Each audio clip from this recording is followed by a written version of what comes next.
Good evening. Hey, Pokeshack. Tonight we're continuing the road trip with the boys. Meaning Alphino, Estinian, and Ysael, apparently. Ah.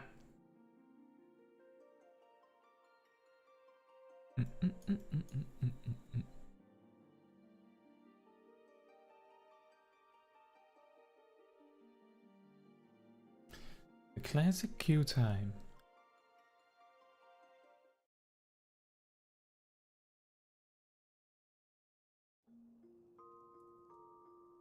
And we zone in, log into our new house, our new inn, which is way cooler. Wait. This is what we call a downgrade. To put it nicely. A downgrade. Oh dear. Well, we can just...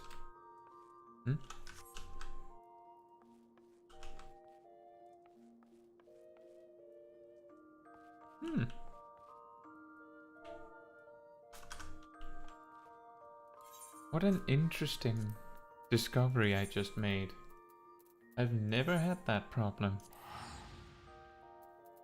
So apparently, because of keybinds, I can't backpedal and hold Alt at the same time. Or A. I've never ran into that before. Funny. Poker just me and the boys ready to go see Vidofnia. Yes, exactly. Precisely.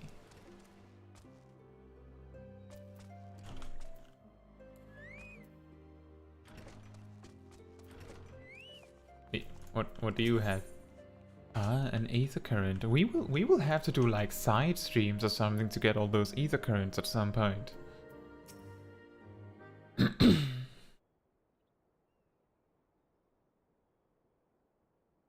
So it seemed that much has changed in Dravania. The Gnath were not wont to cause such strife when I lived here. You lived here? In Dravania? Aye, 'twas in the time following the calamity. My family was dead, my home was gone, and I had fled from the bitter cold into these lands. I knew not the paths of the forest then, and wandered out from under the protection of its boughs. That was when I chanced upon Svelger. He had descended from his mountain lair to hunt for food. My exhausted mind could not contend with the sight of the majestic worm, nor the vision of the past his present visited upon me. Thankfully, Mazchamp found my unconscious form at the edge of the trees and nursed me back to health, and in Tailfeather I remained for some time. Hence your familiarity with the locals, but I interrupted you. You were saying these Gnath were once a peaceful people? Peaceful would not be the most fitting description. They are a fiercely territorial tribe, and any who intrude upon their domain are attacked without hesitation or quarter. Outside the borders of their homeland, however, they were rarely hostile. Indeed, we were even able to trade with them on occasion. They have changed, then. What of it? We have not the time to creep through all the underbrush or some roundabout route. I say we make straight for Somal and crush any unruly insect we meet underfoot. A more direct path, then. Very well, let us first follow the trail west out of the forest and make for the statue of the Stained One. From there, we should have a fair view of the road that leads to Somal. Shall we?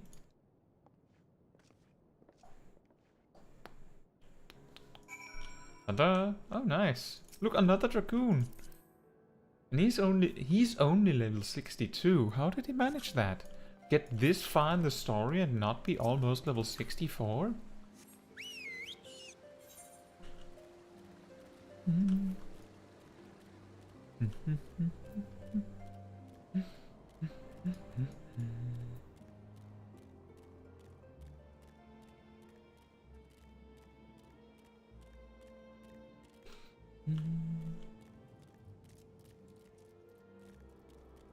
So how are you doing, Pokeshak? Have you gotten further in the main quest?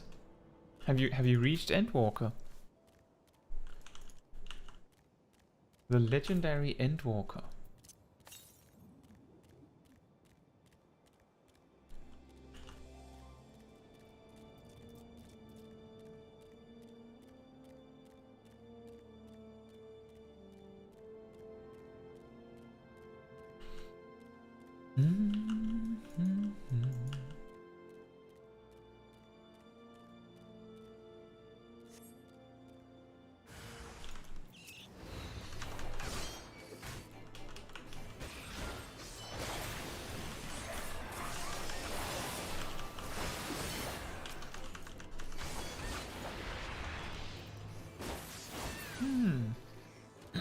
I feel like I'm lagging a little bit.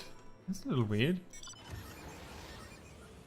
And Pokejak says, at the end I don't talk too much in the premiere because I don't want to say anything wrong. So, oh well, you can talk. Like, you're a fellow viewer of the channel, just like Soren is. If you have something you wanted to tell him, that's okay. You know how Andromeda said that they stayed around because people were friendly. So I'm sure that also counts for you. You say I'm still leveling jobs. Oh. Hopefully your friend isn't sitting there waiting for you to get ready. It sounded like you were going to clear the story together, right?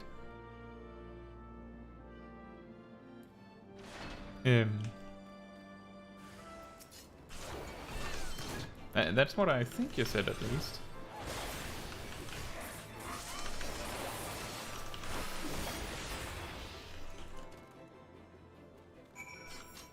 Wow. We have so much damage.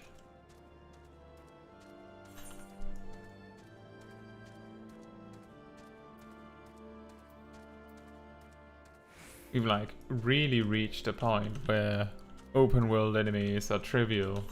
Really looking forward to finally getting to the first dungeon.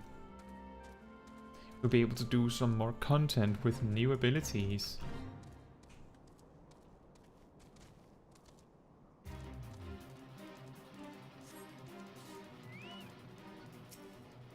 But that's okay, Pokeshak. What jobs have you been leveling?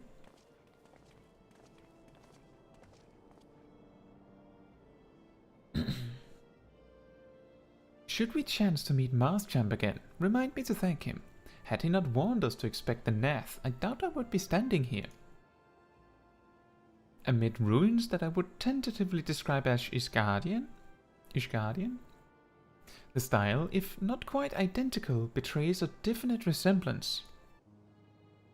You have a scholar's eye, Master Alphino. This structure is, in fact, over 1,000 years old. It is a remnant of the age when our ancestors and dragonkind lived together in peace.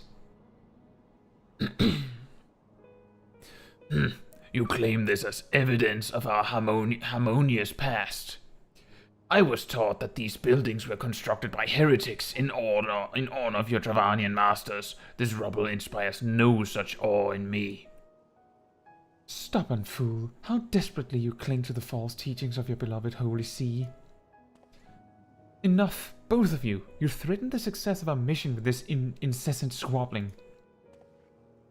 Caetsu, pray reason with these two.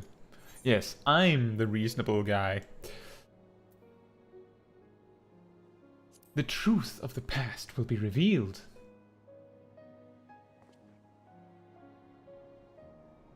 Quite. Lest you forget, our goal is to prevent a war which will claim the lives of Dravanians and Ishgardians alike. If we are to accomplish this, you must learn to tolerate each other's presence. Trust in Caetsu's gift. In time, the secrets of history will be brought to light. Let that be enough, Istinian. You would have me keep my counsel until Caetsu's visions confirm the truth? Very well, but bait me not. Our meeting with Reisvelga will likely provide the catalyst Caetsu's gift requires, as it did mine. Let us press on.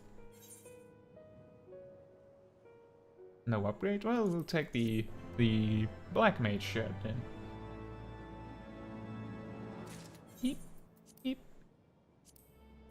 And see, Pokeshak says we clear the story together, but he's still waiting. He's still waiting and begin to choose a job to level up because he wants the crown of mentor and begin to level sage and play other games. Oh, I see. Hey, Kravinia. Yeah, that's probably a good idea if you don't want to get spoiled. The alternative is to be playing alongside me and try to stay ahead of me. How far is our quest? 52. The next dungeon would be at 53 at the very least, so that's gonna be a bit yet. But I'm still glad to see you. Have you been able to hop to your main, or are you still relearning the ropes on a new character, as I believe you said? Oh, you're collecting relic weapons. I see.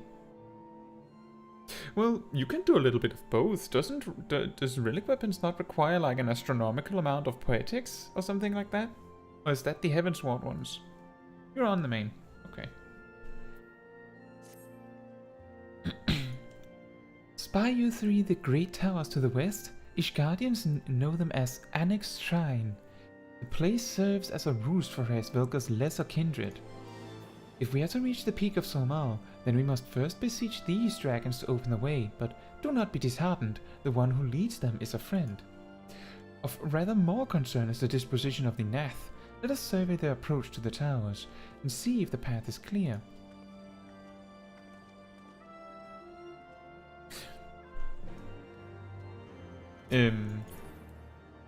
That's okay, Kravinia. There's no rush to do anything specifically, as you know.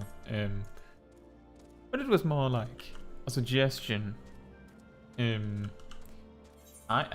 would I want you to know, Kravinia, that I've never finished a Realm Reborn relic.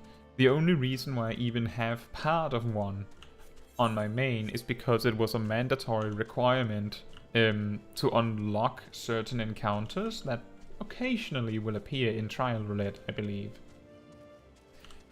I believe it's 1 or 2 encounters.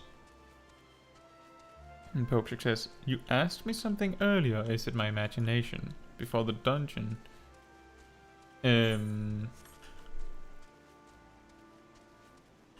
I think I asked you what jobs you have been leveling.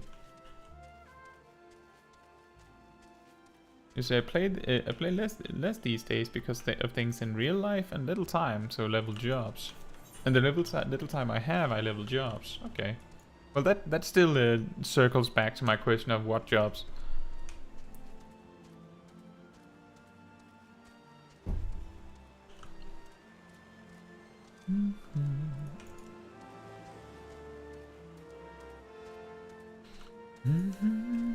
Well, if we keep up the pace that we did last week, then we will probably at the very least reach the level 54 quests, main quests in this stream. Maybe 55, since we won't have Dragoon quests to distract us.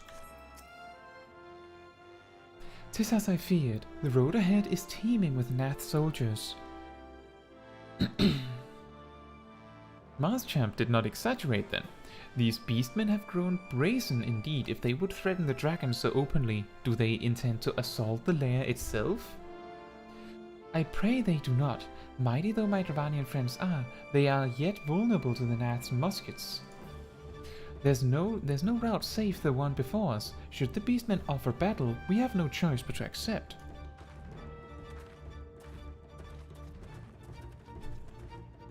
Garvinia says, I have a very easily addictable personality and mindless little tasks like that really help me through watching a TV show or whatever as well. So that's why I'm focusing on it hard right now. You know, that's completely understandable. If I'm just, grinding something in the open world or whatever, then I can much more easily be watching something on another monitor or work on on something a little bit on the side almost. But if I'm doing the main quest or a particularly difficult task, then I would rather not be doing something on my other monitor and The reason why I wouldn't be doing something on my other monitor while doing the main quest is of course because I would like to give my full attention to the main quest. And if you have less time in the day where you feel like you can focus on something like that, then it's totally normal and understandable that you would have less time to work on it.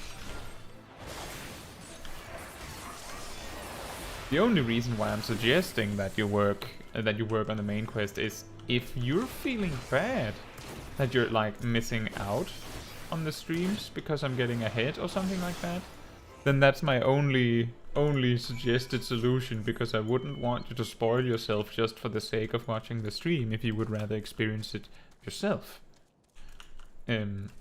Although Korovinia, this might be a really weird turn, but if you find it exhausting to do the main quest because you have to focus a lot, then having already seen the main quest stuff through watching me while doing something else, having me, you know, read up the story for you and everything, means that when you get around to having to do it yourself, you don't have to give it as much attention, which means that it can be a little easier for you to do it.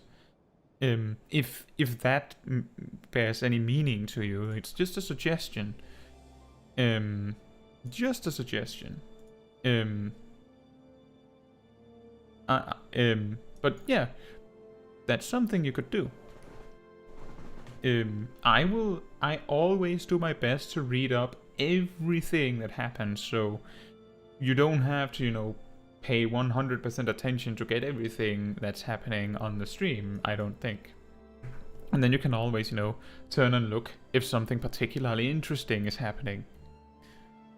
Pokeshak says, I have left to level up Gunbreaker, Warrior, Paladin, White Mage, Black Mage, Red Mage, and Sage, and all other jobs are level 80. That's actually really well done. That's really well done. And you know, Pokeshak, if you're getting a little exhausted of doing the same stuff to level jobs, if you haven't yet, you could unlock Bozja and try that. There was someone that was really heavily advocating for how incredibly strong Bozja is for leveling to level 80 and 90 technically on my leveling guide. So if you want to switch things up a bit, you can try that. I take no pleasure in killing the Gnath. 'Twas to avoid bloodshed that I agreed to join you on this journey. Well, it cannot be helped. We may proceed into the courtyard together, but leave the task of hailing its occupants to me. And keep your lance on your back, Dragoon. How about me? How about my toothpick? Can I carry that? Can I bring that? On my word to the Warrior of Light, I shall start no fight, only finish it. You truly are beyond salvation. Come then. I don't know, that sounds pretty reasonable. I feel like that was pretty reasonable of him.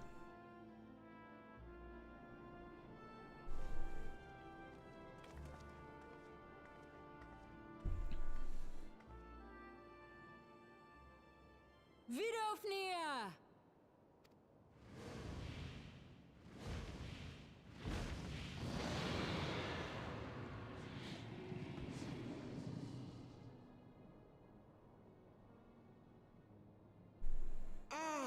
"'Tis thee, little one. From above I did mistake thee for a Gnath. 'Tis well I chanced to look again, or thou wouldst now be ash."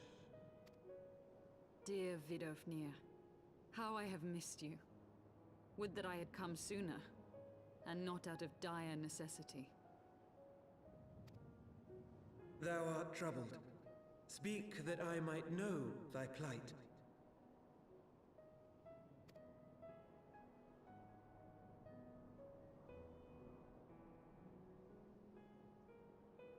"Thou wouldst have father admonish his brood brother." I would end this war without further bloodshed. "How am I to believe thee, little one, when thine own companion beareth Nidhogg's stolen eye?"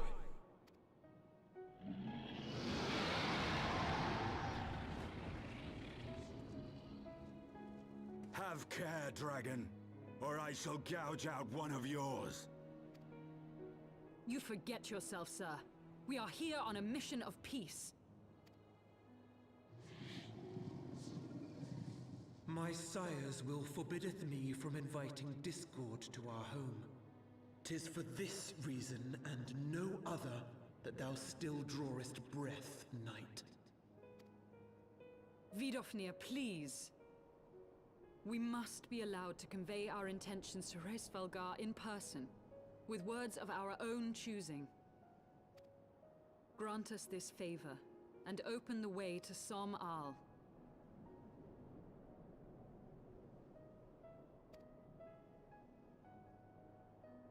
Thou hast ever been welcome, little one.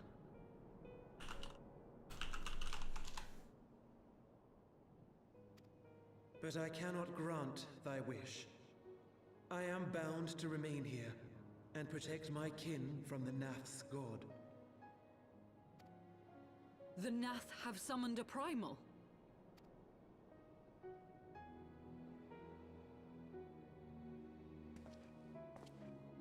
Pray excuse my forwardness, but if we were to eliminate the threat to your territory, would you consent to Lady Izel's request? Ha! Dost thou imagine thyself equal to the task? To succeed where dragons have failed? 'Tis beyond thee, mortal. But thou art welcome to try, nonetheless. Only know that idle promises shall avail thee naught.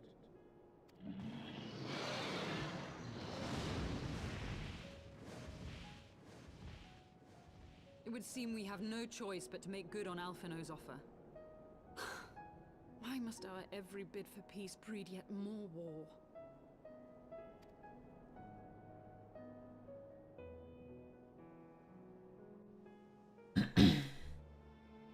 I have just observed that I once again have forgotten to unhide my mouse.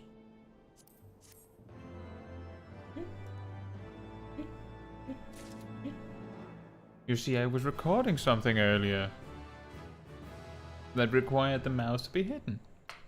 And now we have Lance Mastery.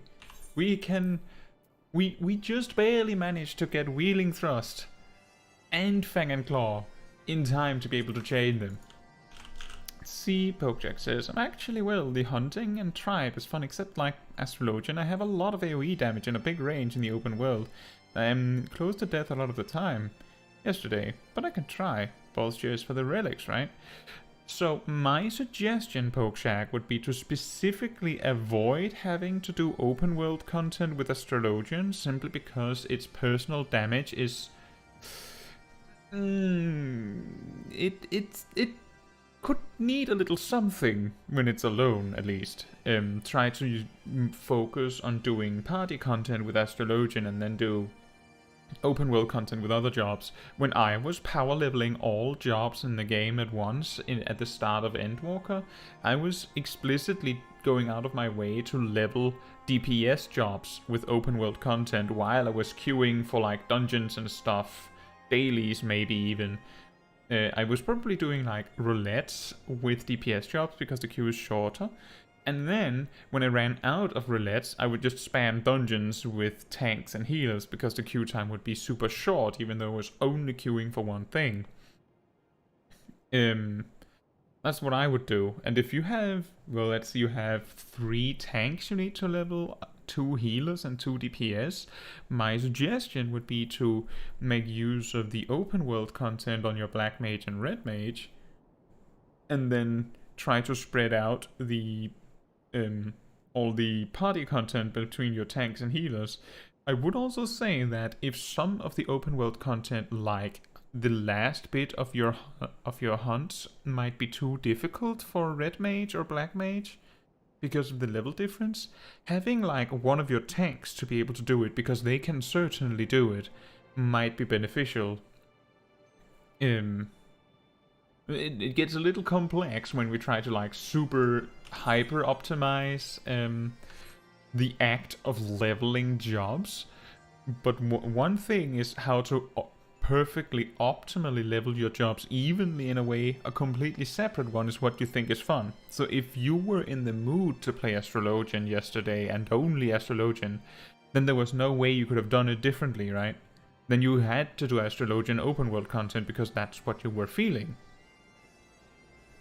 And Sib says, I just play as Gunbreaker when I do open world content, especially when I need to grind fates for a single painting. Sib, remember that fates are what they're called in Ishgard only. Everywhere else there's an A. It's a fate. It's your fate through this quest. And Pokeshak says, I reached that conclusion about Astrologian when I reached level 78. Ah. Well, you have to learn somewhere. And Sib only believes in the restoration way. I do so many fates, exclusively in this one single area, but I do so many of them. So, the Gnath have summoned their god, and thus is the mystery of their newfound belligerents laid to rest. Are you not glad, Lady Iceheart? I thought you would applaud them for summoning a primal to further their own ends. After all, you did. I did not reach out to Saint Shiva to further mine own ends. I desired her strength only to forge anew the peace between man and dragon. But what a fool I am to speak of peace to you, a bloodthirsty savage who murders without thought or compunction. What's compunction? A feeling of guilt or moral scruple that prevents or follows the doing of something bad. Okay, fair enough.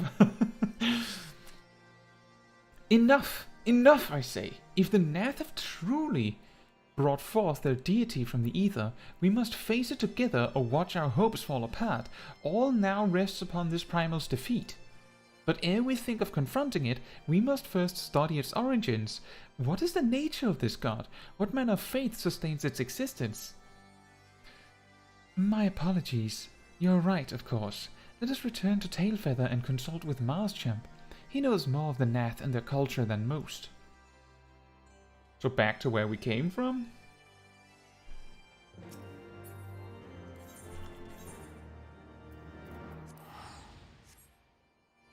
The Restoration Way. Hasn't it been a while since you did Ishgard Restoration, Sip? Or are you still doing it every few days without me even seeing it?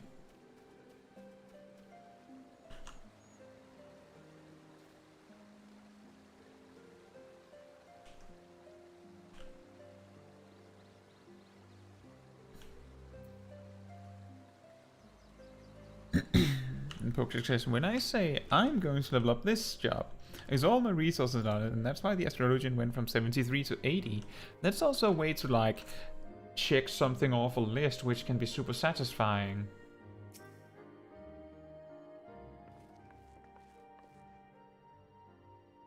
Oh, back already, are we? Met the Gnath, did you? And what is it you'd like to... We'd like to kill their god.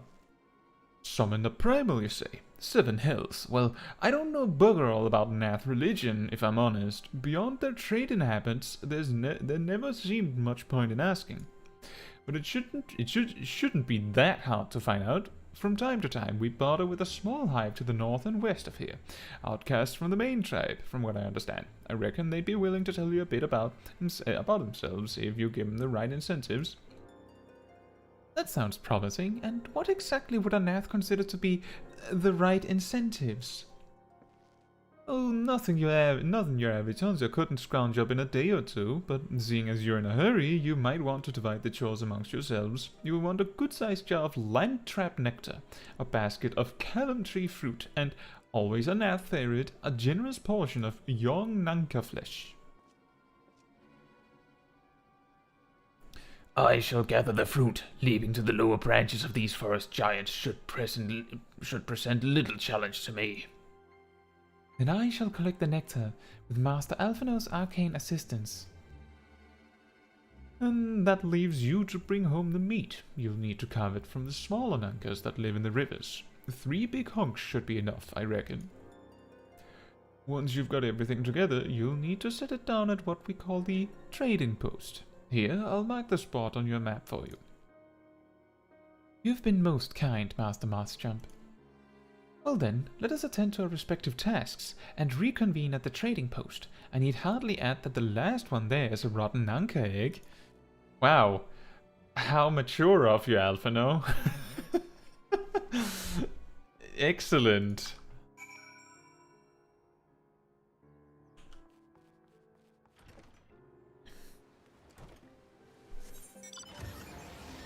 Can we go through there? Is that an option? Or do we actually have to go the long way around? It appears that we do in fact need to go the long way around. Fun! Now if only we could fly.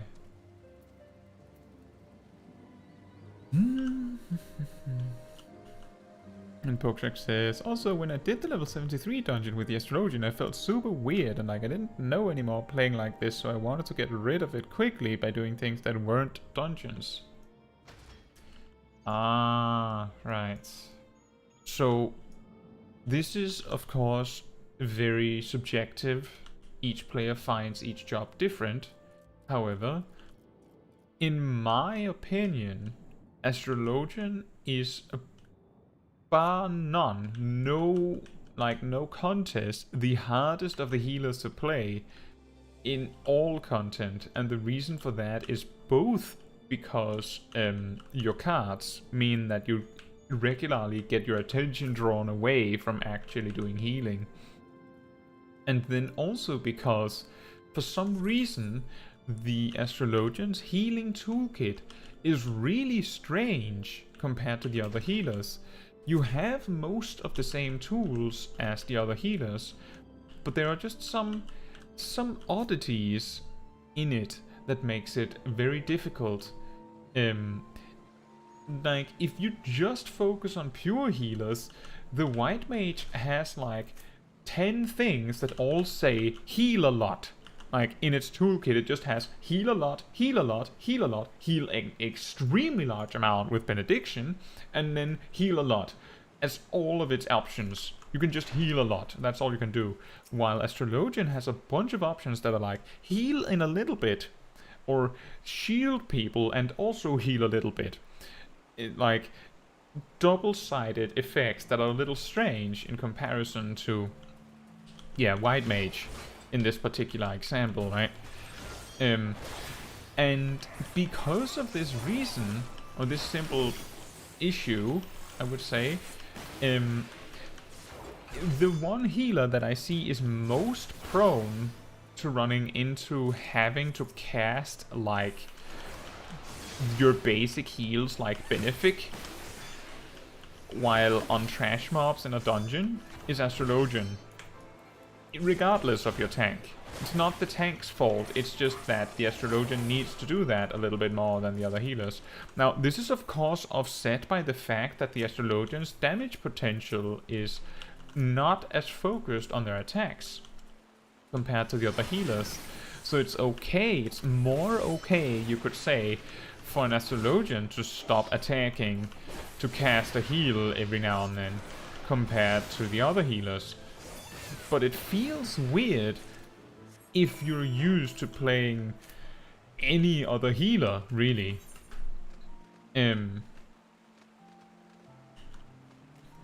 So that's my perspective. So if you did the level 73 dungeon with Astrologian and then felt like you don't want to play Astrologian in dungeons for some reason, or you just wanted to get it finished so you can move on, I'm guessing that it might be related to that. Like that's my shot in the dark. Just guess for the reason why, because I would totally understand that. But I'm also ready to admit that I might have this opinion because I'm not that great at playing Astrologian. That is absolutely a possibility, and there might absolutely be an Astrologian coming in going, Like, you know how I have the perspective that Sage is almost trivial to play. Like, if you just get told which buttons to press, it works. It's that easy. But Sage is also my main healer, so obviously it would seem easier to me. So that might be subjective. That's why in my job comparison videos that I've released recently, I start by making clear that it's my opinion. I might be biased because of the jobs that I like to play being those specific jobs that tend to feel a little bit easier to play for me. And you could say on one side, I like to main the jobs that I rank as super easy to play in my videos. And some people might argue that, no, they don't actually think that they're that easy. It's just because that's the jobs that I play, so of course they would be the easiest because I've spent a lot of time on them, right? Makes perfect sense. But one job has to be the easiest. That's just, it has to be the case that one job is easier than another. And if I happen to play the easiest, then it would doubly so be easiest for me. What else did Pokeshak say? When I got to level 78, I spammed Malika's Well and Mount Gold dungeons, and well, I felt much more comfortable in those two dungeons than in the 73 one. At level 78, you have the extra charge of Essential Dignity, right? Maybe that helps with being comfortable? Maybe people by that level have, like, their scale down instead of up, so their gear's better? Hard to say, really. And Poke says the lance blood of the frog at the beginning and the wipe mechanic of the final boss. The wipe mechanic? I don't know which one you mean there. Do you mean the one that turns you into a frog where he like wipes with like a green cone in front of him? And Sip says, imagine not being able to fly. Look at the time, it's the heal a lot o'clock. And Poke says, yeah, but my big problem is Celestial Intersection. The shield heal is weaker in comparison with the heal shield of the White Mage, and I fear my tank dying in any moment, but later with Horoscope that helped a lot. Oh, the part where you can fall, okay. So actually, Pokeshak, you'll find that Celestial Intersection is slightly stronger than the White Mage's Divine Benison, because Divine Benison is a 500 potency shield, while Celestial Intersection is a 200 potency heal with a 400 potency shield attached to it. So actually, that's 600 potency if you use Celestial Intersection after your tank has taken damage. Makes, again, circles back to that thing I said with a little bit strange, like, it takes a little bit more to get the most out of your Astrologian buttons, right? In regards to the level 73 dungeons Lance Blood, if I remember correctly, is the mechanic on that boss where it makes the AoE splashes all over the place, like the boss does like a stomp and then a bunch of circles appear, then he stomps again, then they get like more like extreme, and then he stomps again and then they shoot up. So the secret trick that I use for that is this. A spot that explodes, so you know, when a spot appears, when he's stomped 3 times and they explode, he will not put a spot there on the same stomp that it exploded. Which means that if you place yourself such that you can run to a spot that just exploded, you can just chase those. Sounds a little awkward, it would be easier to see in practice, and I can't showcase you that right now, but basically, just stand near one that is about to explode, then when it explodes, go to it. And then when the next one explodes, go to that. And just run around to the spots that just exploded, because they will be safe spots. For a while. For the balancing act mechanic in the final boss, I can't help you. You just need to get really good at controlling your character. And you'll get there.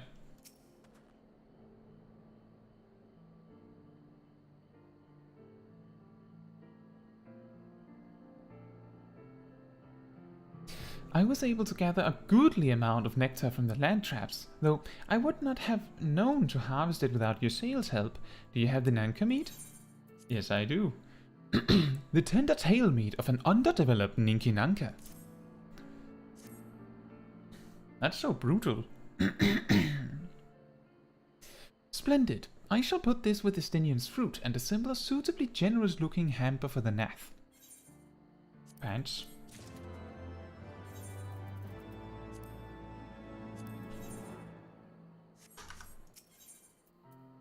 A ring! Is that an upgrade? It is an upgrade! Excellent, finally!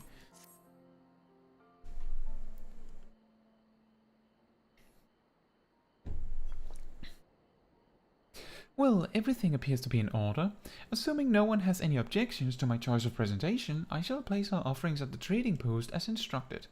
Were I of the Gnath, I think I would be suitably impressed.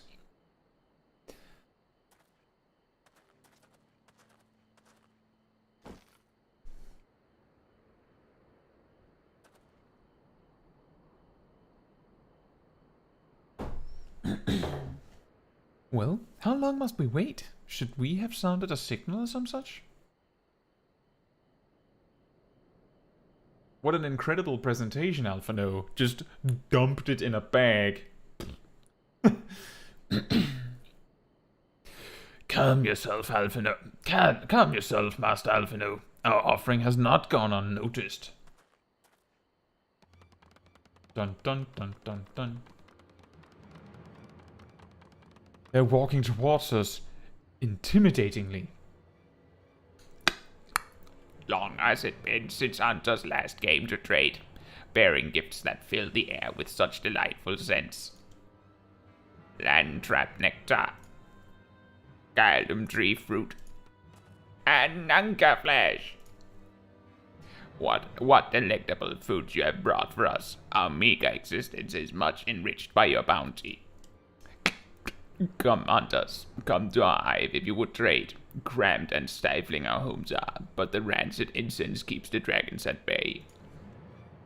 Cramped, stifling, and horribly smelly. But better to live in stench than be cracked and crunched by dragon jaw, yes. Come, it is not far.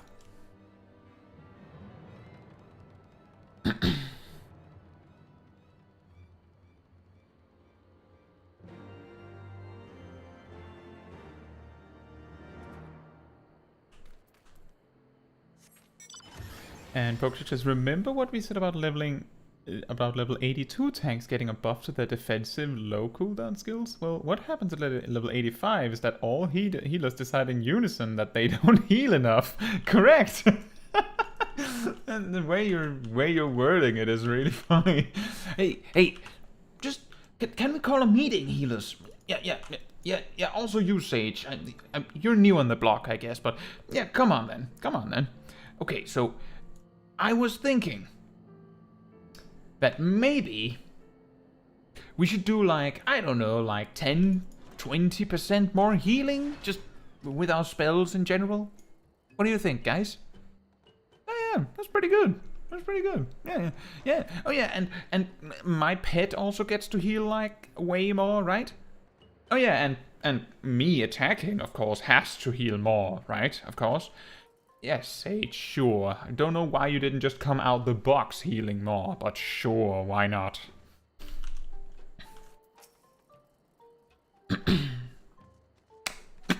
Your presence has been announced to the storyteller. You must speak to our chosen leader in words, for we are Vath. We are the non-mind. The non-mind. How do I make an old man version of that voice? Welcome to our hive, hunters. You have brought delicacies much sought after by our people, and we are much pleased. What would you have in return? Honored Elder, pray allow me to begin by thanking you for welcoming us into your home. and for accepting our humble offerings. My companions and I come in search of knowledge, specifically knowledge of your people's god.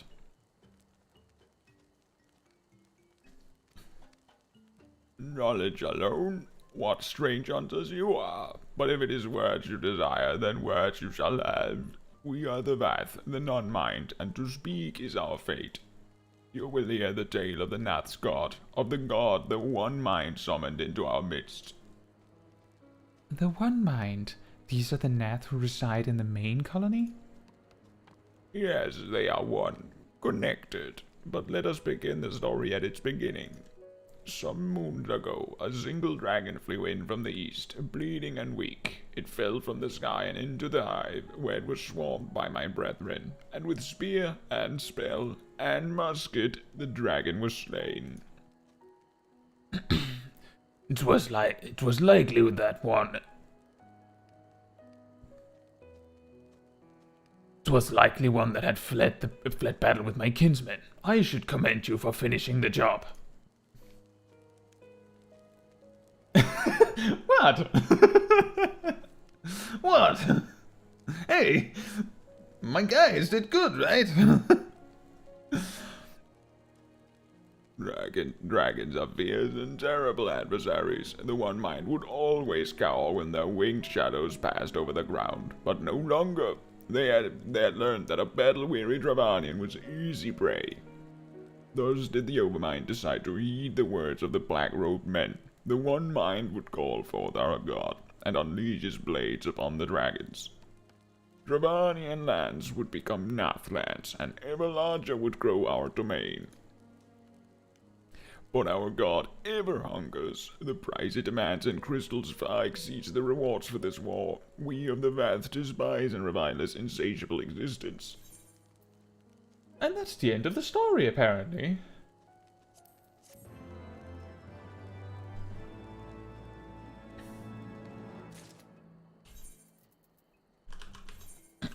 What a sudden ending to the story, wasn't it?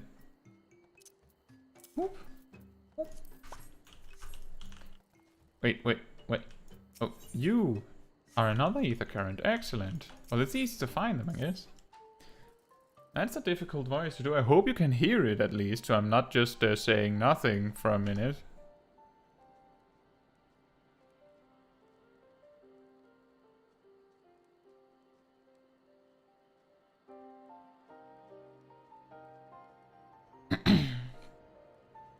I call upon the powerful primal for the greater good, conscious all the while that I do so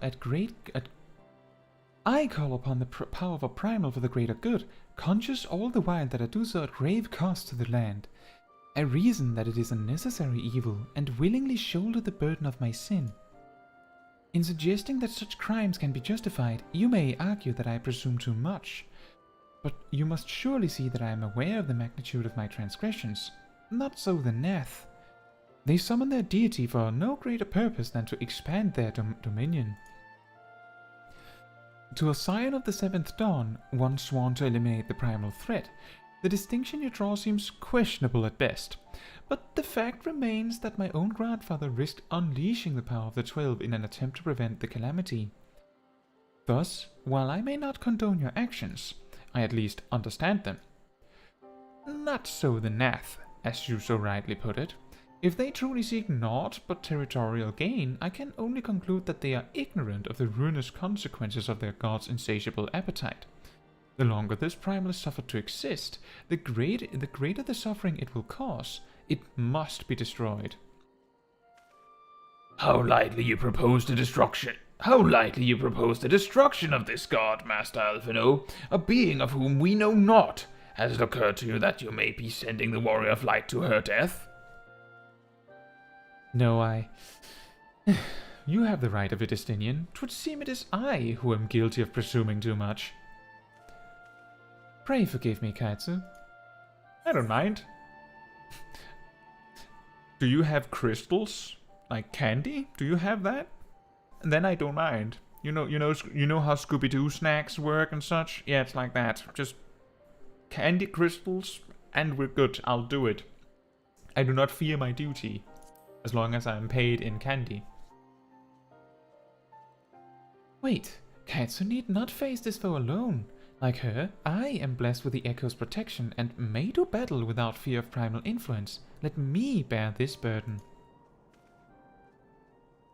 Ha! Do you truly imagine yourself a second warrior of light? Remind me, how many primals have you faced, my lady? Not that it matters, we know not where this god resides, or how to challenge it, unless you mean to pray until it appears.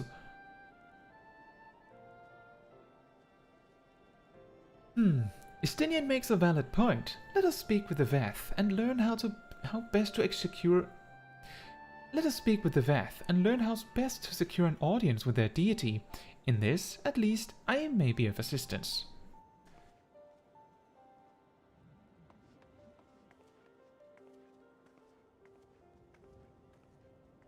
The young lord certainly appears eager to prove his worth.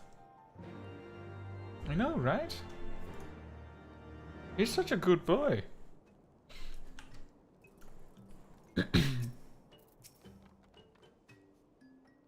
We are Vath. We are the non-mind. We do not hear the no one mind's thoughts. We cannot predict their will. Thanks.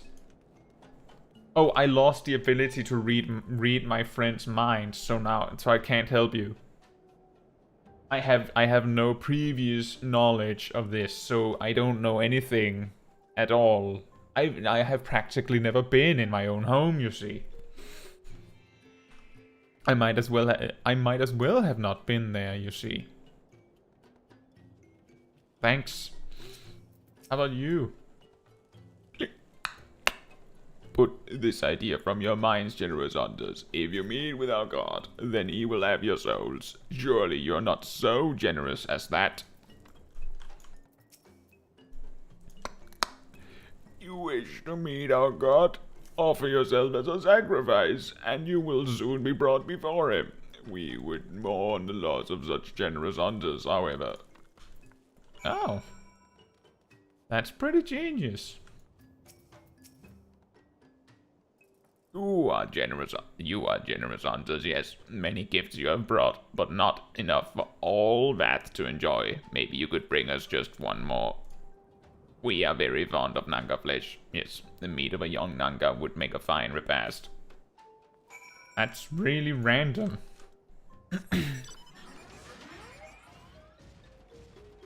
That's really random. Talk with these three guys. Oh, one of them can tell you nothing. One of them can tell you that you probably don't want to do what they are going to suggest. And the third one suggests it. And then the fourth one just goes, thanks for the gift, however, it isn't big enough.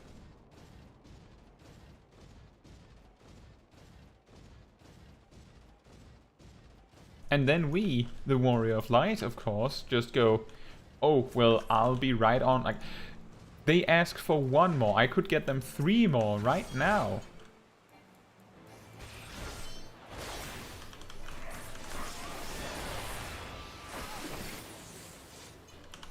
You're having internet problems, Pokeshack.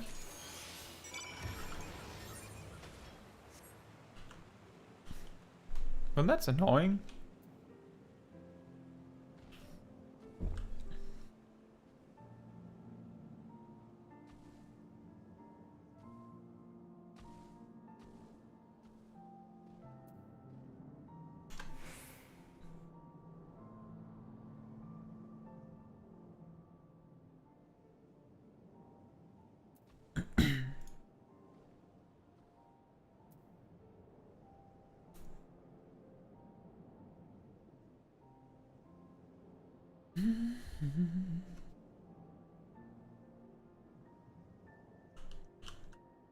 Nice music.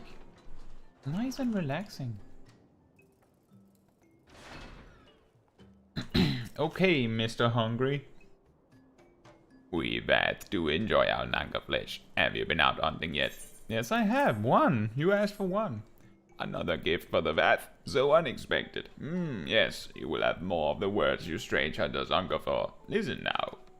The senses of the one mind are enmeshed by the overmind. What one sees, all see. What one feels, all feel. Alert a single Gnath, and the whole hive is alerted. To reach our god undetected is all but impossible. Thanks. The Vath want to allude to a certain concept. The Vath want to allude to certain concepts without explanation, but I believe I'm beginning to grasp a few of the fundamentals. From what I understand, the king-like Overmind sits at the center of Gnath society, and its presence somehow allows its subjects to communicate without need of word or gesture. These Gnath, the ones who inhabit the larger hive, are known as the One Mind, and it was by their combined will that the primal was summoned. Those who reside in the smaller hive, however, are the Vath, or the Non-Mind, who, for some reason that just escaped me, seem to have been excluded from the telepathic bond which connects their Gnath counterparts. Thus are the Vath ignorant of the One Mind's thoughts and intentions. And the nature of their own god. In summary, we have wasted our time. Not so. Perilous though it may be, the Vath did furnish us with one certain method of approaching the primal, as sacrifices. Should we allow ourselves to be captured in the environs of the colony, the Gnath will bring us before their deity to make an offering of our souls. Gee, what a strategy, Ysael. Forgive me, but let us be clear about what it is that you propose. You mean to say that you would deliberately provoke the Gnath, surrender yourself into what might generously be termed their custody, and then wait until their god arrives to claim your soul? Hey, that fairly well describes my plan. You will join me in this endeavor, will you not, Caetsu?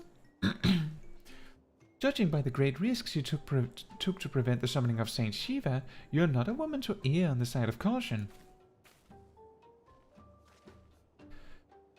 Would that I could fight at your side, warrior of light, but the power of the dragon is no protection against primal influence. Forgive me, but I must remain here with Master Alphino. Then it is settled, Caetsu. You and I shall challenge the guards at the entrance to the colony. Once the hive is roused, we shall feign a brief show of resistance and then allow them to take us prisoner.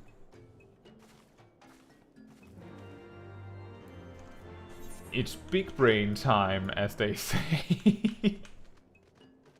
Oh, convenient hole in the wall.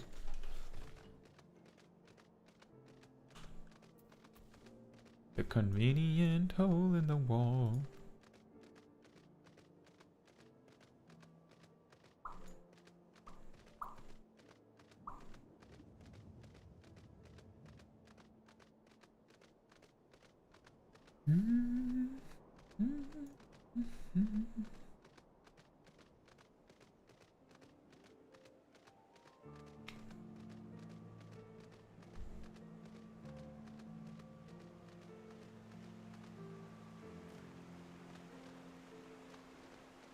What a weird road trip.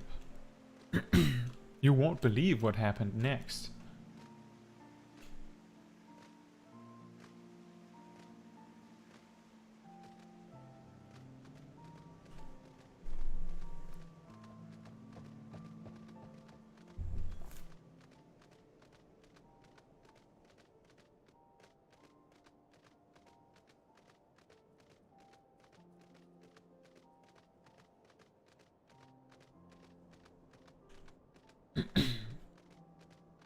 A random Gnath drone. Hello. Intruders, your lives are forfeit.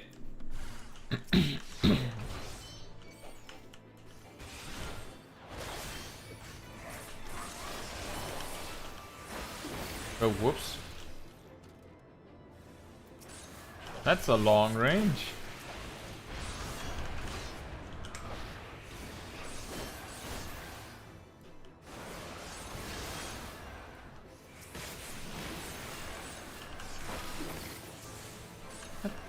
So, some of my combos just one-shot the quest mobs. That's a little wild.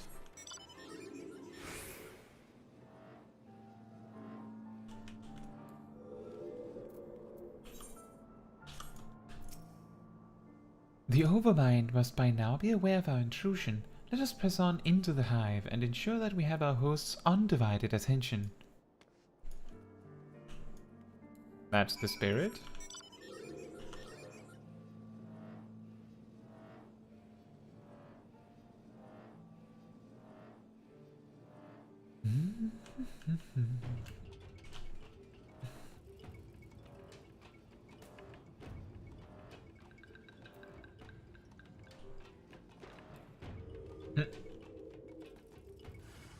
She's just hanging out over there. She just killed 3 of them. There's just other drones next to her that is just like, if I act like she isn't there, she might not kill me.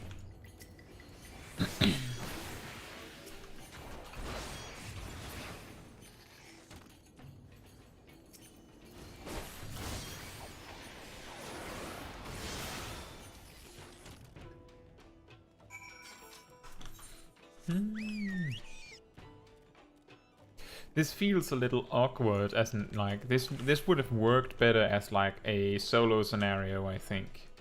This just feels a little weird that we fight a few of them, run past all the mobs that could feasibly stop us if they wanted to. They just don't, because first, this would have made more sense as a solo scenario, I think.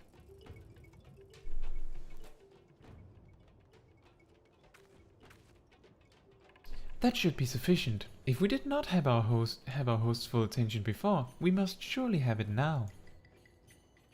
Our audience with the primal may be granted soon after our capture. Pray advise me once you have steeled your mind for the battle to come. Now.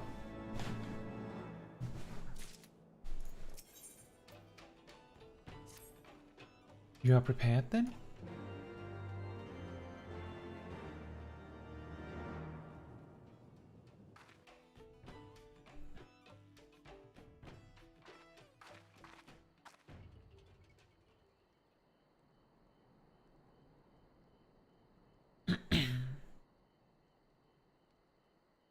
Hold there, hold here, Caetsu. When next the Gnath come, we offer no resistance.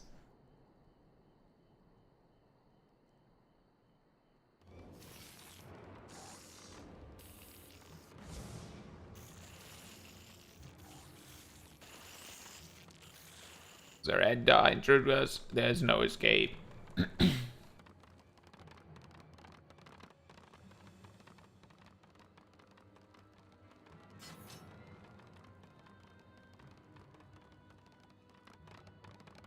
Enough! We surrender. We throw ourselves upon the mercy of your god. That is really on the nose, isn't it?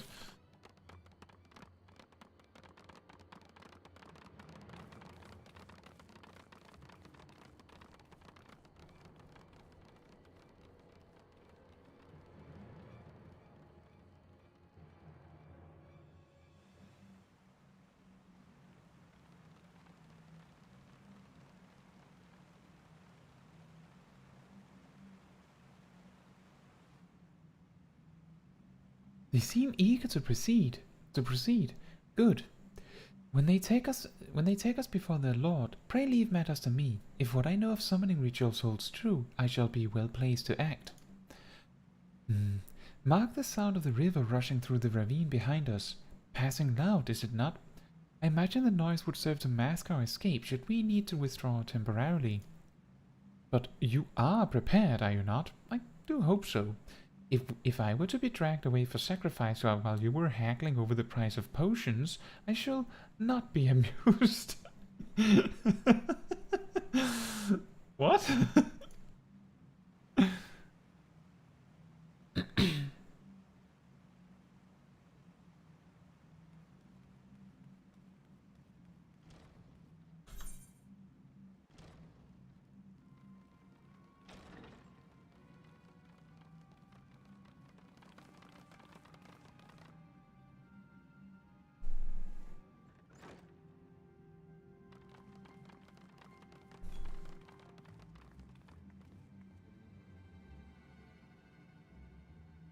Now we have but to wait.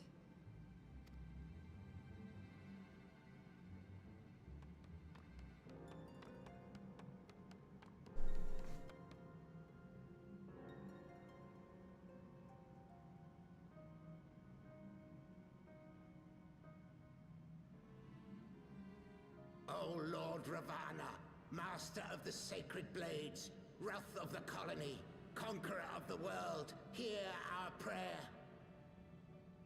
That's a much more humanoid voice than I had expected, I'll admit. Pray grant unto your devoted children the gift of your divine presence.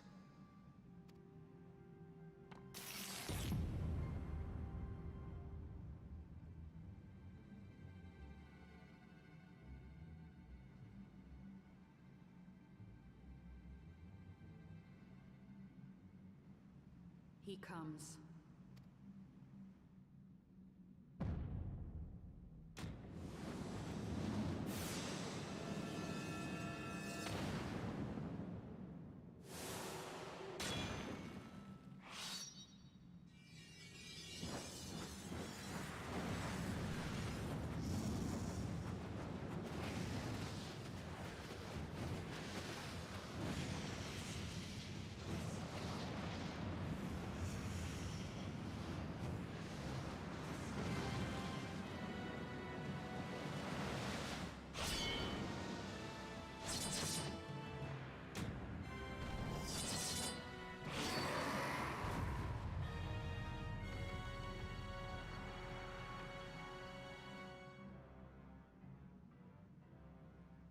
All strength to the colony.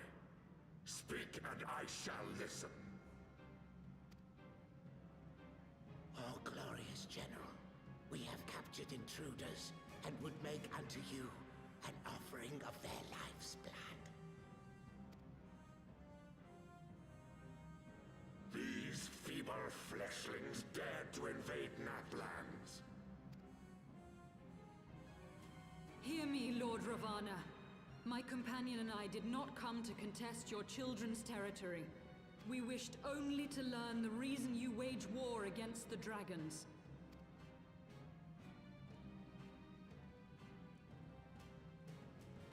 Thou wouldst flirt with death merely to satisfy thy curiosity. Wherefore should the glorious conquests of the Gnath concern thee so, Elizem? Mayhap thine own kind struggle against the worms fareth poorly, and thou art desirous of a pact. We crave no alliance, Lord Ravana.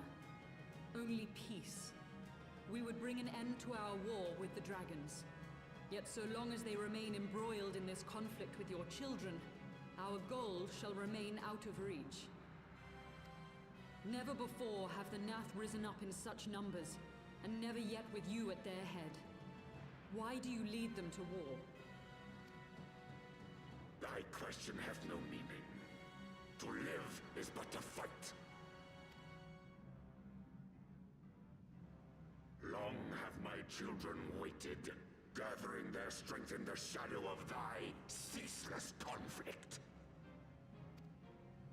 The Gnath would see the Dravanians slain, and their territory secured. And by such fervent prayers am I now given form and purpose.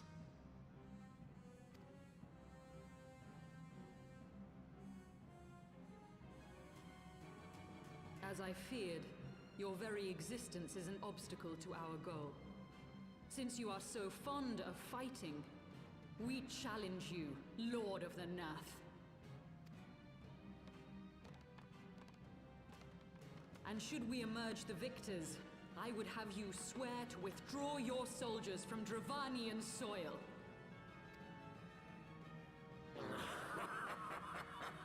Thou art bold indeed to risk thy fleshy hide so readily. Very well. I, Ravana, fourfold master of the blade, do accept thy challenge. But should I emerge the victor, I would have thee swear to serve in mine army till thy last breath is spent. Do you accept?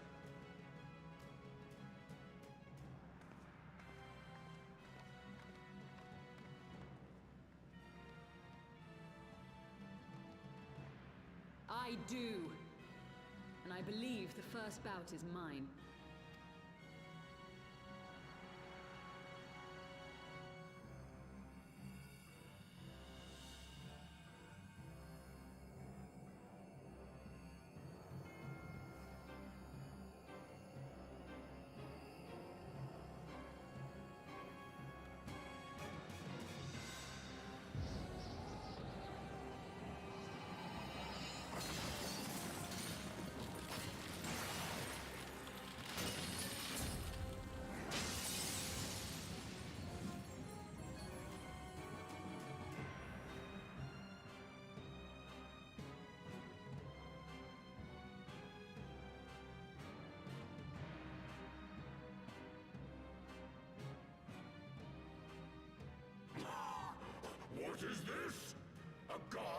clad in flesh.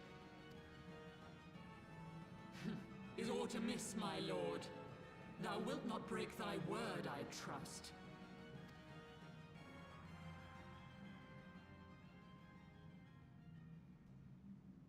Mine oath is unbending as steel, little goddess. Thy ruse will but add to mine enjoyment.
I thought myself stronger.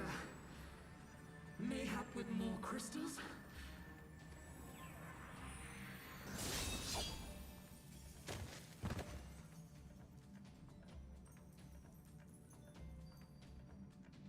Be thou god or maid, thou art nothing to me. And what of thee, mortal? Art thou warrior or craven?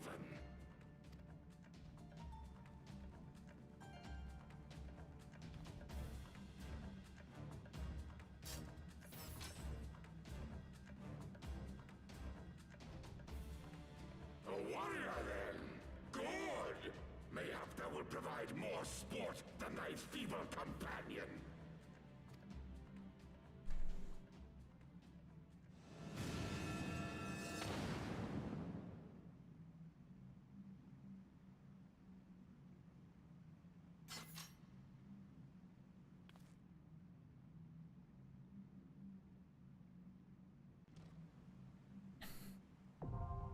I love that he's so excited that you want to fight him.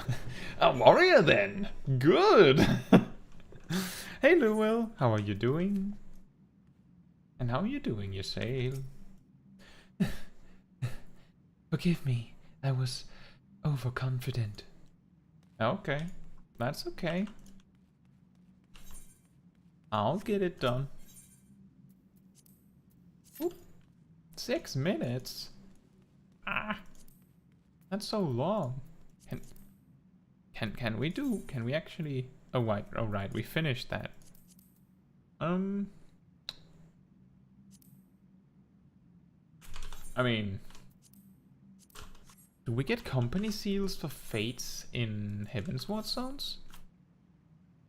I'm guessing we don't, but might be worth a try, just so that we're not just hanging out. You've been away because you were on vacation. That's okay, Lewell. I was wondering why you suddenly disappeared. I hope you had a nice vacation.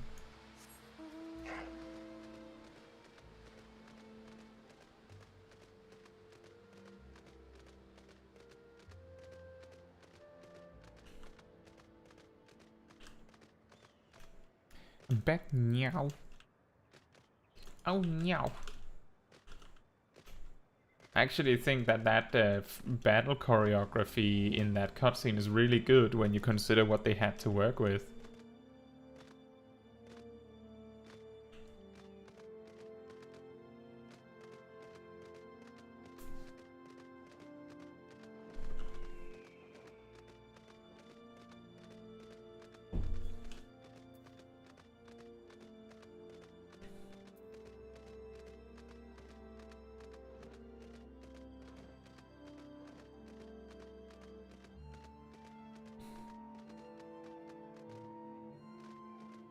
I really hate traversing this zone on ground. This is really annoying. I don't even know if we can reach that point.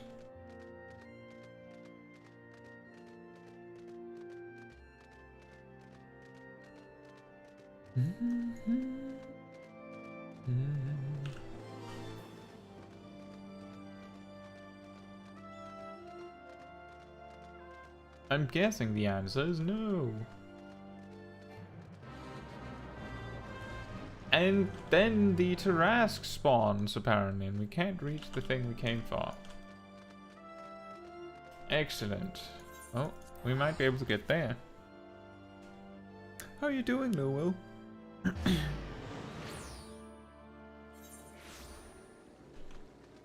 I'm guessing you're doing dailies or something.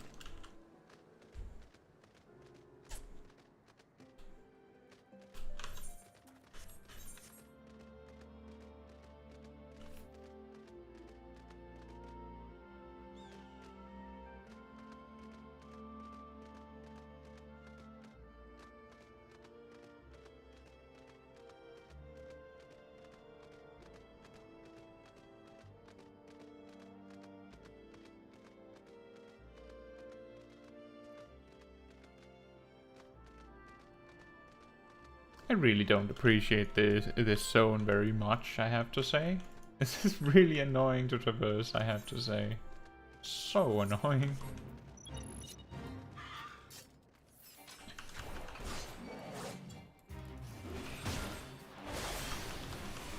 Now I wonder if I can even beat this solo.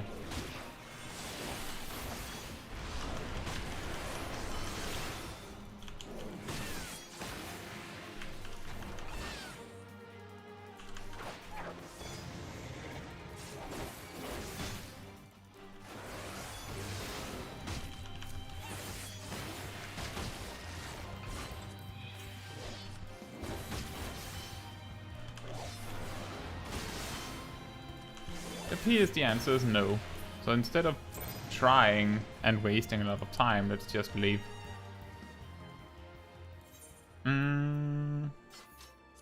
Probably better time spent going to like Modona and doing fates there. And the reason why I care about doing fates rather than ether currents, for instance, is that we would very much like to advance our company rank, because eventually we will be able to more easily acquire ventures, and then we will be able to level a retainer, and that means that this character can get some more free money. Not that we need it, but that's the reason.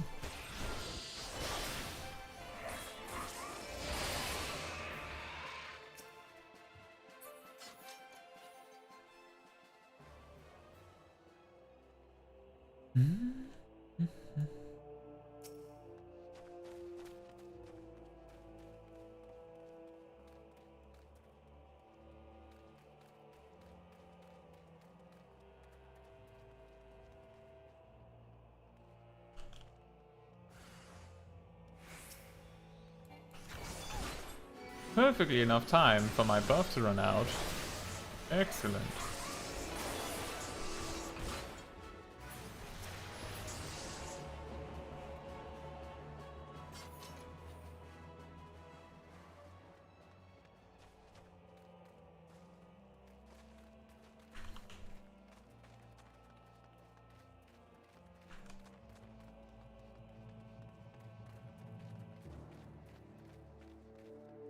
The classic escort quest movement speed, you see it? Too much to keep up walking, too little to keep up running.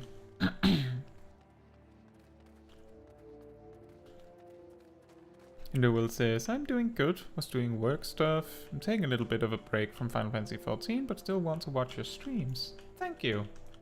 Well, as long as you're doing something you're enjoying, that's what's important. I can totally understand wanting to take a break from Final Fantasy XIV at times.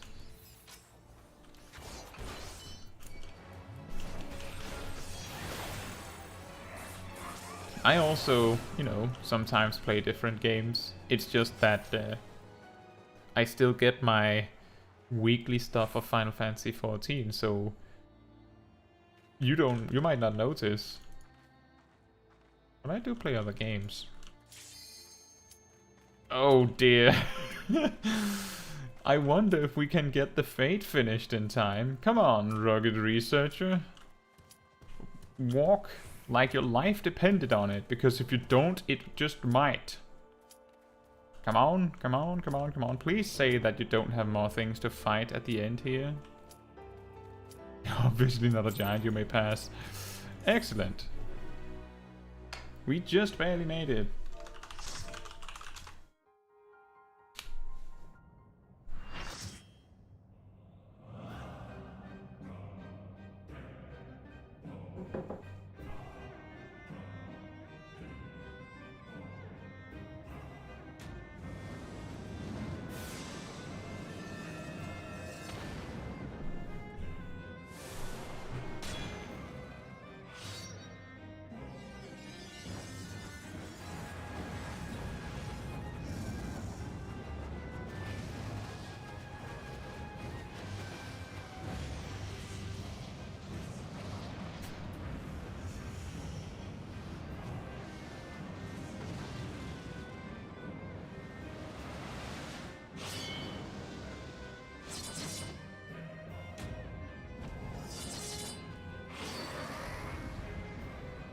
Poke's just typical DPS, making us all wait. What? We have 3 red mages apparently. But if I remember correctly, isn't that the red mage level where you don't even have a cure yet? Or is it that when you've just gotten the cure? I can't remember.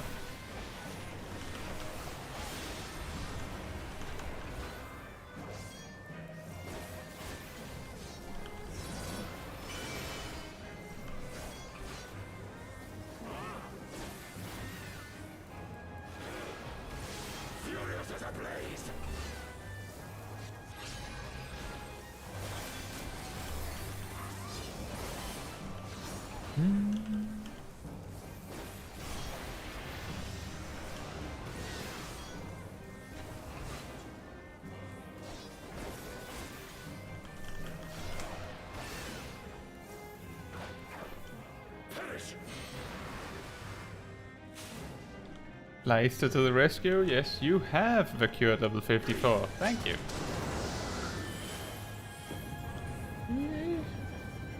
Feel my grace.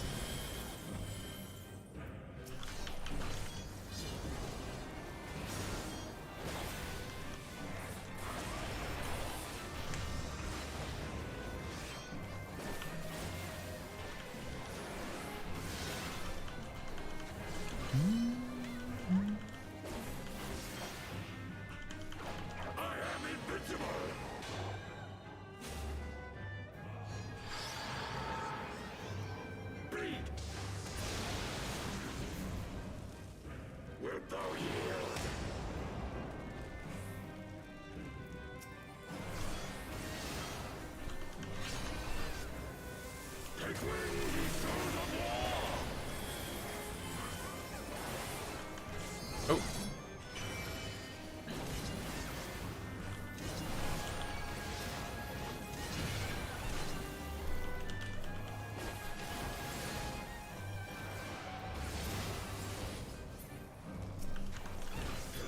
Always be the helpful DPS that actually helps with the ads. You don't want to be that guy.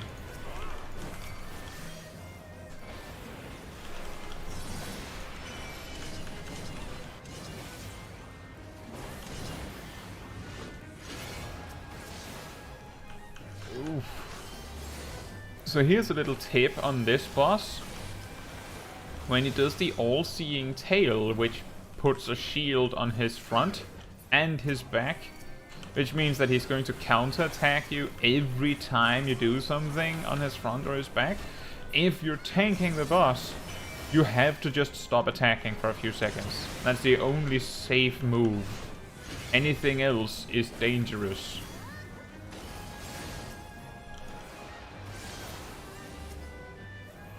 Also, it appears tanking the boss up against the wall like that is what broke the wall. Awkward.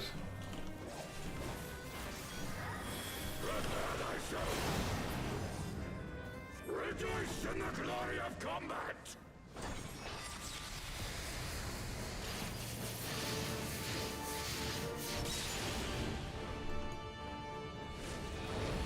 Unyielding of the earth! Rejoice in the glory of combat! Yeah. Guess who forgot to look behind him before he did the backflip? Woo!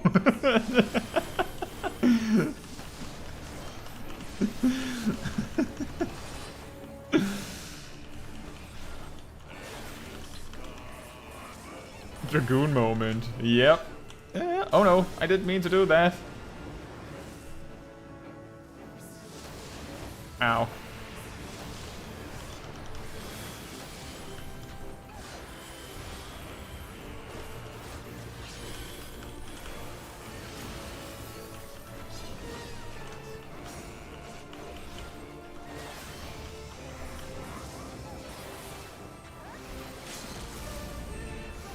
Oh, right. There was a limit break to be had. Oops. I should have done that.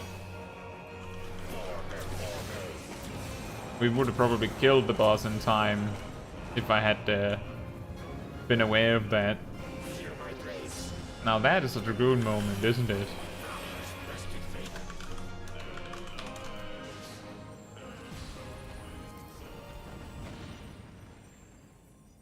Thus does the sacred rite of combat proclaim the victor. I lay my blades at thy feet, child of man.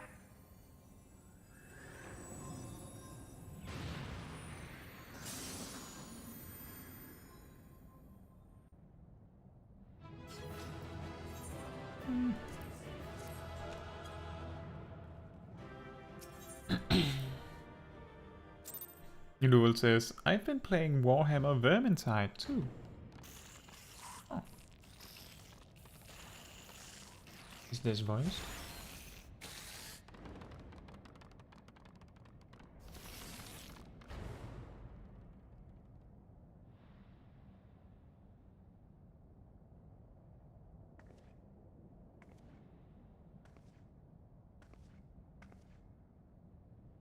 You do not disappoint, warrior of light.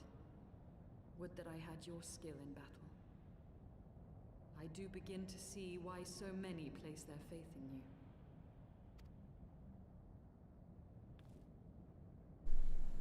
For all his savagery, I do not think Ravana one to break his word. Provided the dragons do not trespass upon Gnath lands, they should have little to fear of the Primal's biting blades. We have done well, have we not? Come, let us return to Vidofnir and share these glad tidings.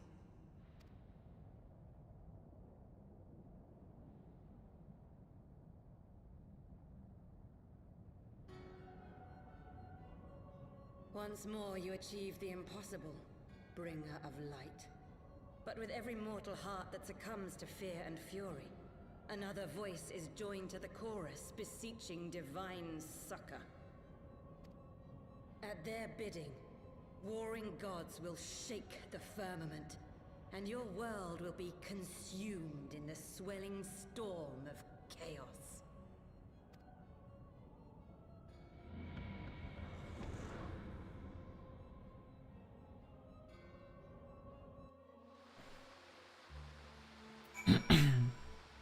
Newell said, I've been playing Warhammer Vermintide 2, looking forward to Warhammer 40k. Is there a new Warhammer 40k game coming?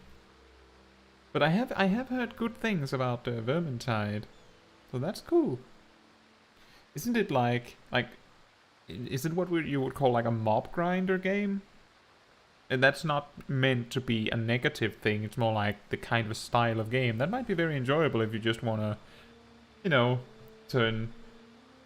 relax a little bit and destroy hundreds of enemies because it's funny. 5 stacks? Was it his damage buff? I completely forgot about Limit Break. And the moment that I saw the Red Mage Limit Break, I was like, oh yeah, that's a thing I could do. And I should just have done it, and I didn't. Never since we first fought have I seen you draw upon the full extent of your power, and never from afar till this day. You were a marvel to behold, Caetsu. Well, 'tis time we rejoined our companions. They will be eager to hear the tale, and to continue our journey.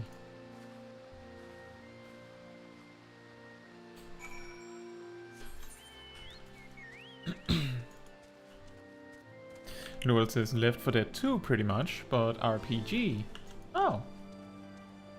I haven't played Left 4 Dead 2. I played Left 4 Dead 1 briefly many years ago, but if I remember correctly, it's like, since it's, you know, a zombie game, you're like fighting your way through swarms of enemies, and you're basically trying to make do with like the resources you can find and going from save spot to save spot and things like that. Is how I picture it.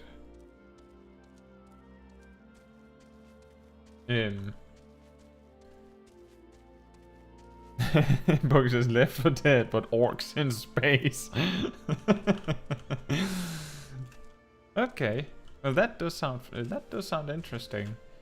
And the reason why I haven't played Left 4 Dead in a long time is because the type of game isn't super something that I want to play. That's again not to say whether the game is good or bad. It's clearly good since people enjoy playing it a lot. It's just not for me. Noel says pretty much, but RPG, like different characters have different abilities. There's like tank roles, support, and DPS. Oh, okay. That's pretty cool. Floor tank? Do we have a character designated to tanking the floor?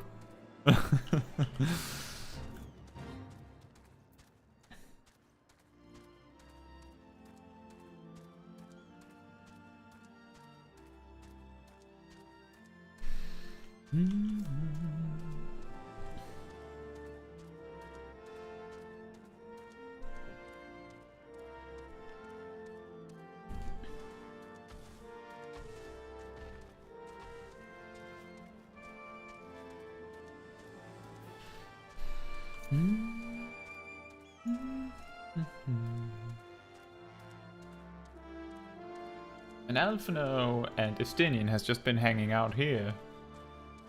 Having a grand old time. With the voracious Vath guy, I suppose. Hello.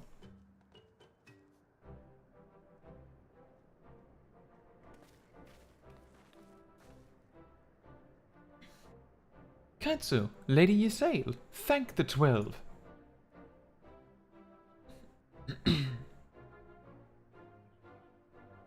Lord Ravana, you say? How curious that the Vath never mentioned his name, and you're quite certain he will keep his word. There was honor beneath his savagery. That we survived the encounter at all was a miracle I must attribute to Caetsu. Never did I doubt you, Warrior of Light. Unlike some. You were gone so long that Master Alphino here nigh lost his wits with worry. Fretting like a maid for her sweetheart he was. Estinian, was that truly necessary? Ha ha ha! Not truly necessary, but certainly true. What matters is that the primal is banished, and our promise fulfilled. We should return to Vidofnir without delay. Lest you forget, this was but a means to secure an audience with the Würm race Velge. Nidhogg's minions will not be halted by idle chatter. Come now, we must make every moment count. You are unkind, Estinian. For all his experience and intellect, Alphino is still but a boy. Yeah. Alright then. It was funny though. You have to admit it was pretty funny. Luel says, there is a dwarf that gains 30% damage reduction and taunts all enemies, and gains complete block for 10 seconds like Sheltron. Ah, interesting. But the part where you sail fight with Ravana is like a kaiju fight, right? I guess is Shiva a kaiju? I feel what defines a kaiju? Justinian, also known as Mr. Comedy. Shall we be on our way to Annex Shrine then? I would not have the dragons think that we have forgotten our bargain.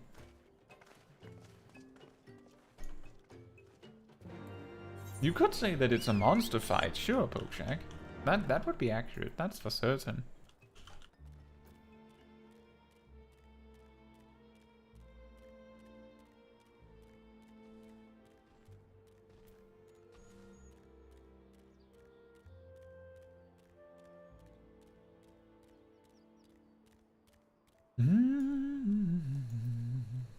This is really unhelpful. But this is even less helpful because that's not a way up. This map is... Nope, we cannot teleport because we do not have the Aetheryte.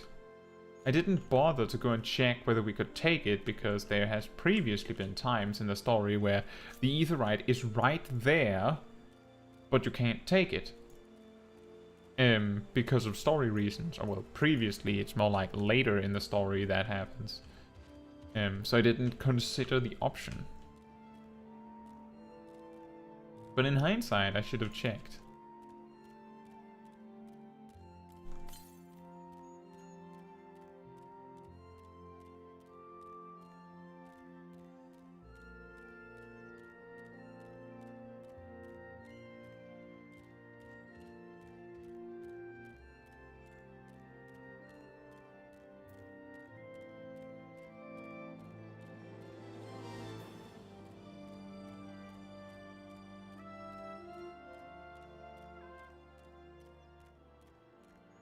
And Pokeshak says, you can take it before, you know, Vidofnir.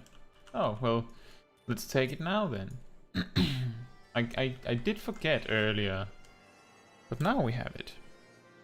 That is basically part of the course with these streams, isn't it, though? Oh yes, Kai forgot to take the Aetheryte. Again. Hello. Thou returned, little one. Hast thou abandoned thine ill-conceived contest with the Gnath? Nay, my friend, we return in triumph. By Caetsu's hand was the beastman's god, Lord Ravana, laid low. In his overconfidence, the Primal swore to withdraw his followers from your lands in the event of his defeat, a promise we believe he will keep. The Gnath shall trouble you no longer. The deity is slain, then? How didst thou contend with his biting blades? But the particular matters not. Thou hast fulfilled thy promise, and I shall fulfill mine. Attend me, mortals, hear you unto the deepest reaches of Morn, and there shall you find Halo, the altar from which you may begin your ascent to the summit of Sohm.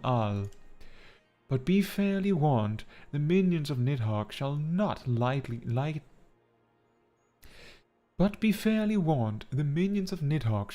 lightly suffer your presence on that sacred mount. By your struggles within the cavern shall I judge your party possessed of sufficient fortitude to proceed. We shall not disappoint you, Vidofnir. If memory serves, the Cavern of Morn is entered from the second floor of the central tower. Let us begin the climb.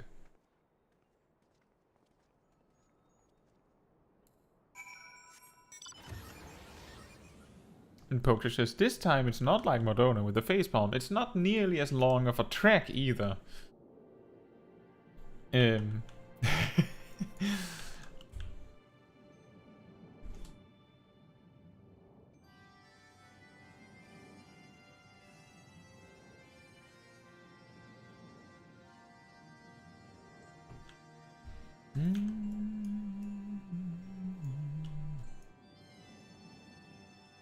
Is this the second floor?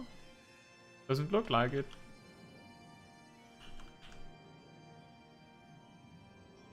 It's not that easy to see with the magic school bus.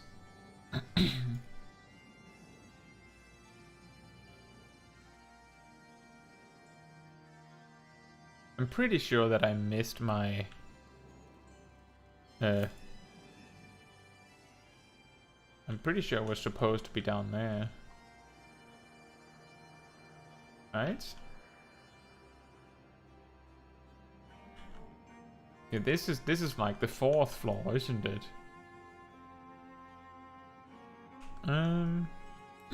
Let's just try a different mount.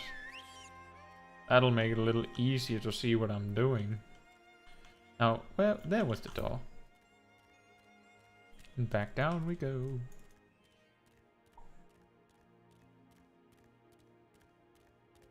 So that means that this is the 3rd floor?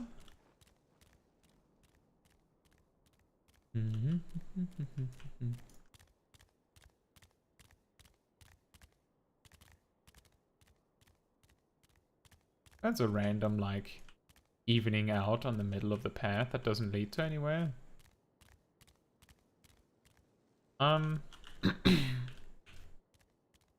It is the 3rd one and I just can't see a thing.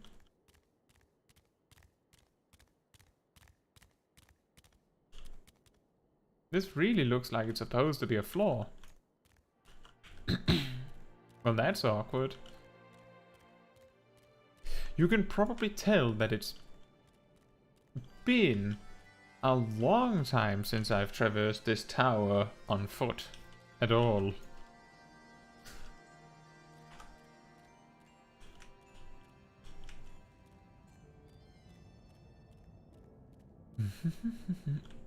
Yeah, and I just want to point out, just keep in mind that you're just walking through here and then there's just a dragon corpse. Just unexplained, and you don't even have to talk to it, and there's no response. There's no explanation for this, it's just there.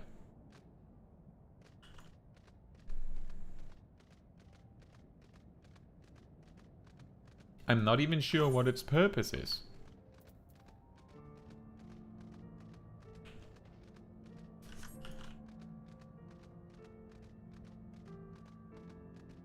He's just chilling.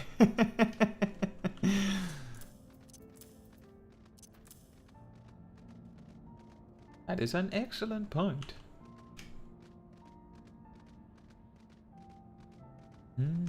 I also think that it's a little weird that we just go through this entire area without talking with anyone. I feel like it would have made more sense if we met with the boys, like here, and then continued, but fair enough.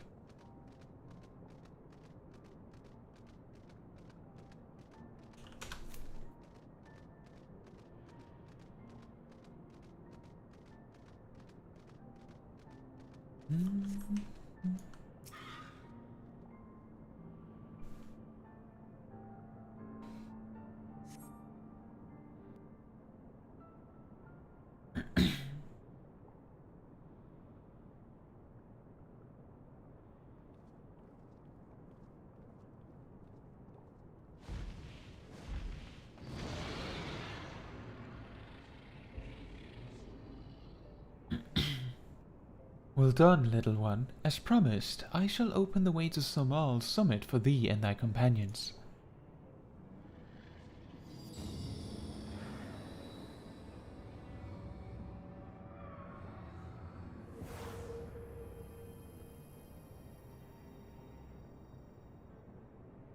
Heed me now, children of man.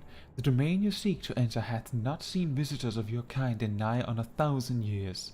Though I freely grant you passage, your presence will not be welcomed. To my kin, this mountain is revered as holy ground and resting place both, where you the minions of Nidhogg during your ascent, but 'tis certain they shall take great offense at your intrusion. We are grateful for your warnings, gentle Vidofnir. My final words are for thee, Dragoon. Which one of us? Have care to keep the stolen power thou wieldest in check, lest it breed further despair.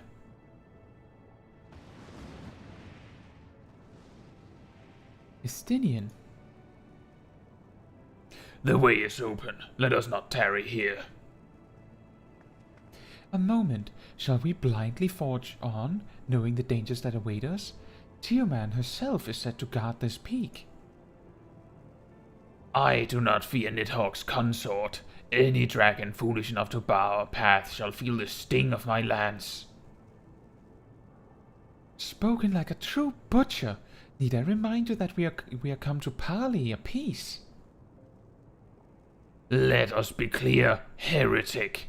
'Twas to save Ishgard and her people that I first lent my support to this doubtful venture, and 'tis for their sake that I go now to speak with Hraesvelgr. But I said nothing of Tiamat.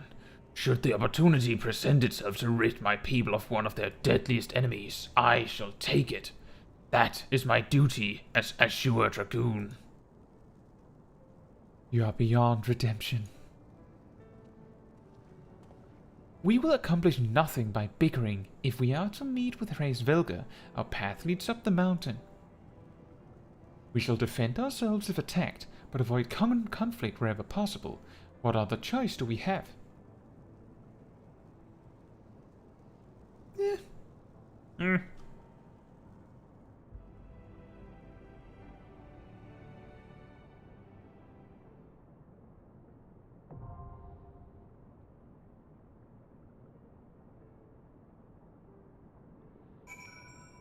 I just want to see.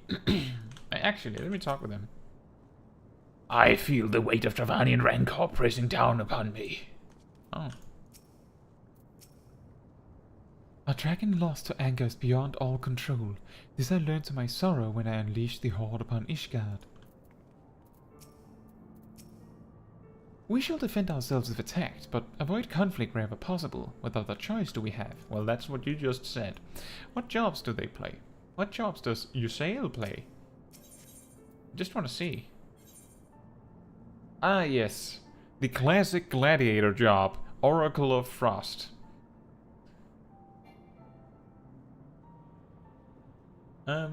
What job does she play if you're the tank?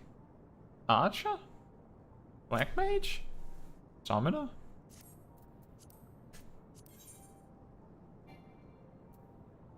Is this not something we can be told? I wish I knew. We can't see because we don't have those roles available. I'll have to check that on my main later.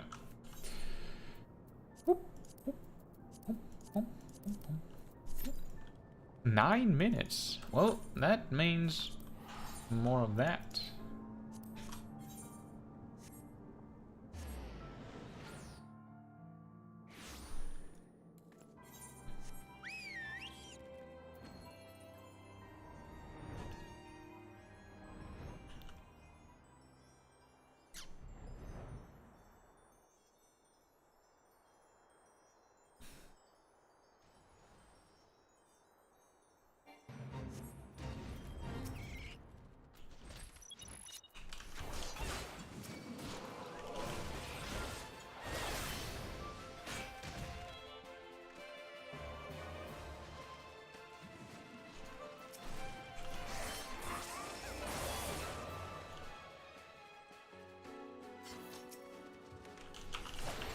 And we're back with the boss.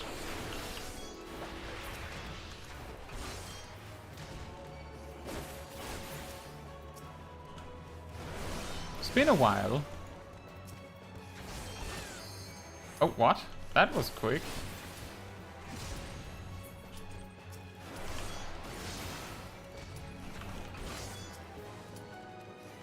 Now the big question is whether we can finish in time.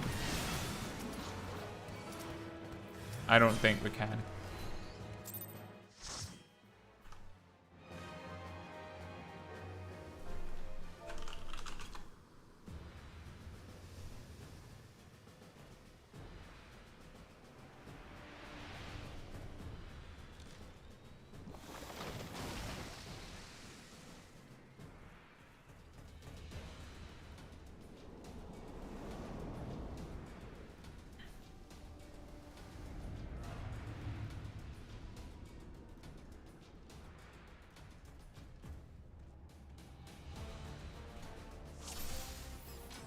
We have...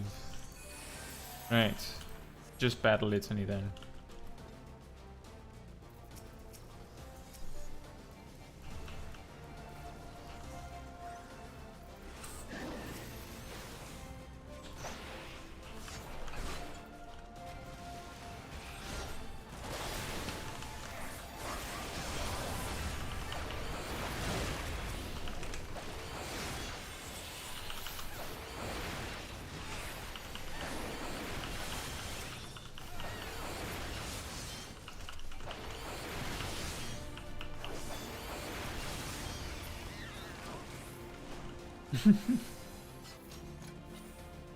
The noise of the cat there at the end.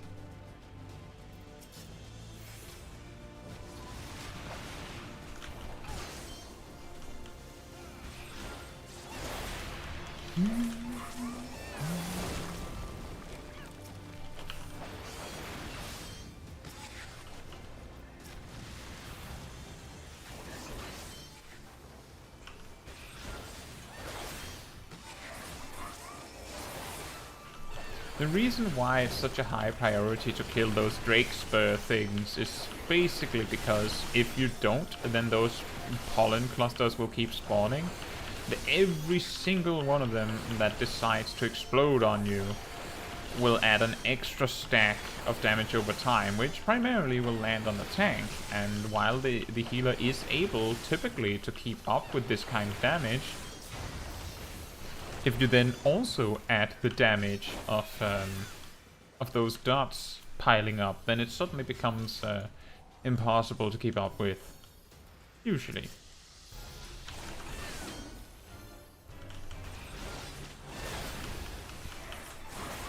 That's the idea, anyway.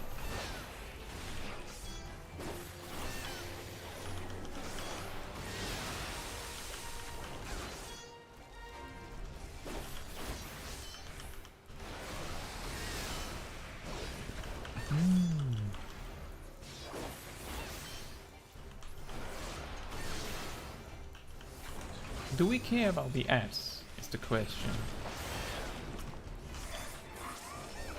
I guess.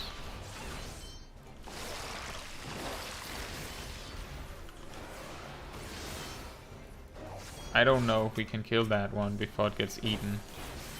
Maybe we can.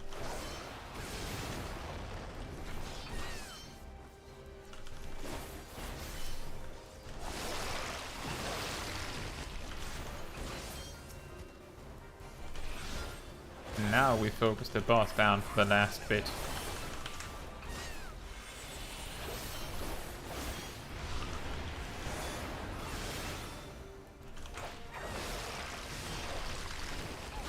With all the damage buffs.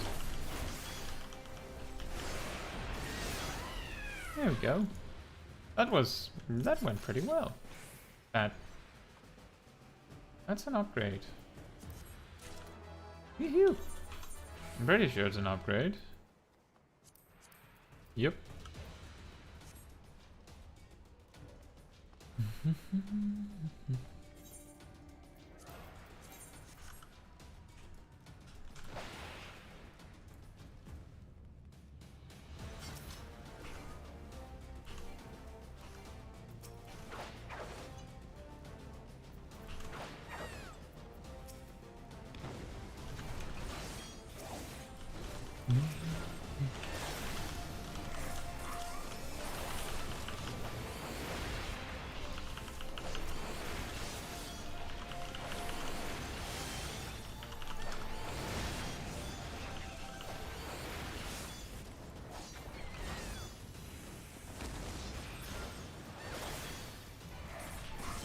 That was a very good timing of the Chaos Thrust to come up in the rotation.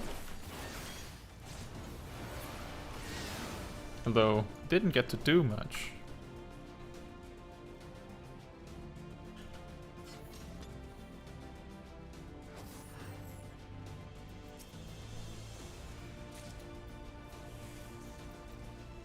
Isn't that the one that... No wait, that's a ring. That's also an upgrade. Excellent. Well, how excellent it is highly depends on whether I get it or not, I guess.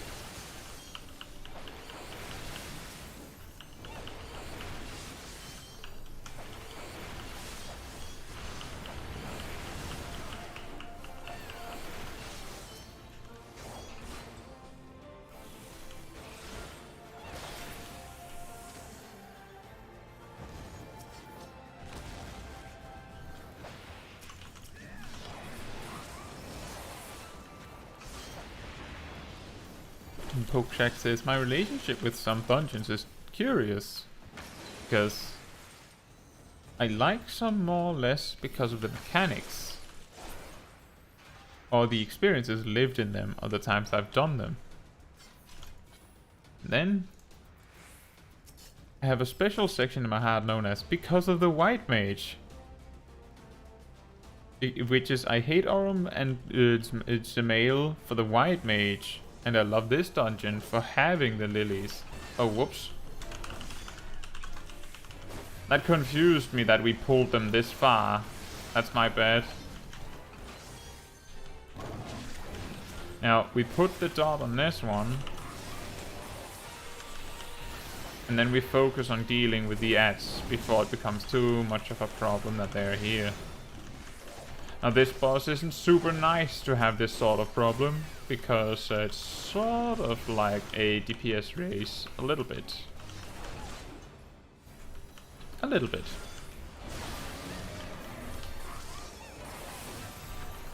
See, we ignore them. Wait a minute, we can't attack them. That's actually a really good fix that has been added. It used to be the case that you could attack them, but you just shouldn't. And they fixed the markers too. Wow, that's incredible. They've updated it.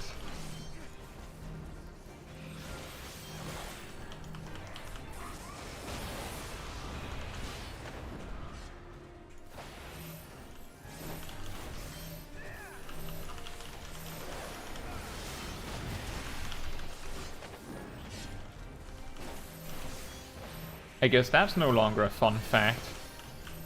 Well, now it's a fun fact that it used to be completely messed up because they wanted to make fitting markers rather than accurate markers. We don't have to attack the green thing because we have enough damage. Did it drop 4 things?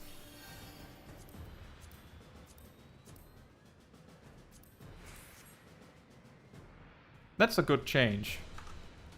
That's a really good change.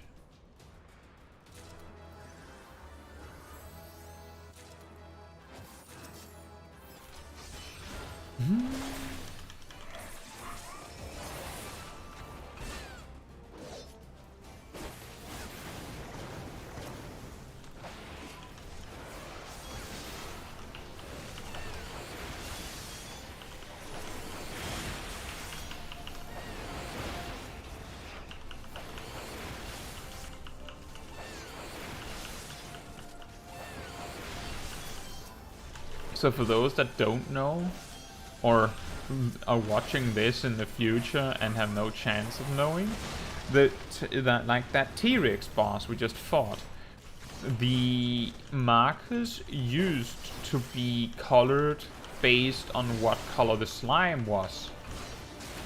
So the blue slime would have like a blue marker, and the orange slimes would have the orange marker. Now the reason why that's a problem is because the orange marker has become known to be a spread marker. So if you see the orange marker, it means that you have to get away from other players.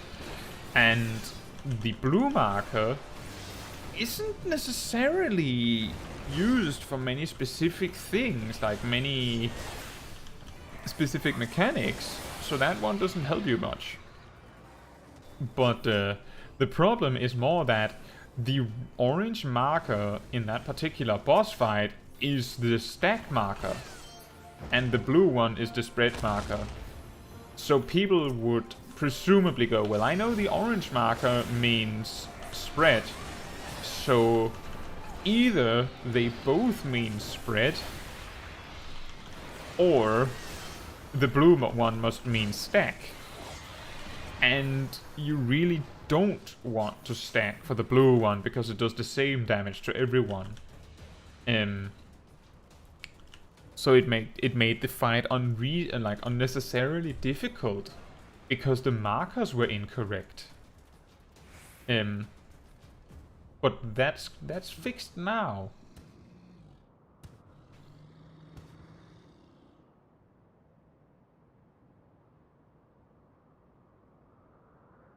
Dear man, consort of Nidhogg, we beseech you, grant us safe passage to the mountain's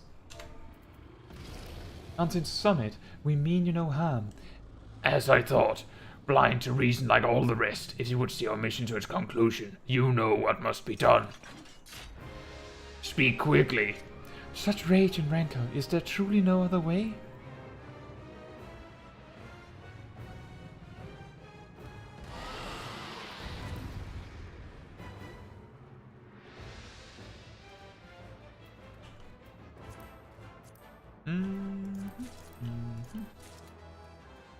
Do upgrade again, I think.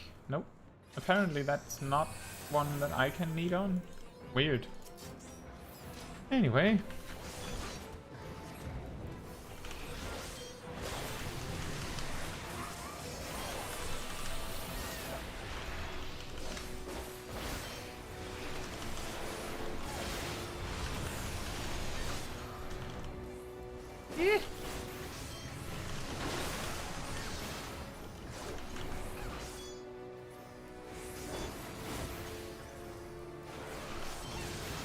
Comet.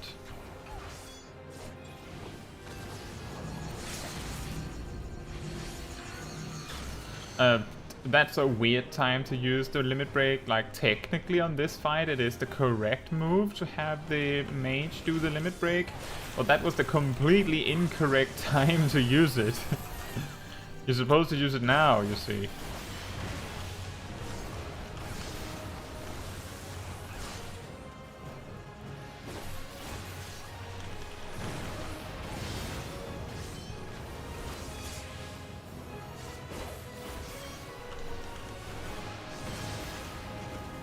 But perhaps our black mage isn't aware that limit break is a shared thing.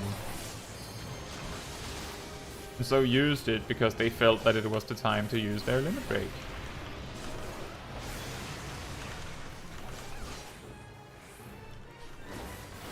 I should have used the Chaos Thrust combo there.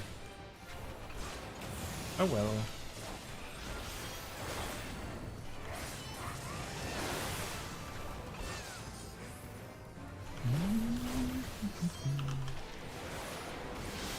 Comet.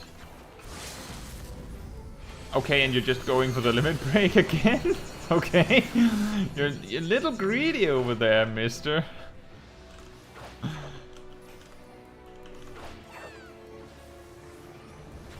Lord Vanrid the 13th, also known as my limit breaks.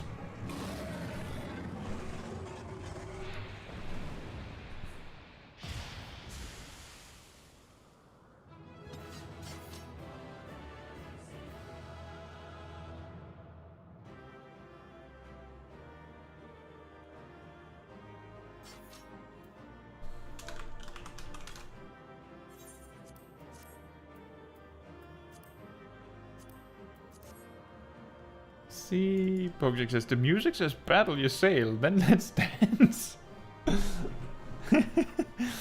Every time the boss cast Comet, he cast Comet.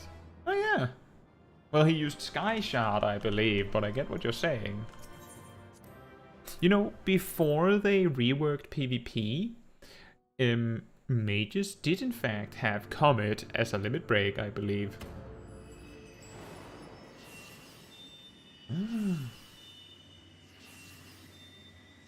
We've connected with another piece of candy.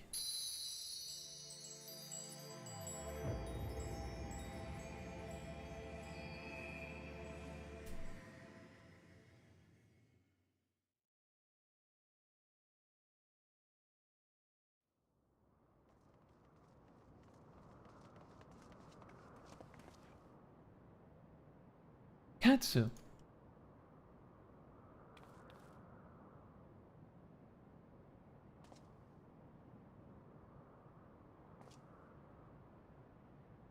'Twould seem Tioman was the last. I sense no other dragons nearby.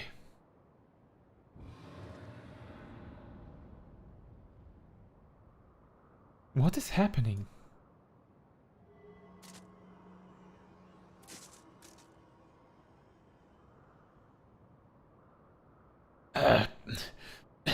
Nidhogg, he roars.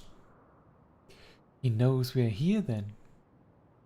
His fury, it bleeds through the heart.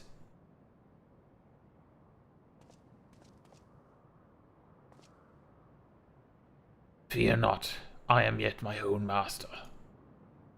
But that damn worm's wrath burns hotter than flame. Come, the heart of the dragon's homeland yet lies before us.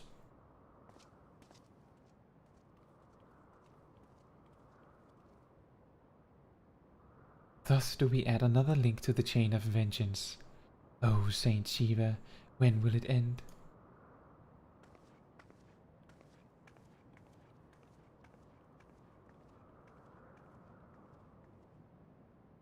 Burger says, Candy's coming back to me, little by little. To the Lick peak my- of Sohm, at the end of a perilous mountain path, whence could be seen a string of pearl-like islands, floating impossibly atop a sea of clouds.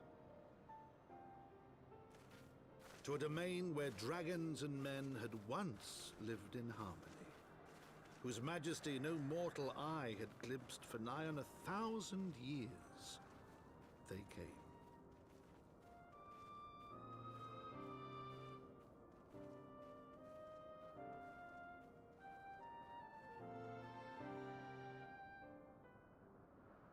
We came in a magic school bus, leg by leg. Burger says, end Shadowbringers and then unlock Lancer and Dragoon. That maybe is weird. Probably. There's actually probably a lot of jobs where it's a little awkward if you do their stories afterwards. It's like, oh yeah, I'm the completely new conjurer. Who are you? And you saved the world, right? We've reached it at last, the peak of Sohm. 'Tis said to be the highest mountain in all of Eorzea, you know. I thought it cold in Kurthus, but the air here carries the chill of 12 winters. Oh.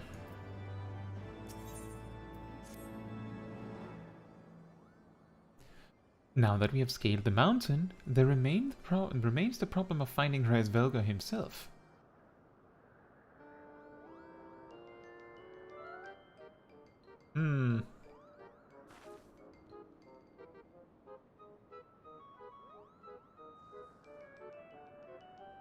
What manner of creature is that?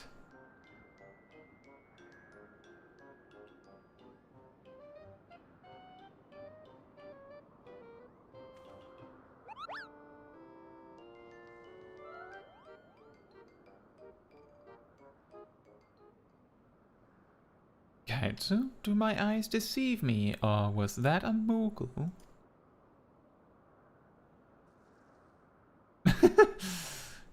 Yes. It was my understanding that they only dwelled within the Twelveswood. I certainly never expected to see one in the Churning Mists. If the Moogle does live here, however, he may know where Hraesvelgr makes his lair. Quickly now, before we lose the creature completely.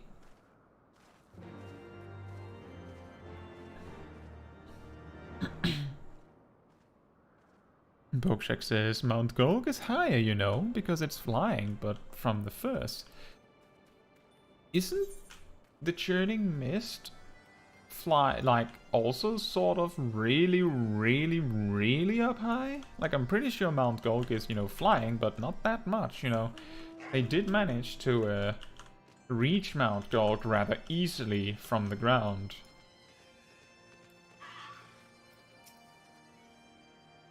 Bah, he's gone. Caetsu, we must widen our search.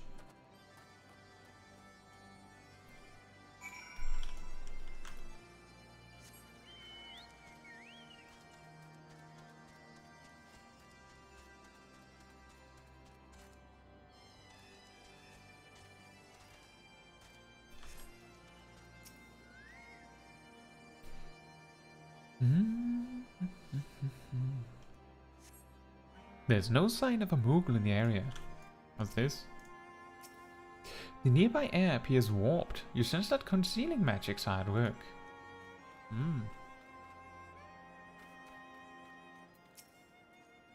A Moogle, did you say? I'm unfamiliar with the breed, but I shall search for one nonetheless.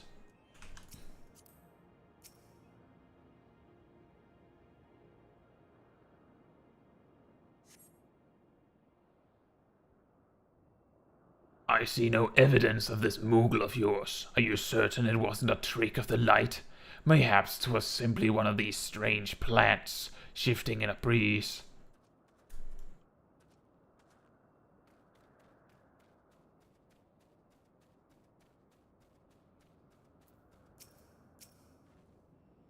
Where could he have gone? Gee, I don't know.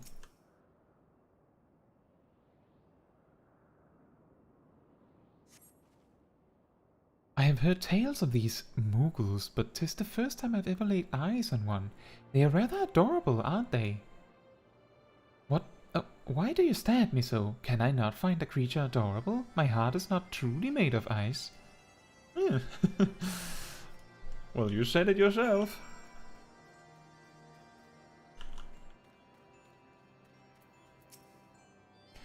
I'm sure I glimpsed a Moogle fleeing in this direction. Could he be concealing himself with magic?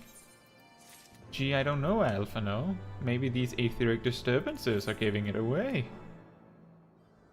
That's really random. Hey, do you want a new weapon?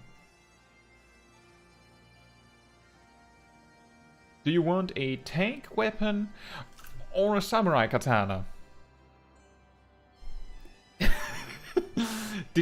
Was there some point in the development where they were like thinking samurai should be a tank and then this happened? What's going on here?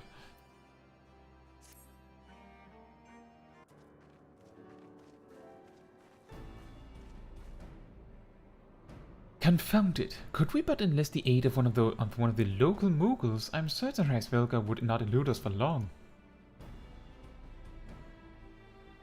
Though the eye enables me to sense the presence of dragons, I can only identify Nidhoggs with any certainty. We could wander the mists for days, and not know if we were any closer to his brood brother.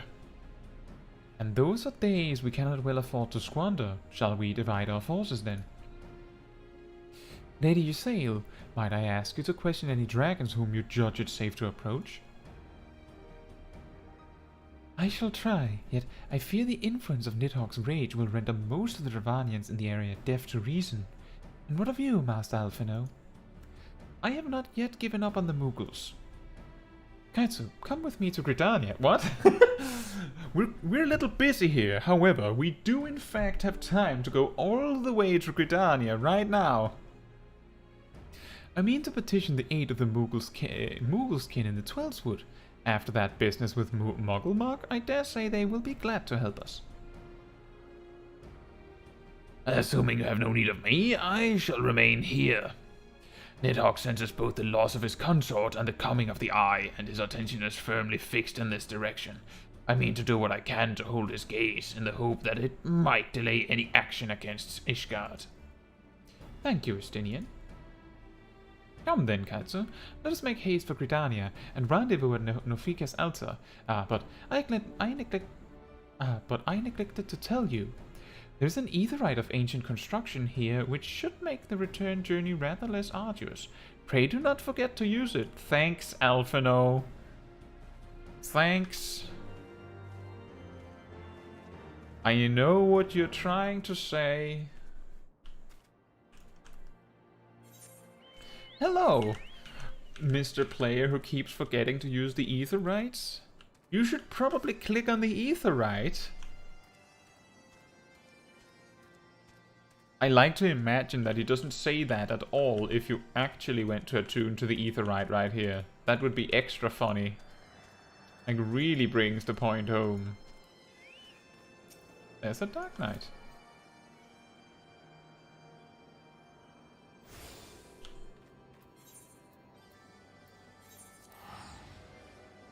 To Gridania then.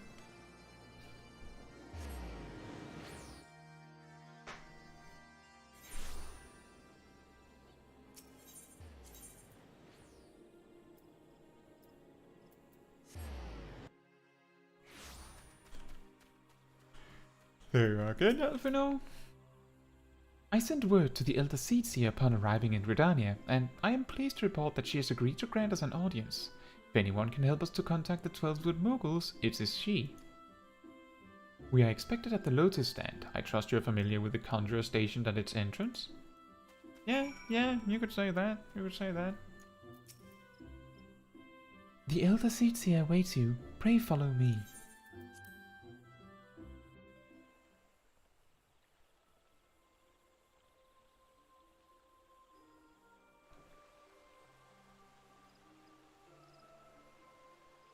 I bid you welcome, friends. The Admiral spoke of having met with you, but 'tis no less of a relief to see you safe and hail with mine own eyes. Oh yeah, that's the first time we see her, but why does she not get her voice reintroduced, huh? What happened? We humbly thank you for agreeing to receive us upon such short notice, my lady, and for all you have done for us in our absence. Would that it were solely to express our gratitude that we came to you this day. Alas, the tides of battle yet dictate our comings and goings. Elder Seedseer, we would beg your wisdom in a matter that may finally bring an end to the Dragon Song War. Speak on, friend. And then Alphino regaled our tale, from the start to the end. I see. So you seek a means to contact these moguls of the Churning Mists. Kupo, I say Kupo!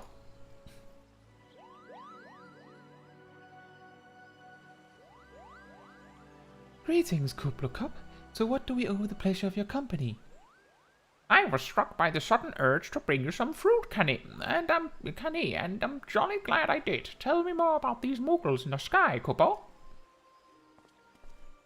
I will glad to tell you all I know, though it amounts to precious little.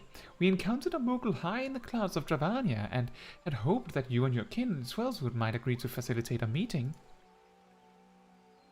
Pray correct me if I am mistaken, Kuplo, but there are legends, are there not, which speak of Moguls who dwelt beyond the clouds? Indeed there are, Kupo. Long, long ago, back when the world was still young, they say my ancestors served the gods up in the heavens. Of course, that was born before their masters took to bickering like spoiled children. Ah, yes, the tale of good King Mugglemark XII, praise be. He is revered for holding fast to a rope of miraculous length that his subjects might climb down from the sky and escape to the world below, in case someone didn't pay attention to that story back in A Realm Reborn.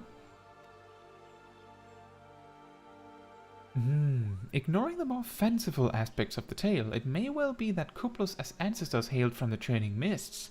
Given how long his kin have resided in the Swellswood, it is perfectly possible that the details of their history have faded into myth. Indeed, Master Alphino, such stories oft contain a measure of truth. It is like that the Moguls of the Churning Mists tell similar tales of the world below. I can well imagine why the one you encountered fled at your approach. Oh, fleeing second nature to us. We often hide when the larger races come trampling through the forest. Of course, when there's one Mogul, there's bound to be more. Yes, we are super cowards, you see.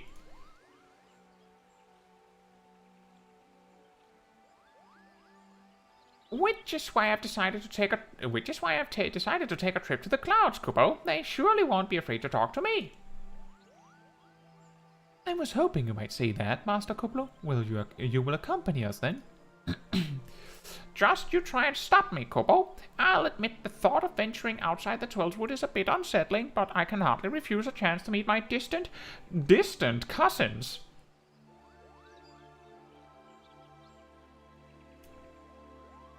If you will have me, I too will accompany you on this venture, and lend my voice to your cause as an ambassador of Gridania.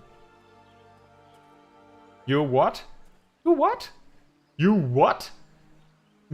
Milady, are you quite certain? How oft has our nation turned to the signs of the Seventh Dawn in its hour of need? How oft have we asked the Warrior of Light to risk her life to save our own?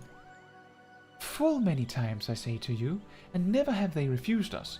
Thus do I choose this day to offer mine aid to our allies for the good of the realm. Hmm. Hmm. Hmm. Is this not just? Yes, of course. Yes, indeed. Totally. A most unexpected and most welcome offer, Elder Seeds here. We would be honored by your presence.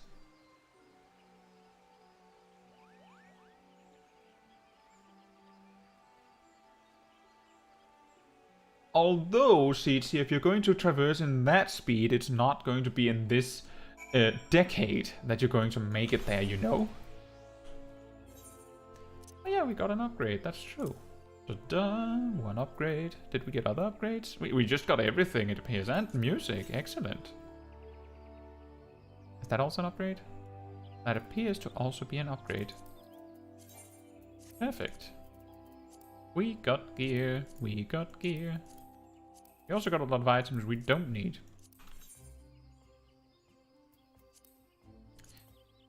It continues to be the case that the most pressing inventory space we have is the chest piece inventory space, which is not too surprising given the amount of chest pieces we've acquired.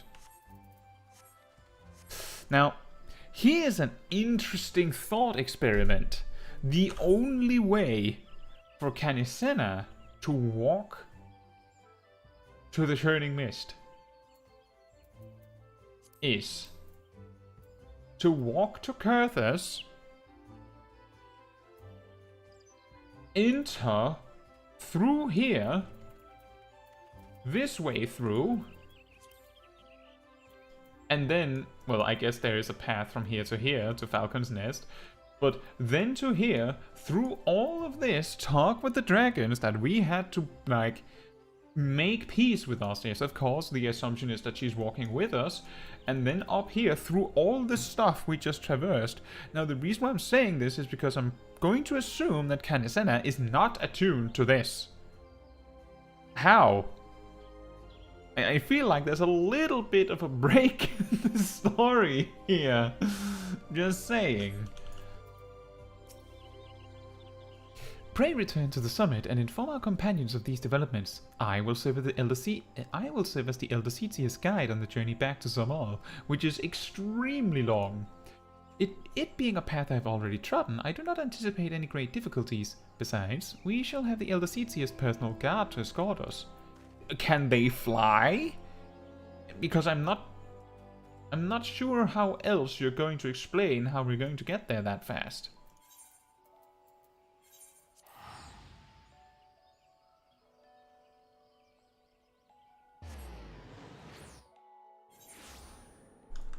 Anyway, that's not my problem.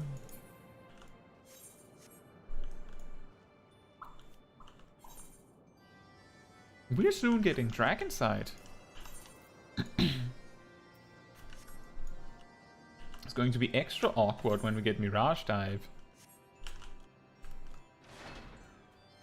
Hello, Isdinian. Well met, Warrior of Light. Nidhogg is not stirred, but he watches us, unblinking.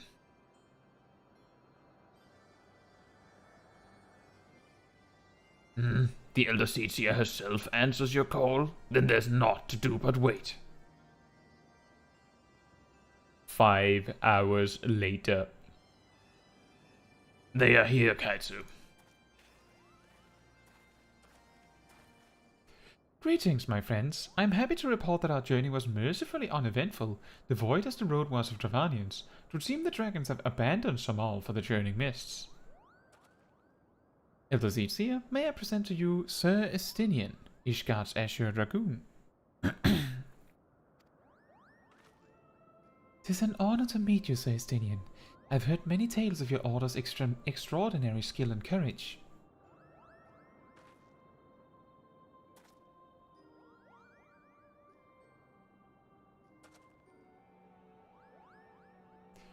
Friends, I feel it only right to inform you that we are not alone.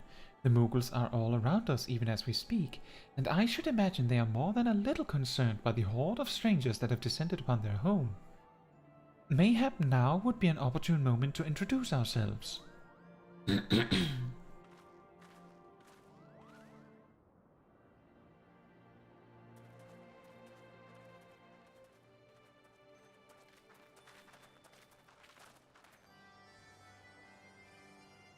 This should serve.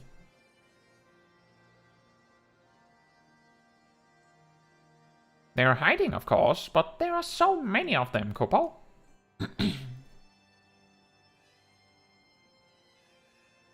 I am Kanisena. My companions and I have braved the long road from the Twellswood to share words with you. On this, the occasion of our first meeting, we bring an offering of light and wind.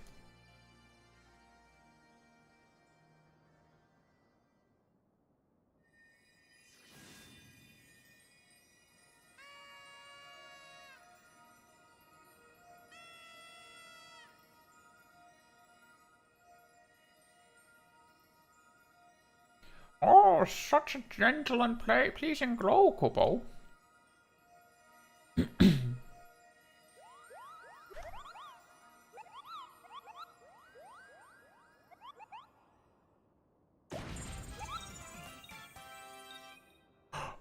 I am Moglin, the chieftain of this Moogle clan.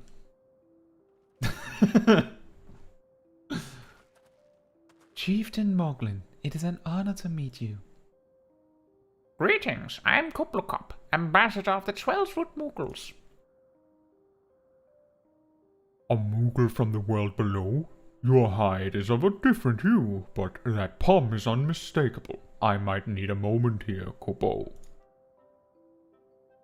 My companions were no less surprised to learn of your existence here amongst the clouds. I hope they did not startle you overmuch in their eagerness to make your acquaintance. Full well can I imagine your wariness. I am told that men have not walked here in nigh on 1,000 winters. Mayhap you will forgive them their forwardness when I unfold to you the grave matter which first brought them into your midst.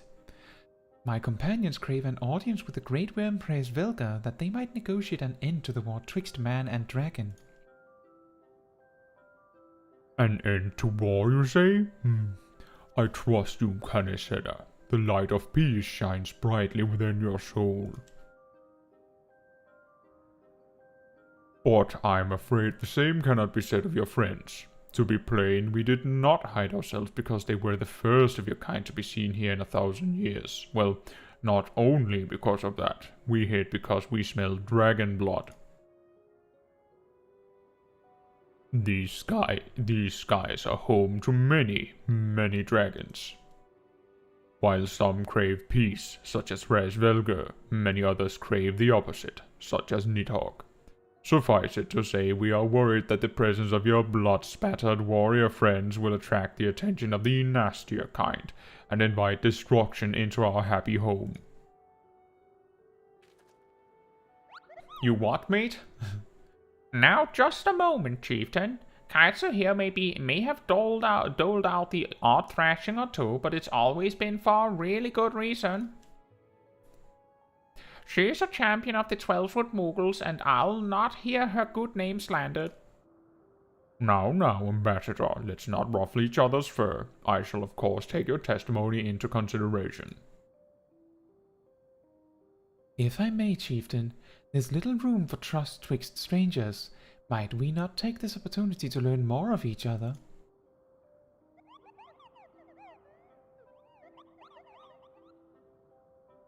An excellent suggestion, Kupo. In the interests of fostering friendship, and keeping an eye on you, I extend to you the hospitality of Mockholm. Prove yourselves worthy of our assistance, and it will be yours. I shall be watching, Kupo.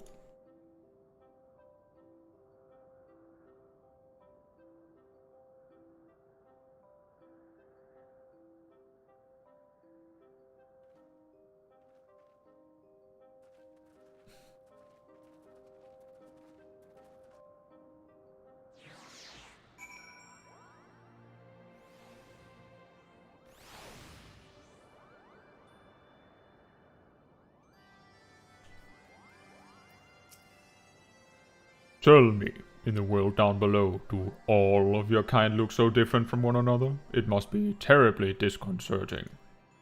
What was it Kuplukop called you again? Caetsu. Your names are as odd as your appearance. have you ever considered a nice Moogle name? Moglin is taken, by the way, Kupo. As are Mokan, Mogmug, and Mogwin, these being the names of the 3 wise Moogles who will administer the momentous challenges that I have devised to measure your worth. I call them the Trials of Trustworthiness. Undertake these trials, and we shall soon see whether or not you are worthy of our aid.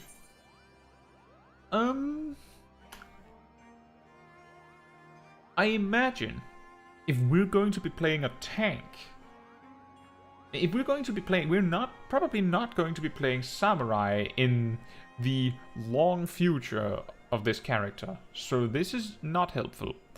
Given that Dark Knight has a little bit of a faster start than the other tanks, it would make more sense to grab the Dark Knight weapon. So let's take that one. And fill our inventory even further with stuff we really don't need. The edgy side, indeed. I'm back 5 hours later. I kill dragons only when it is necessary. Like, for instance, when I kill Rathalos because I need new armor. Smart.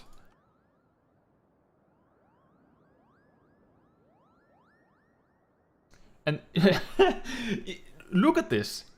If you're playing a paladin, they're actually going to say, do you want your weapon and shield, or would you like a weapon for 2 jobs? Also, that's an interesting little conundrum. We gain 1 strength. 1 point in secondary stats, and then we trade determination directed, or directed determination, for crit skill speed. The crit is great. The skill speed, I don't know. I guess because we kill enemies quickly, having faster attacks might be helpful. Hello, yes, I am Mokhan, the foremost alchemist in Mockholm, if you must know. If your tummy's gloopy or your wings droopy, I have a potion to fix that. Or I would if I didn't keep running out of ingredients. Luckily, you're here to do my trial. Yes, go forth, mighty adventurer, and mightily pluck 3 sprigs of cloud's breath for me. You'll find it blooming near the entrance to Ailtorm. It's not the safest of places, so don't let yourself be too distracted by the pretty flowers, Kupo.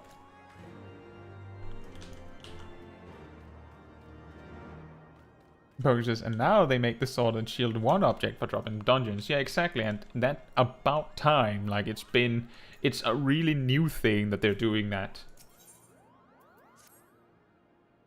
Rush, you have the pleasure of speaking with Mokmuk.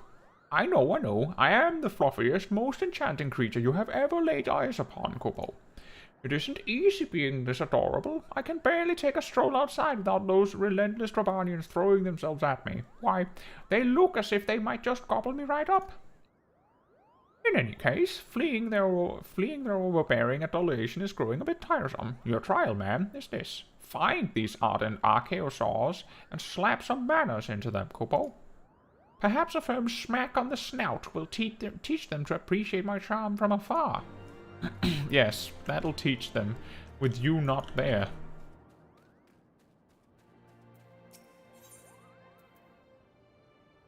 So many weapons. Mockwin's the name, and art is my game. When it comes to painting, there are none in Mockholm who can match my talent with a brush, Kupo. I know why you have come. Chieftain Mogden has demanded that I test your trustworthiness, but as I trust no one to create art that will satisfy me, I instead charge you with retrieving a masterpiece I seem to have misplaced. It was an ambitious and innovative work, guaranteed to fetch at least 4 couponots on the open market. You must find it. Question the masses. Surely a pebble painted with such vibrant color and unmistakable panache cannot have escaped the notice of every Moogle in Mockholm. So we do that first.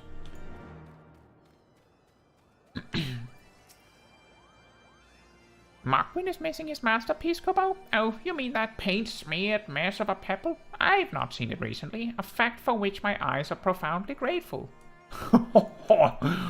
Wow. Rude. Maestro Mockwin has misplaced his masterpiece, Kupo? Oh, happy day! If I am the swifter in finding it, I will soon have a genuine Mogwin for the price of a little perspiration. Honestly, who has 4 Kubonuts just lying about to spend on such luxuries?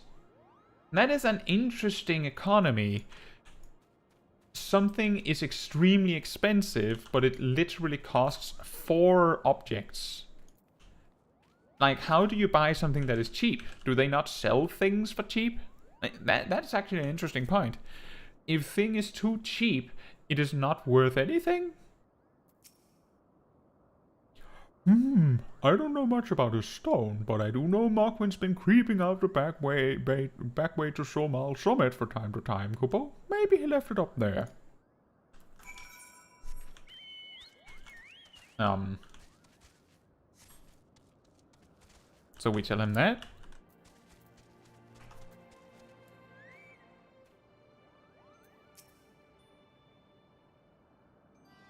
Well, what did you find out, Kupo?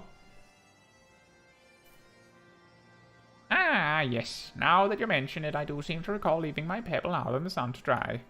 The second part of your trial commences. Go, adventurer, and retrieve my masterpiece before some art-starved admirer swipes the stone for himself.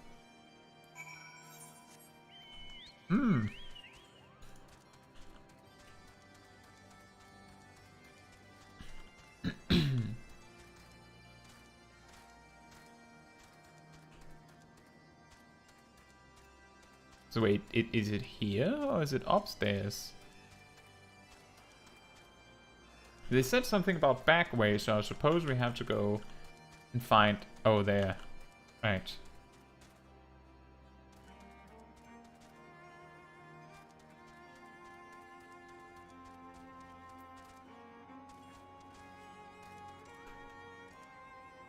Wait.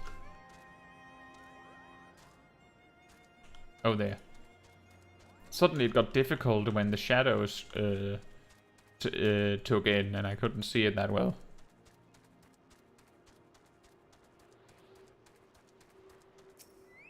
And an ether current. I didn't see that either.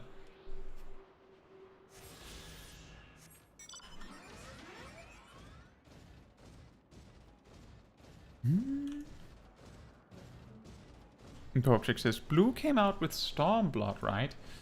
Blue Mage came out in the final patch of Stormblood, if I remember correctly. Like, we're talking... It came out in, like, the dead boring period between the final patch of Stormblood, like the final MSQ stuff of Stormblood, and just before Shadowbringers came out.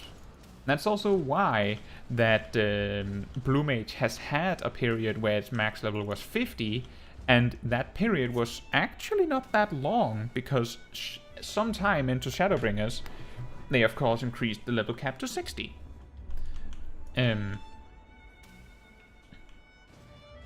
Where is it? Oh, there it is. So... Technically, yes, it came out in Stormblood, but it came out so late in Stormblood that I think most people would reasonably so argue that it really came out as a part of Shadowbringers.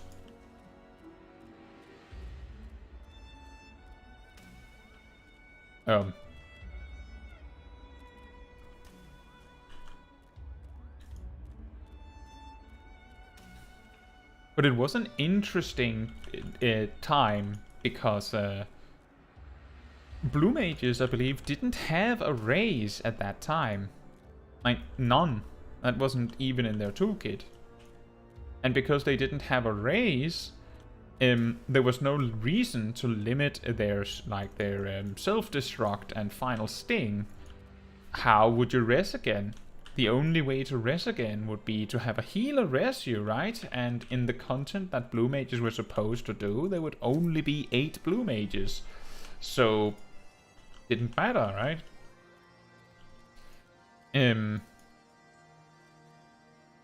Nowadays, there is a cooldown period of like 10 minutes, I believe, on the self-destruct actions to fix that, so this isn't an option to spam them in any capacity. Do you have it, Kupo? Is my masterpiece safe? Yes, this is my work. Is it not exquisite? I call it Contemplations of Zenith. Actually, now I'm extremely curious what it says. An ordinary rock, awash with extraordinary color. What that color represents, however, you cannot discern from any angle. Do you have it, Kupo? Is my masterpiece safe? Yes, this is my work. Is it not exquisite? I call it Contemplations of Zenith. Thank you, ma'am. At last, I can exchange my art for those delectable Kupo nuts. Chieftain Moglin will hear of this valorous deed. I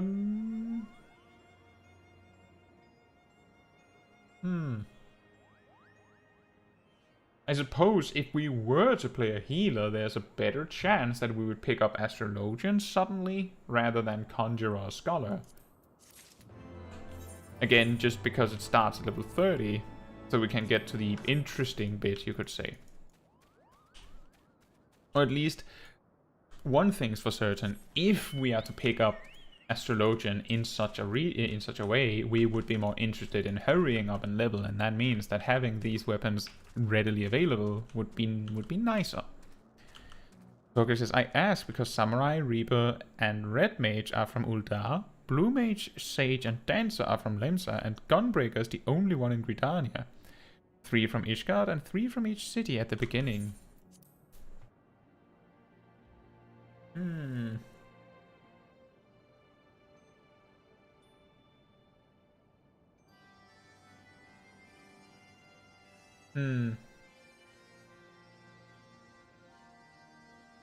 That is an interesting point. I'm guessing that they haven't, they don't think that much about that, and more think about making a story and then it just happens to be somewhere. Or the next expansion we will have 2 jobs in Gridania, who knows?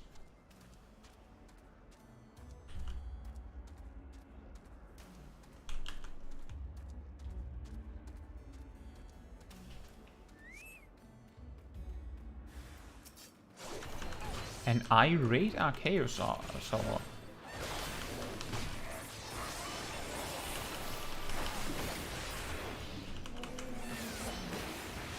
That's way too early to have the 5-step combo. It feels wrong.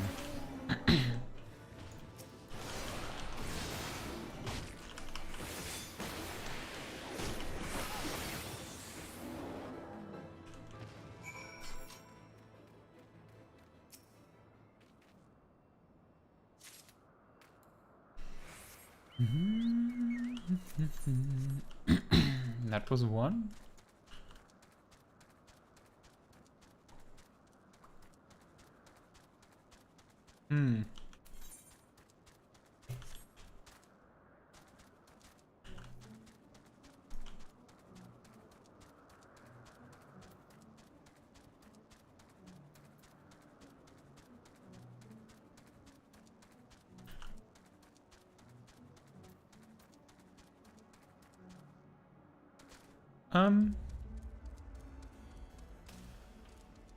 That's a little awkward. There's one here. Excellent. Now where's the 3rd one?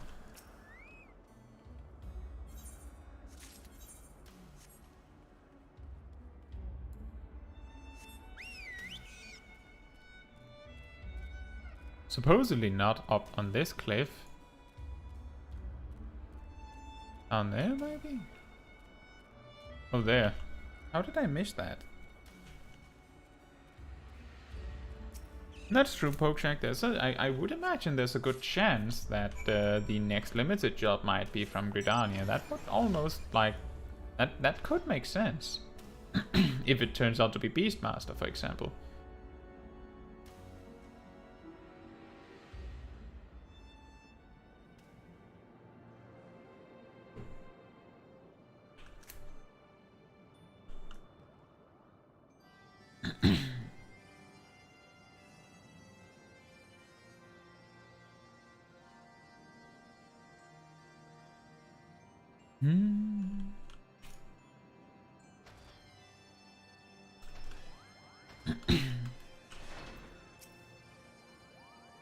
were able to humble my Dravanian devotees? Wonderful! You are as capable as I am captivating, Kobold.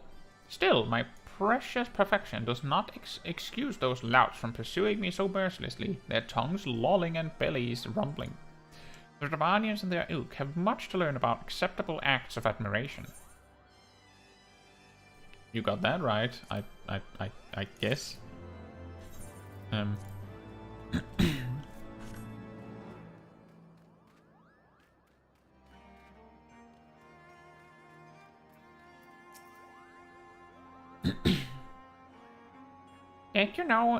Did you have any trouble finding Cloud's Breath? I do need it quite urgently, you know. Lack of imagination has led to most white flowers found growing in the skybound regions of Dravania and Abalathia to be named after clouds, this light-petaled specimen being no exception. Oh yes, these are perfect, Kobo. Now I have the main ingredient for my palm tonic. Speaking of which, how are you feeling, miss? Should you ever feel your palm losing its bounce, then I'm your Moogle, Kobo. My what? That's not a palm.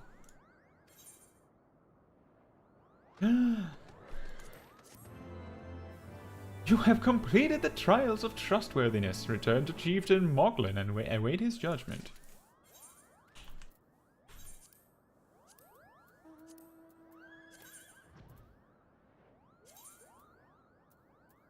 Ta-da! Move over our pink collar so we can keep it. Let's just move that there so that we don't accidentally drop it somewhere, lose it somewhere. Caetsu, if that is what you insist on calling yourself, you have completed the trials of trustworthiness administered by the taskmasters Mogan, Mogmog, and Mogwin. During these grueling tests of character, I closely observed your conduct, as well as that of your companions. And I am decided, Kobo. Gather your friends before me now, so that I need not repeat myself needlessly.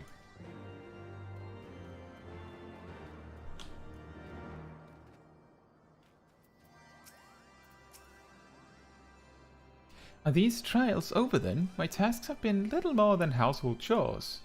If our hosts elect not to grant their aid after working us like pack chocobos, I shall demand compensation in Kupo nuts out of principle, but I hope it will not come to that. Let us hear the chieftain's verdict, shall we? He already knows the economy here. I want compensation in Kupo nuts. How go your trials, Warrior of Light? I myself have been sent on a number of expeditions to chastise the local dragon population. Did not their chieftain wish to avoid inflaming the Dravanians? Such contradictions aside, our hosts seemed entranced by the height of my leap. They compared me to Mog, a lance-wielding Moogle warrior of Eld who also favored such attacks.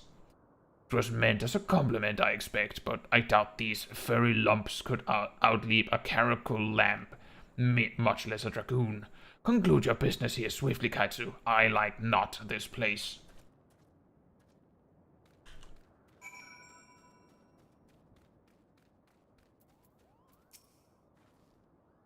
Standing here in Markholm, my thoughts turn inevitably to the legend of good King Moggelmark XII, praise be, and his seat in the heavens. Like most, I thought it no more than a myth, a story for younglings that grew with the telling, but with every passing moment, I become more certain that we have discovered the origin of the tale. Full eager am I to hear what the chieftain has to say. In before, Moglin is the OG. We've become such friends, Kubo. My Moogle cousins love to sing and dance as much as I do. Chieftain Moglin has finally come to a decision, has he? Well, I suppose I'd better flutter over and see him then.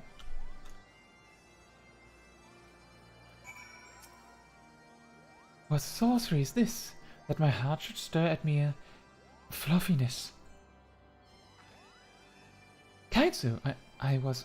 No matter, what is it? Chieftain Moglin has made his decision. Well, let us not keep him waiting then. Indeed, his fluffiness awaits.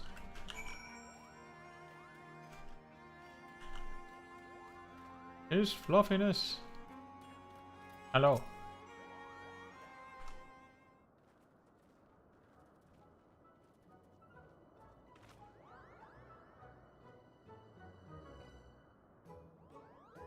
Never have I met such determined workers, Kubo. It would have taken us moons to complete all those dreary chores and niggling errands.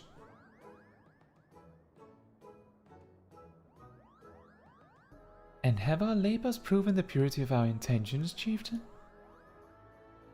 Without a doubt. In fact, there was never really all that much doubt to begin with. You were, after all, already friends with a fellow Moogle.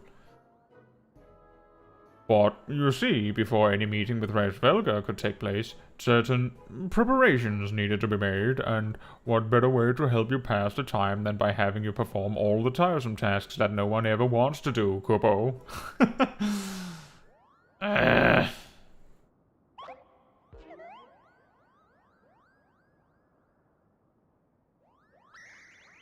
Oh dear, the horn. Bring out the horn quickly now.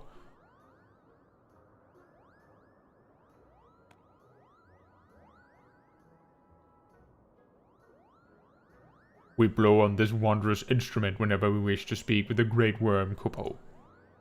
We haven't perhaps been treating it with the care it deserves of late, and I think Morgan may have sat on it. So we needed some time for cleaning and polishing and straightening. No lasting harm done, no. Now, you need simply head to Zenith, the worm's dwelling to the west, and give the horn a good toot. We are in your debt, chieftain. Thanks to your noble gift, we shall finally have a chance to plead our case to Rasvelga. Very possibly, yes, but I wouldn't get my hopes up too high, Kupo. The old worm isn't terribly fond of, Your concern is appreciated, but I'm quite certain that Rasvelga will welcome our overtures.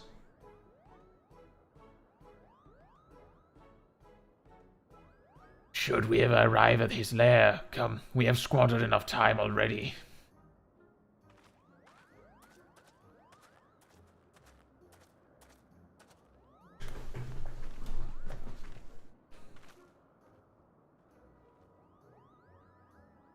Chieftain Moglin, we thank you for your gracious hospitality, though we must soon take our leave. I pray that we may continue to nurture the shoots of this new-sprung friendship twixt earth and sky. Of course, Kupo. Visit us whenever you wish. Consider Mockholm your home amongst the clouds.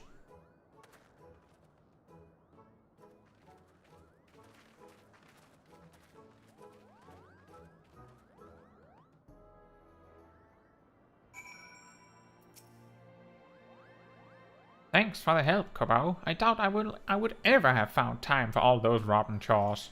Hey, it wasn't my idea. If the chieftain had spent a little less time sitting about and a little more time chieftaining, things would never have gotten so messy in the first place. And he was the one who sat on the horn, by the way. But now all the errands are done and the horn is fixed, so all's well that ends well, eh, Kubo?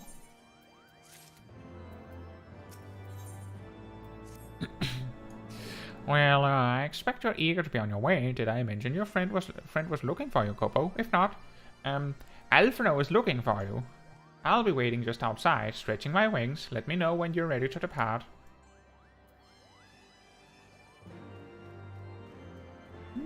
Pokeshak says, you know, when I say Tataru is an omnicraft, I never expect she can craft her own airship, you know.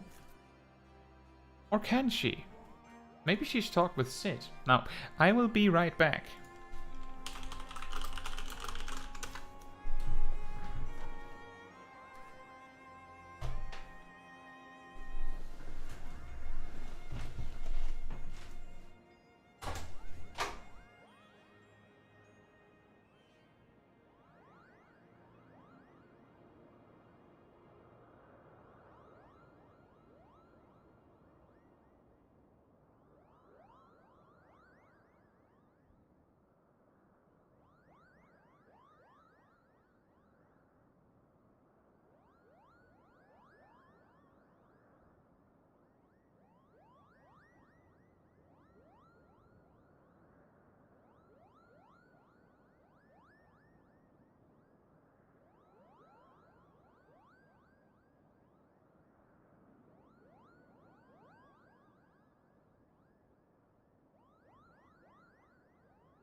Alright, I am back.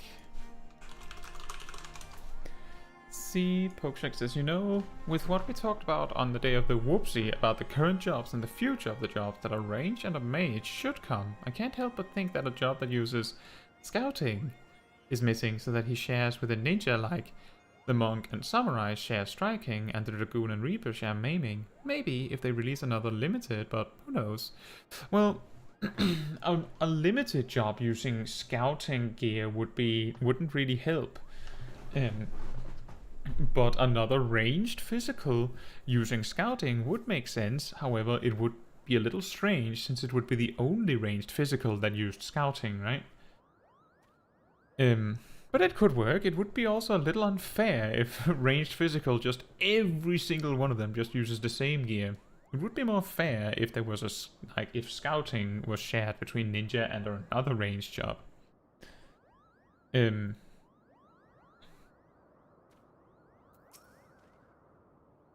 the best of my knowledge, we have all that we need for our trip to Zenith, and I believe the Elder Seatsia and her retinue will soon be making the journey back to Gridania. It would be remiss of us, I think, not to convey our gratitude to them prior to going our separate ways, shall we?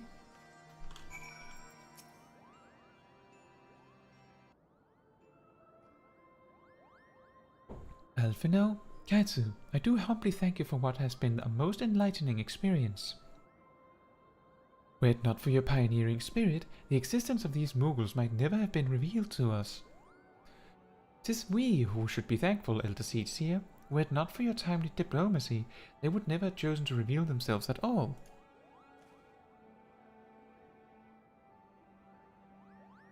And 'twas your presence, Kublukop, that ultimately won us their trust. It must have taken great courage to leave the sanctuary of the Swellswoods, and we are exceedingly glad that you did. It was my pleasure, Kupo. I've made so many new friends, and have so many fantastic tales to tell my kinsmuggles back home. And it is our home that we must now return. May you ever walk in the light of the crystal, my friends.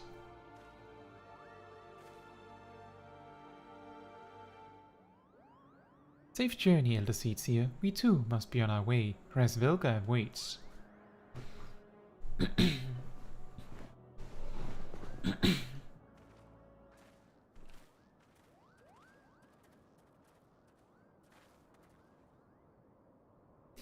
Warrior of Light, pray attend closely to your companion, Sir Estinian.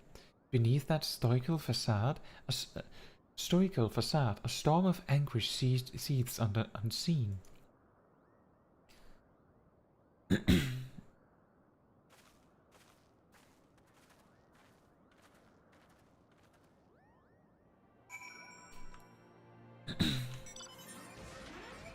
Oh, there. And Boksik says, I'm thinking at that about a range using scouting, but we can only wait what happens. Yeah, exactly. we don't know what they'll do, and I have a feeling that while they might use we need another mage and another ranged physical as a guideline, if they have a really good idea for something, they might just do that. Oh, that's the Dragoon from Earth. How is he still only level 62? Have you said your goodbyes and dabbed away your tears, Kupo? Then we are indeed ready to go.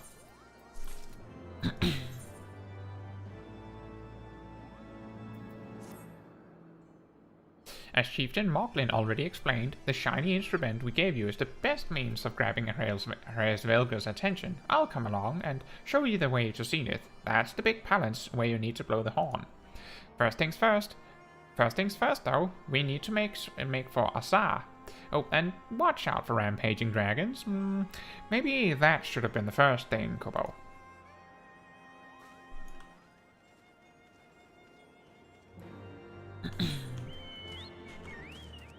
You don't say. There.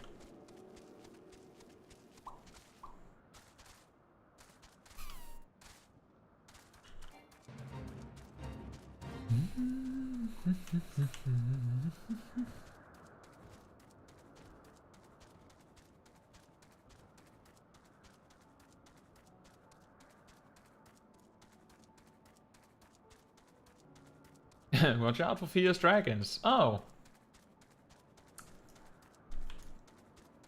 Like these?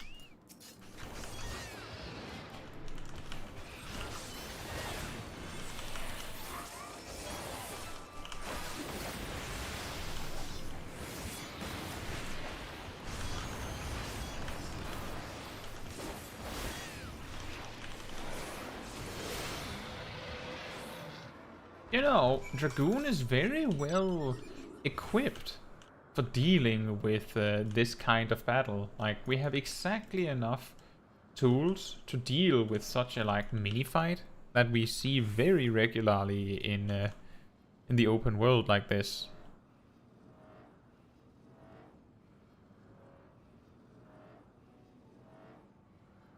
We tend to just barely run out of like extra buttons to press by the time enemies are dead. On the other hand, we seem to still not be able to keep a fight going long enough for our cooldowns to run out. We still have the damage buffs by the time the last enemy is dead. Poacher says bonus damage versus dragons. Now if only. I think that would be a terrible idea though, because then every time there is a boss fight that involves a dragon, then Dragoon becomes mandatory. And that's not something Dragoon needs. They're already perfectly fine as is.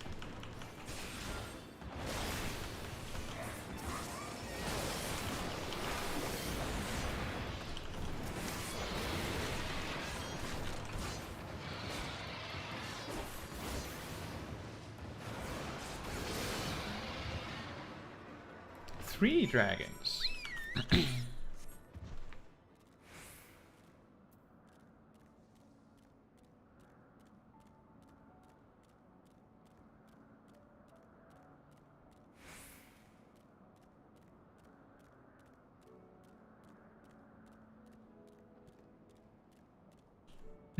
He is perfect. Does a backflip and falls off the cliff.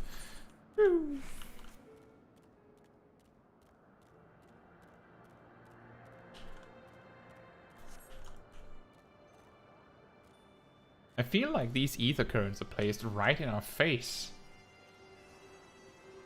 I forget to click the ether compass, but I don't really need to.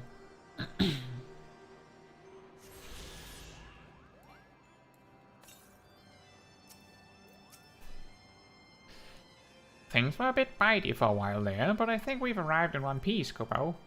I wonder what has the dragon so awfully snappy. I mean, the bad ones are always bad, but they seem worse than usual. I think we'll just take the money, honestly.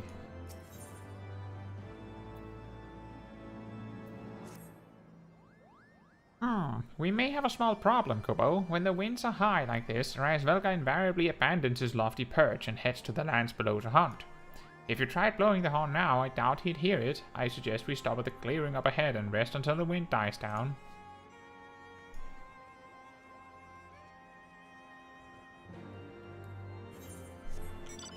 Pokecheck says, after unlocking flying in all zones until Shadowbringers, I can say all the ether currents stay in the way of MSQ, more or less. Well, that's pretty nice. But I do understand why they would do that, because it would be a little bit annoying if they didn't. But at the same time, the whole point of the ether currents is to like make it so that you have explored the zone fully when you unlock flying. Like, you don't just get to fly around and explore the last bit, because you have seen the most inconvenient parts to reach when you unlock flying.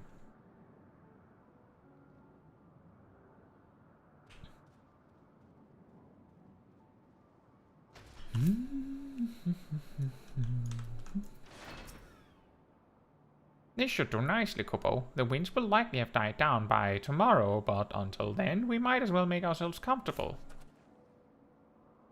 If we must interrupt our journey so close to its end, I suppose this place is as good as any. And mayhap a brief respite from the hardships of the road will help to clear our minds in readiness for the coming parley. Very well then, I believe a campfire is in order. Leave the gathering of fuel to me. I acquired a keen nose for firewood during my time in the frozen wastes of Kurthus.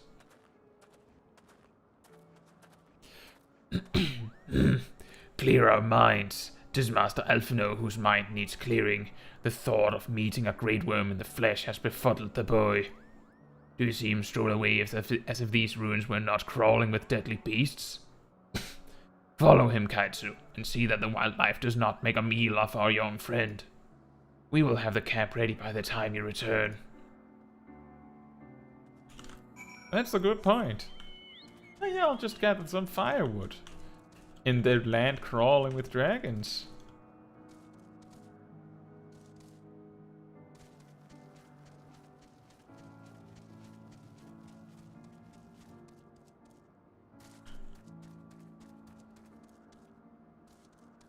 Also, did Alphino bring an axe, or what's going on here? Did he expect to just find the firewood on the floor? Or on the ground? Or on a monster?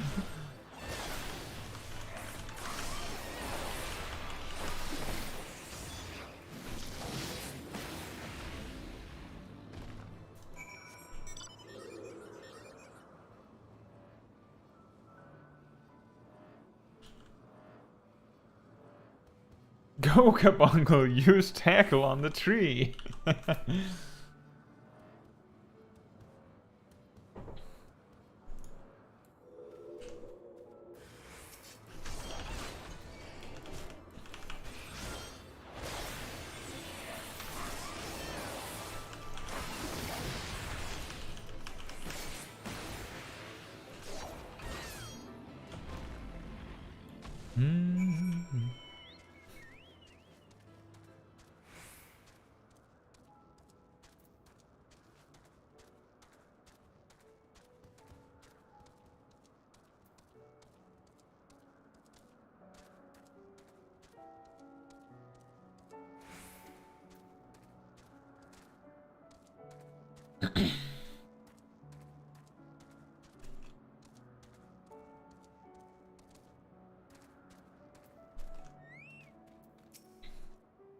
I see I was right to worry about the boy's safety.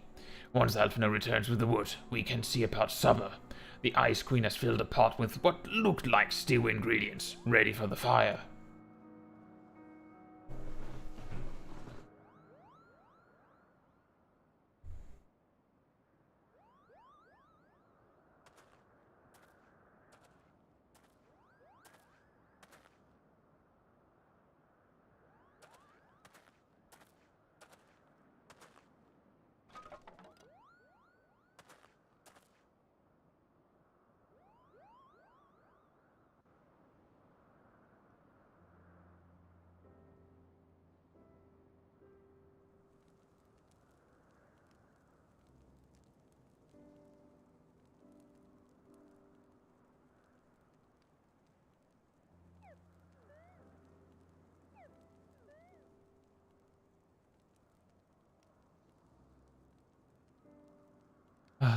Few things compare to the simple pleasure of sitting beside a crackling campfire of one's own making.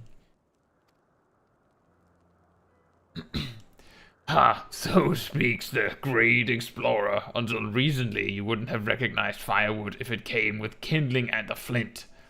Well, I mean, I was gonna say something similar, but now Estinian said it, and now I realize it's a little bit rude. 'Tis well you instructed me so patiently then, but yes, left to my own devices, I would have been compelled to signal to you sail with a pile of damp leaves.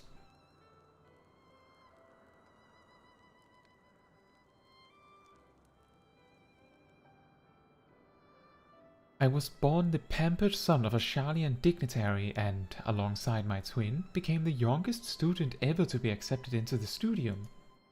How proud I was to match wits with scholars and philosophers, how ignorant of mine own shortcomings, that hubris invited manipulation and betrayal, and led to the downfall of the Scions. We all of us are guilty of similar ignorance. How many men lay down their lives, never knowing what it is that they fight for, never questioning that which they have been taught to believe?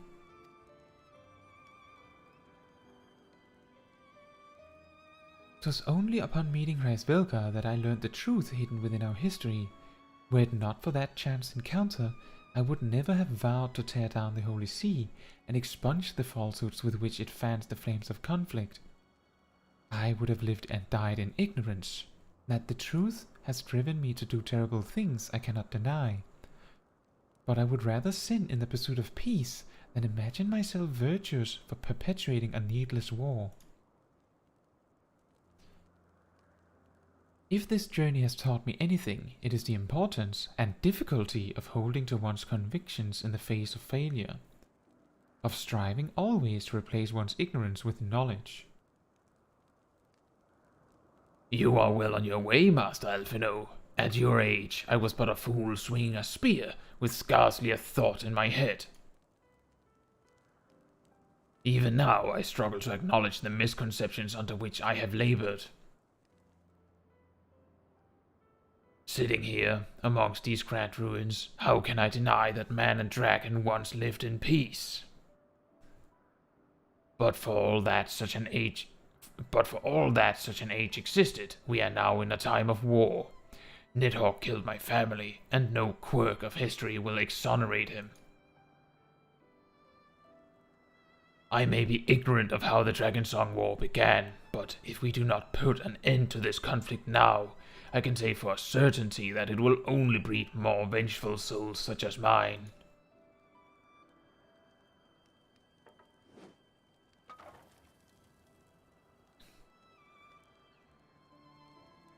In my hands resides the power to vanquish a great worm. If Ishgard's survival rests on me wielding that power, I will slay Nidhogg myself. Orders or no. Estinian, you gave your word. My word is contingent upon the success of our parley. Show me the strength of your convictions, Lady Iceheart. Convince Hraesvelka of the righteousness of your cause.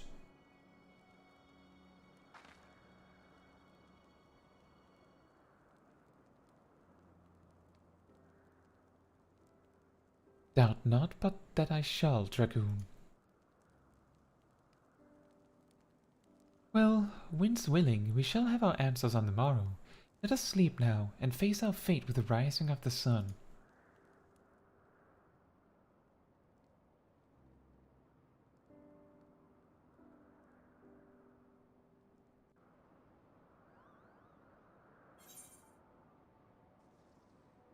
The Black Mage stuff. Poke Shack. It's pretty funny. Hey, Phil, we need to attack that sassy lost child by the order of Lord Nidhogg. Yeah, Tom, but we have a problem. She's like 11 levels over us. Oh, then ignore her, I guess. Just act like you can't see her. Just act like you can't see her. That's probably safest. I want to talk with people first. Whenever you're ready, Warrior of Light. Fully eager am I to gaze upon this great worm. We must succeed in winning Hraesvelka to our cause. Lend me your resolve, Saint Shiva. I trust you are well rested, Kaitsu? Good. If we are to parley with Hraesvelka, we shall each have need of the full complement of our wits. On this morning, this nice morning sun, as the sun rises in the distance. This is actually really pretty.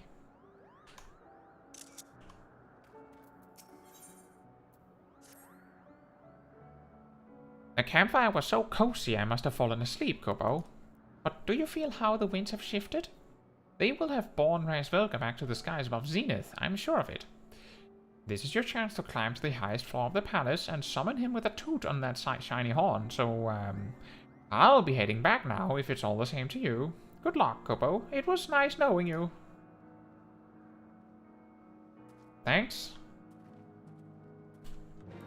Question mark?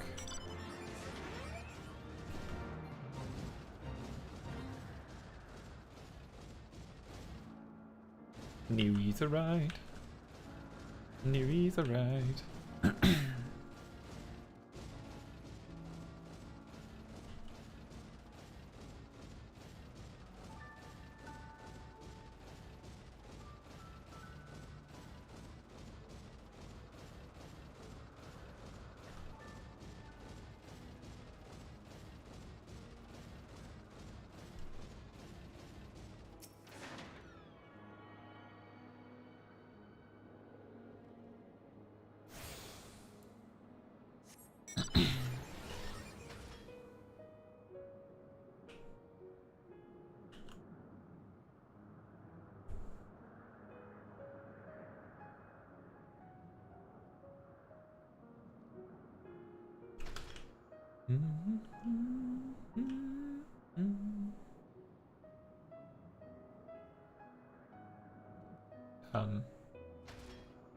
Oh. Right. I was like, where's the way up?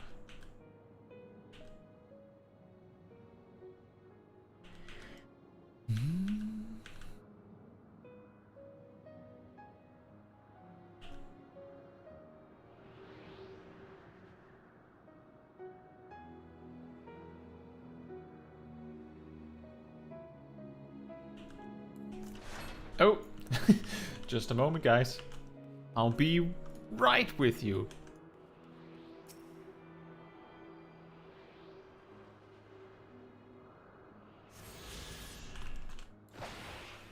All right, party time.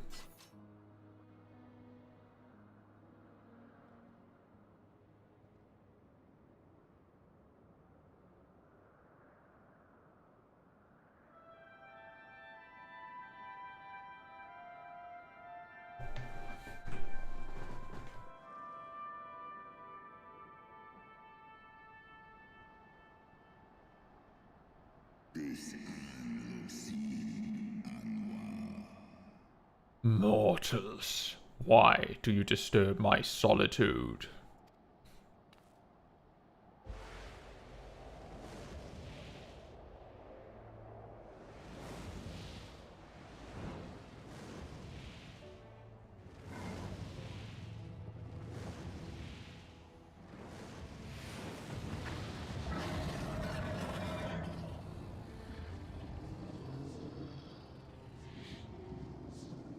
Svelga.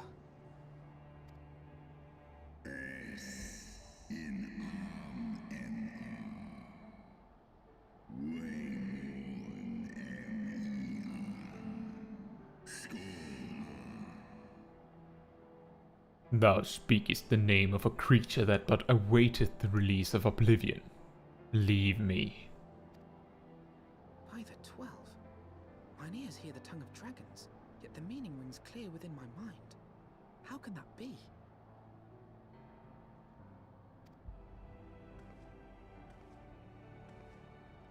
Svelga, do you not remember me? 'Twas I whom you found in Dravania. I who glimpsed the truth. The truth about your past. About Shiva.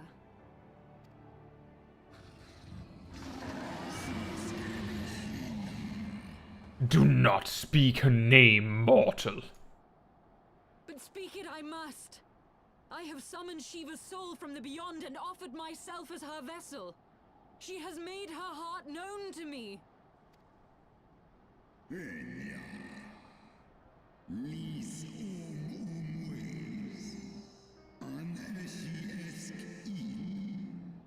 Foolish girl, thinkest thou my beloved spirit hath descended from the heavens?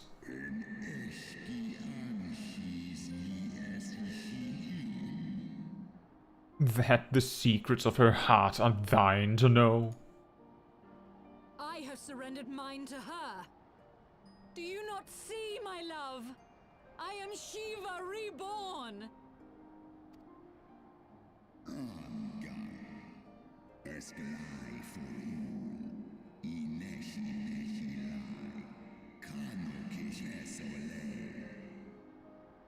Gullible fool, the light but illuminated the past for thee. It did not grant thee omniscience.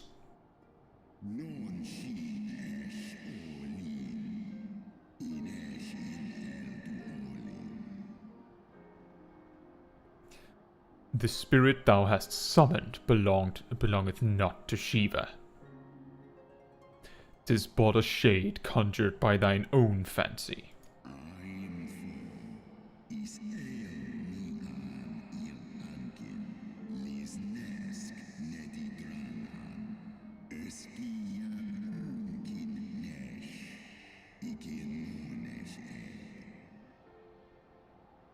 In an age long past, mine own kin were guilty of like folly.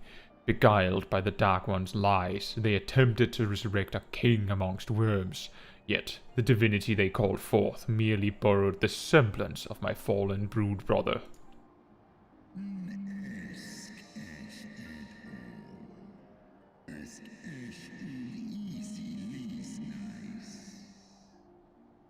Such gods are not summoned, but created, phantoms spun from the threads of misplaced faith. Then the spirit that answered me.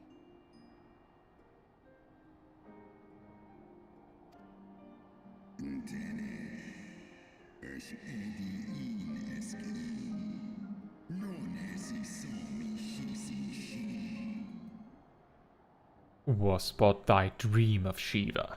Thy soul hath been corrupted by a deity of thine own making, child.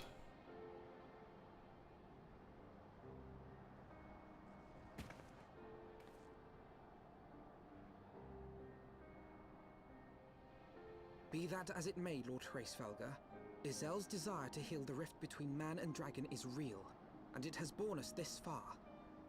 We would spare both our kind and yours the ravages of this senseless war.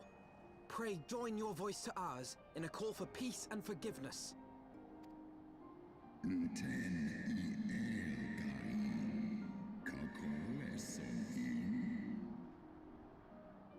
The tale of thy kind is one of avarice, treachery, and death, and thou wouldst speak to me of peace?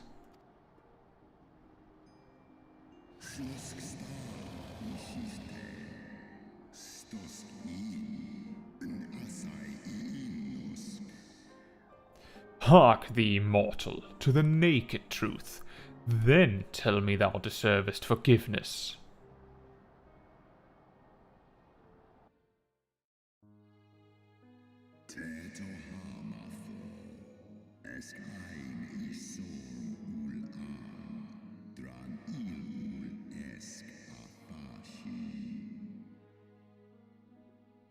$1,200 ago, my beloved Shiva's sacrifice served to bring an end to the war twixt man and dragon, paving the way for an age of peace and cooperation.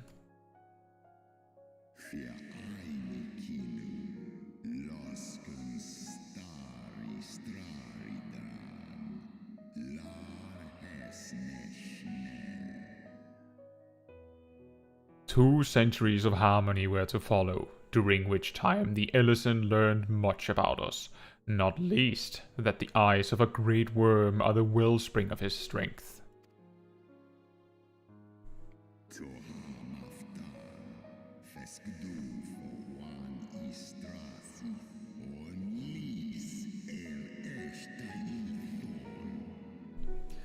"'Twas out of the selfish desire to possess this strength that King Thordan then conspired to undo all that... 'Twas out of the selfish desire to possess this strength that King Thordan then conspired to undo all that our peoples had achieved together.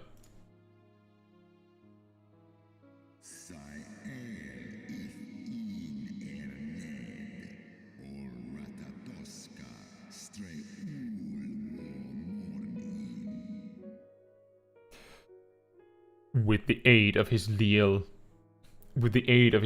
knights, that most noble of Ellison lured my brood sister Ratatoskr into an ambush, and took from her that which he craved.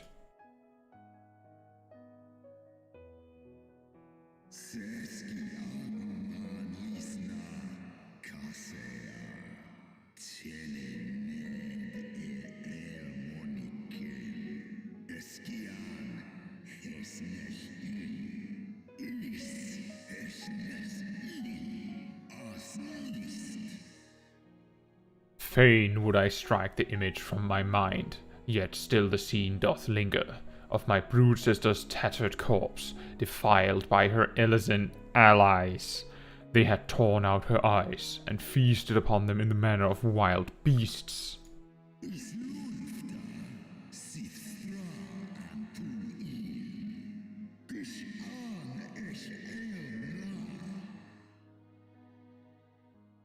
Yet that was not all, for from their bloody banquet The fiends had gained strength beyond that of mortal men. Even now, I labor to comprehend the enormity of their betrayal.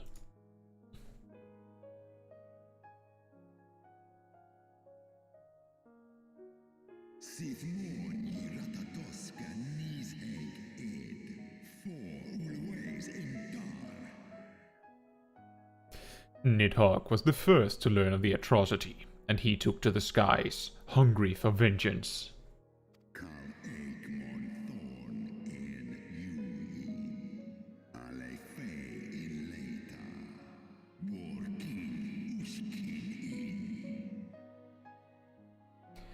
But though he slew Thordan and some few of his knights, their fellow butchers knew only too well where to aim their spears, and with now practiced savagery, they set about my brood brother, sending him flailing from the field.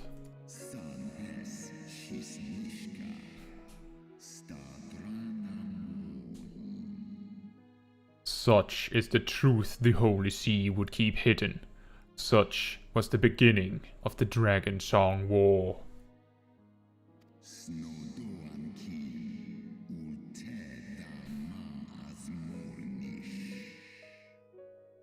'Tis a song my kind shall ne'er forget, e'en should 10,000 years pass and Ishgard crumble into dust.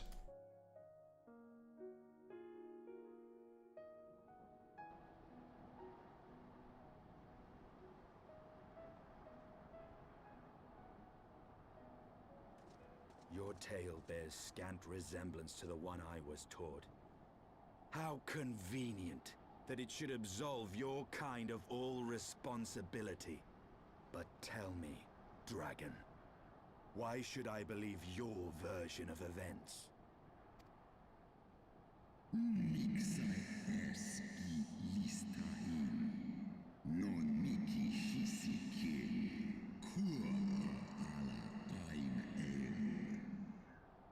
What thou choosest to believe is immaterial. The betrayal that yet haunts mine every waking moment is no less than the truth to my kind.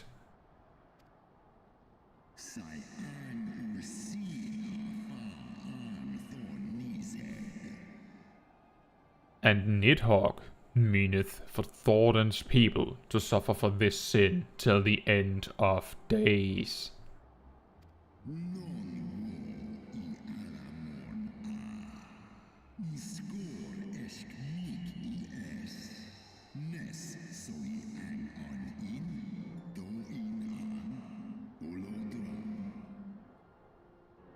That which thou imaginest a war of extinction is but a punishment, a siege of the spirit. Hast thou not seen those who tire of the torment, those who abandon their own and side with the dragon those who abandon their own and side with the dragonkind, Ishgard's so-called heretics. That was very quiet.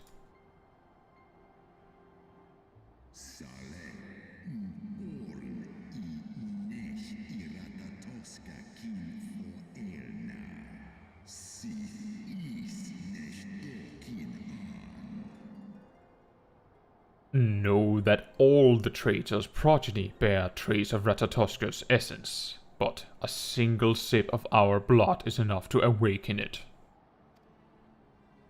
Then, the seed lies within us.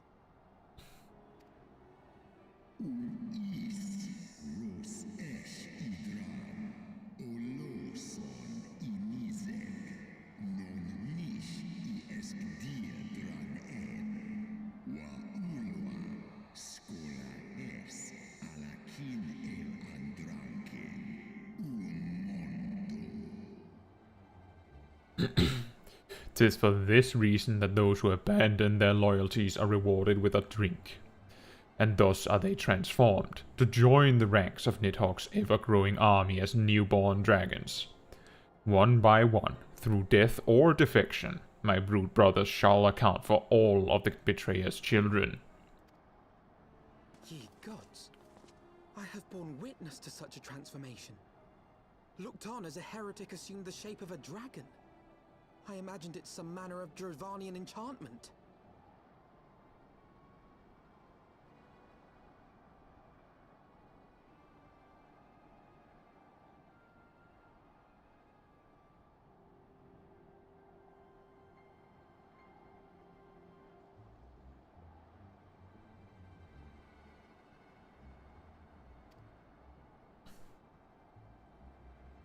But if any Ishgardian, regardless of allegiance, has such potential within them, 12 forgive us. To think of all the dragons we've slain!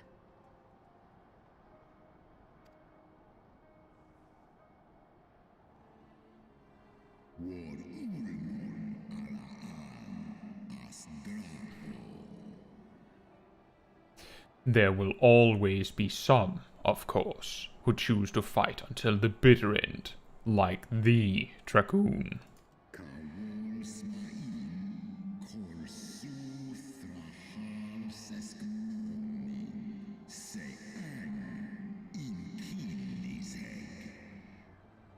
But struggle as thou might, thy youthful vigor will be spent ere thou reachest 210, and Nidhogg shall remain to torment thine offspring. Oft have I wondered why Nidhogg did not simply raze Ishgard to the ground. Now I have my answer. He has no intention of winning the Dragonsong War, for it is no war at all, but vengeance. An eternal requiem sung for his murdered sister.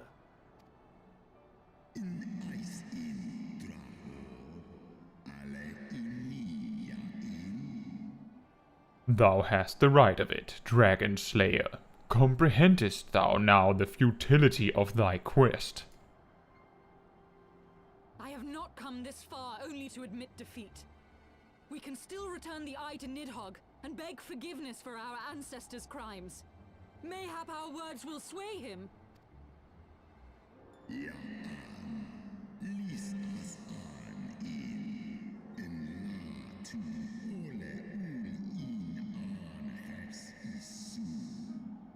Stubborn child, thou thinkest in mortal terms. Our perception of time is too broad for thee to grasp.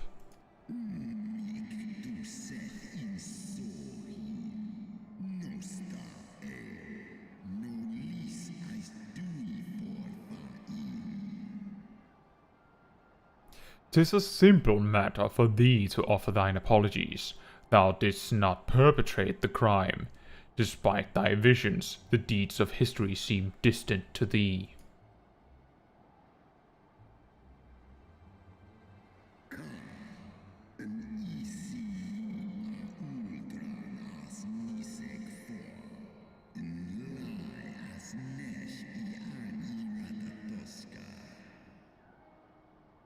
For worms such as Nidhogg, however, that history is yet part of his present, as fresh as the blood that did gush from Ratatoshka's wounds. How could he not be driven mad?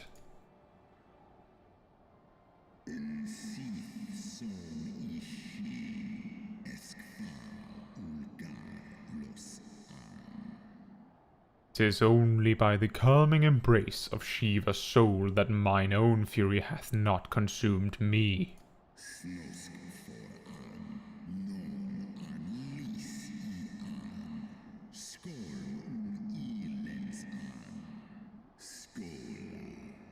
But let us speak no more of what is done. My faith in your kind is spent, and I would be alone.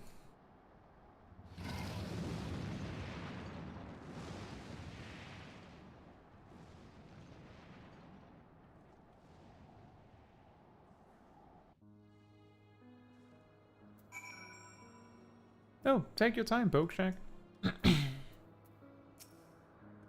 That was a long cutscene.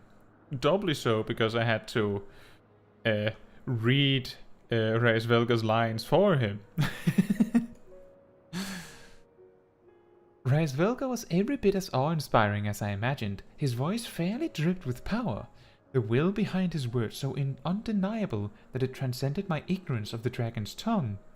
It is but a pity that I misliked what he said. So far did we travel, even unto the very heavens themselves, only to be dismissed like unruly children. And far from mitigating this humiliation, the hidden truths we have learned serve only to prove that our grand mission of peace was destined to fail from the beginning, from the first. Nothing will deter Nidhogg from his course.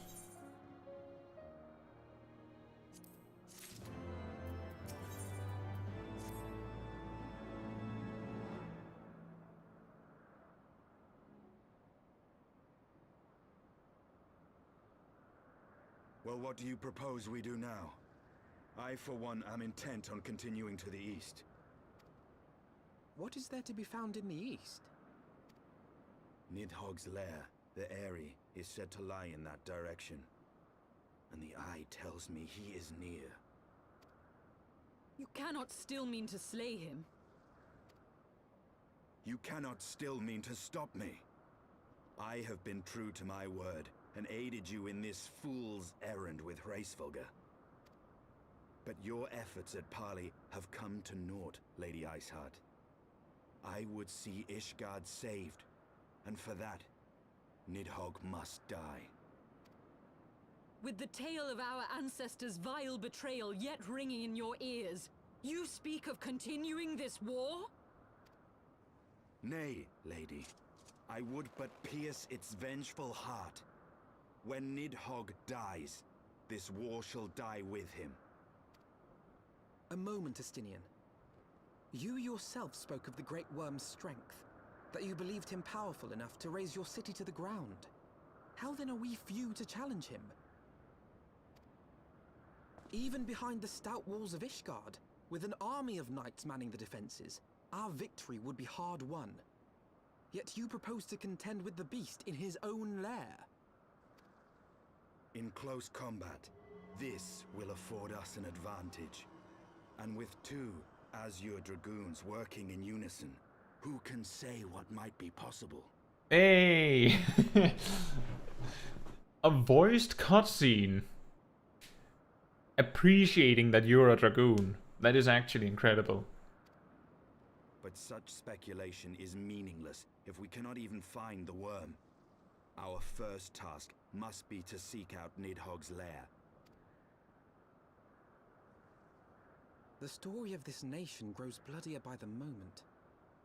Must death always be answered with more of the same? Such is the way of things, I fear. I shall consider it a miracle if mine armor is not stained crimson ere this conflict is ended.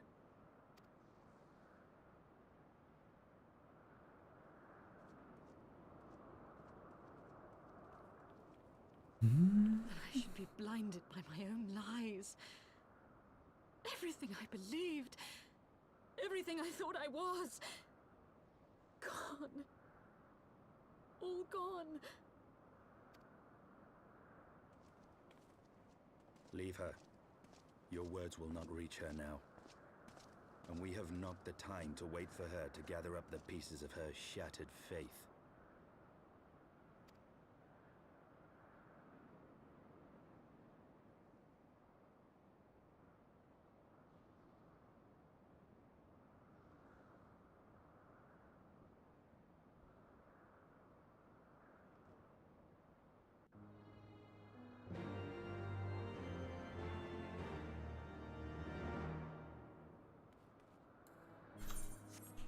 Oh.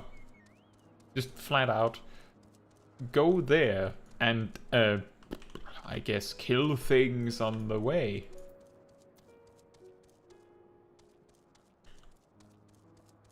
I just realized that we haven't had Ayam Kisil out all evening.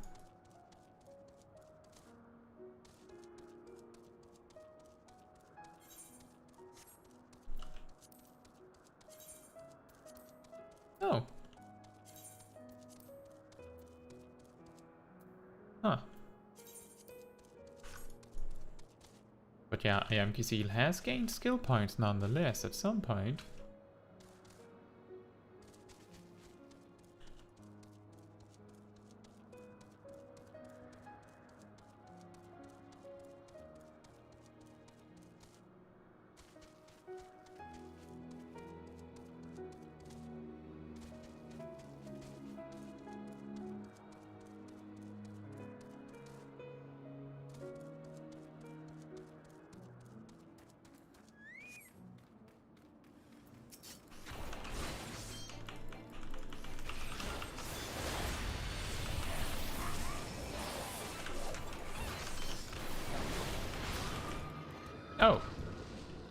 That was quick.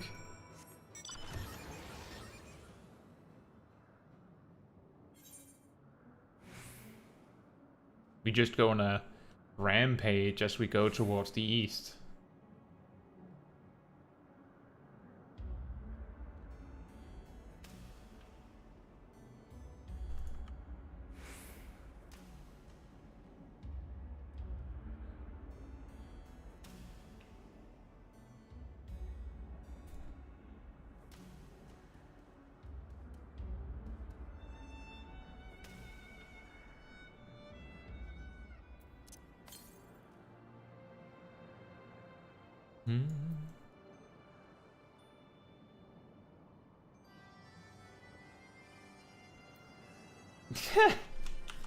You're right, Pokeshack. That was incredible. I talked about not having a Yamki Seal, and the first fight that immediately follows, I forget it. That quickly. That is impressive. That is impressive even for me.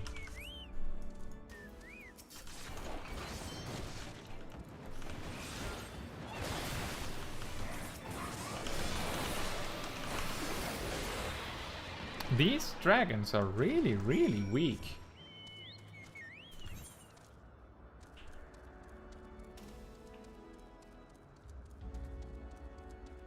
I mean, I have an 11 level advantage still. I wonder if the story will ever be able to catch up with us at all. Like, I have a feeling that we might reach level 90 before we actually start Endwalker.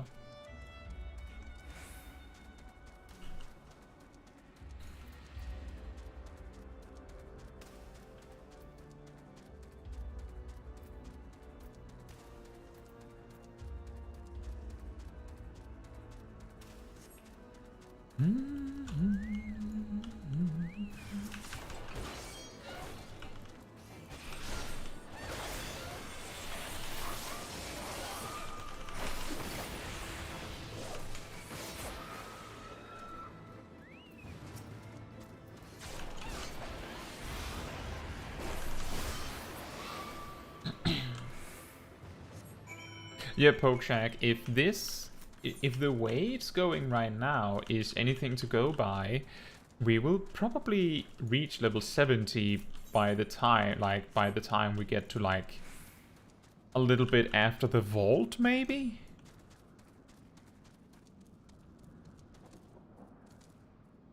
Maybe in the Great Gubal Library or just before that.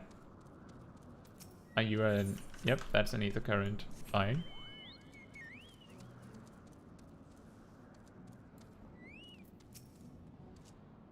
Estinian, pray tell me I'm wrong.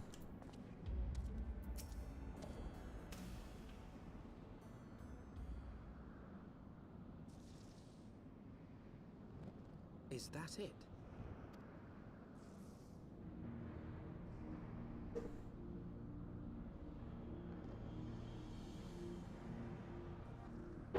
Aye, that would be the Aery.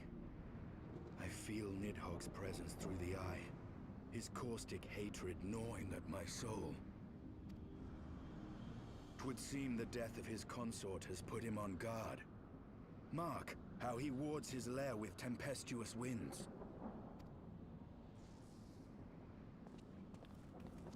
A similar barrier once barred our entrance to the Primal Garuda's domain, until we discovered the means by which it could be penetrated.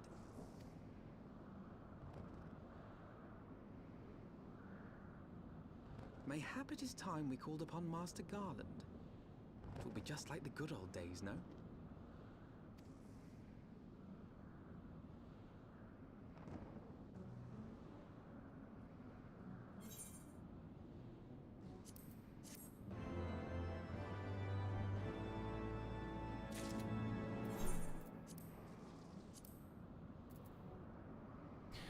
Pokejack says, the Vault I don't think, but yeah, I think Gubal is a better chance. Vault is too close to the area in my mind. I don't know, how close are they? The thing is that usually when we've gone in a dungeon, we've gotten at least a level, typically. And if that's the case, then either the story has to follow suit rather quickly, and so far it has not, Or we're going to be continuing to increase the gap in levels between us and the story.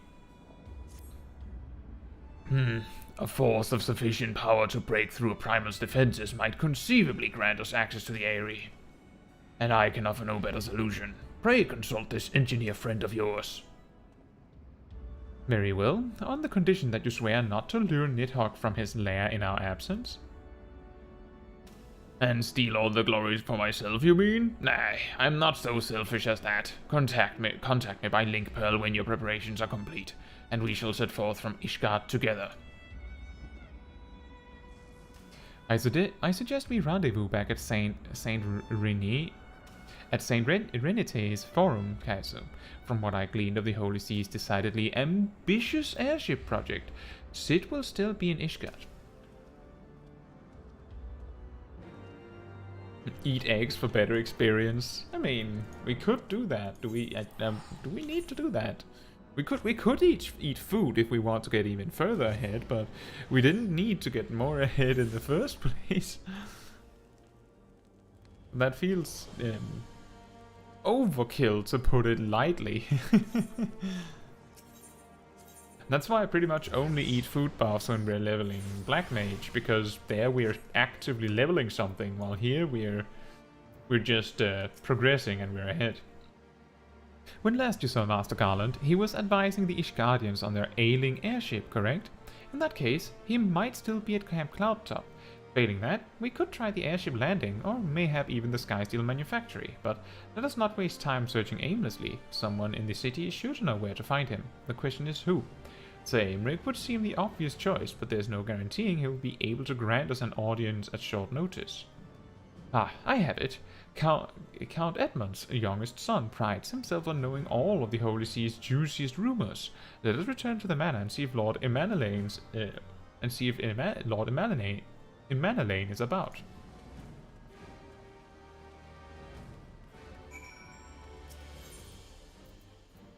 I have one power and one power only. The power of knowing rumors. Perfect. I'm the gossip man.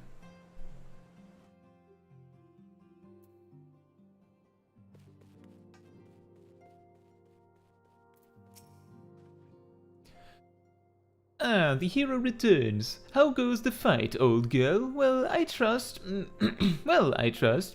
In search of a Zid Garland, you say? Then say no more. The taverns are full of talk, and the name of said silver-haired genius has cropped up more often than most. I hear he has been tasked with getting that monstrous airship the Holy See commissioned to actually fly. It would seem the project has been plagued with mishaps from the first. In any case, Garland Ironworks employees are known to frequent the airship landing, and I'll wager their master does too. The airship landing. Yes, I thought as much. Come, Caetsu, we must find Sid and trouble him for his expert opinion.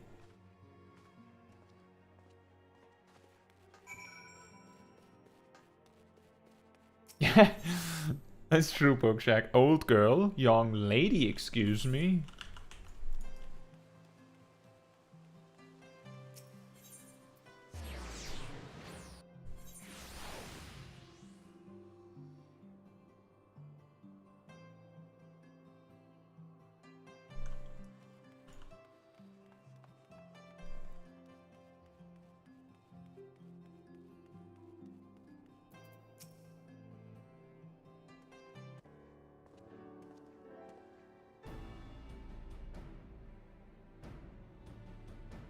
Alright, enjoy, Pokeshak.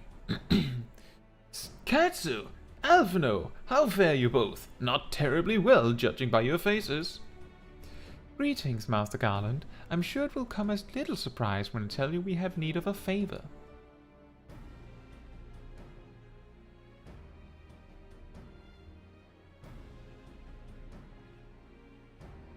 Another wind barrier? And you say it was conjured by Nidhogg? The Enterprise could certainly take you where you need to go, but she would not fare well against dragons. She's agile for a ship her size, but not that agile. The Dravanians would fly rings around her. And if they took it into their heads to incinerate the rigging, there would be precious little we could do to avoid them. But there must be something we can do, some manner of weapon we could employ. Estinian stands vigil at the edge of the Churning Mists, but we do not know how much longer. Alright, I didn't say it was impossible, I said it was impossible for the Enterprise. We need a smaller boat. Biggs, Wedge, it's time we gave that new toy of yours a proper field test.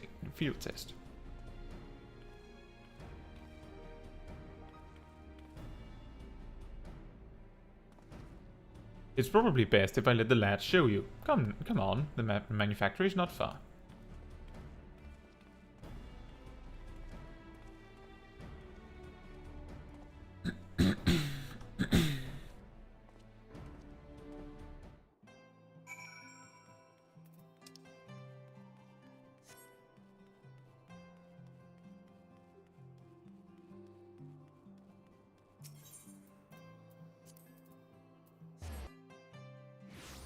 Did you get Aurum Vale as White Mage again?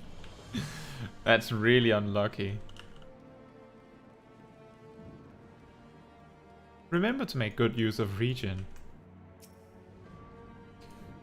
Our little project's just inside. Oh, you're going to like this one.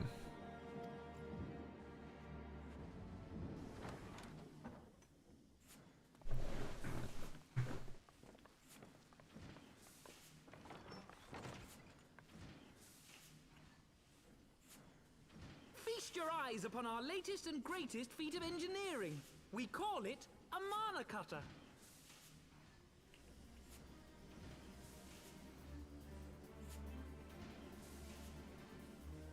After you put down Gaius, Wedge and me struck out on our own for a bit, and started work on the successor to the tiny Bronco. Impressive little thing, isn't she? My talent for ship design has plainly rubbed off on them.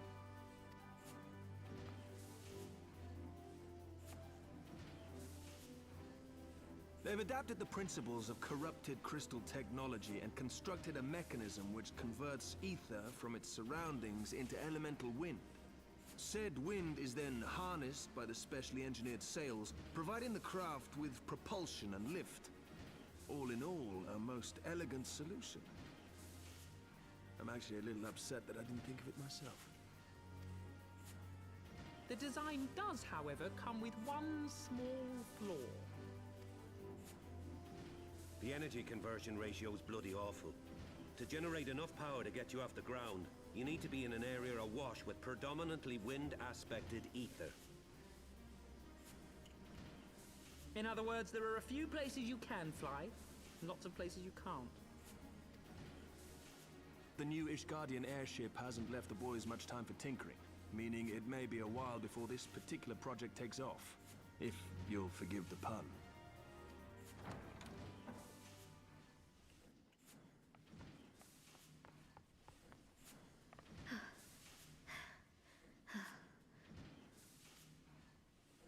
Tataru, what's happened? I've been looking all over for you. There's been word from Aldar. It's about Her Grace, the Sultana.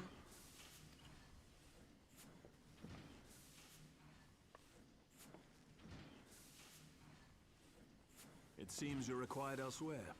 Leave the mana cutter with us. We'll see that she's airworthy and suitably equipped to slice through those winds.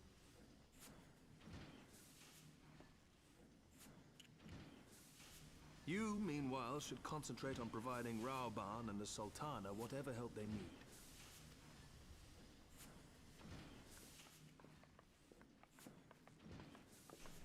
Meanwhile, Estinian just stands there in the Churning Mists with no food, just standing there waiting for us to do something.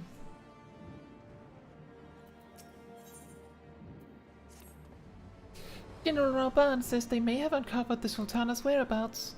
And he wants you, by which I mean both of you, to go to the Waking Sands right away and help with the investigation. Come, Caetsu, pressing though Ishgard's plight may be, our presence here will not serve to hasten the mana cutter's completion. Let us return to the troubled lands of Vanalan and lend what aid we may. Tataru, have our friends at the congregation send a message to Estinian. Tell him we have identified a solution to a problem, but that it will take some time to prepare. As you wish, Master Elfino. To the waking sands, warrior of light. 'Tis past time Uldar was delivered from this darkness.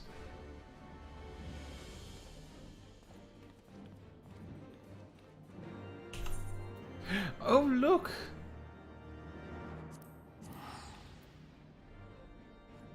More tickets.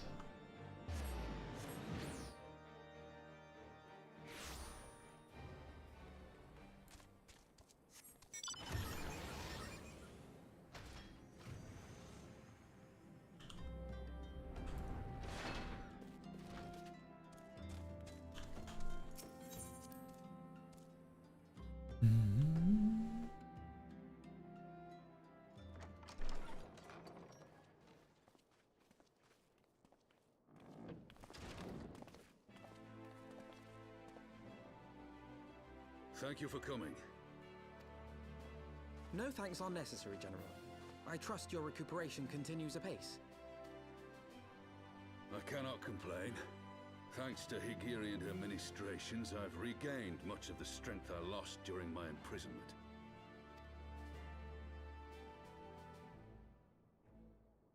I gather you have made progress in the search for Her Grace. Aye, some good fortune at last. A few days past, Dulala informed us that a sizable shipment of alchemical supplies had been delivered to the palace.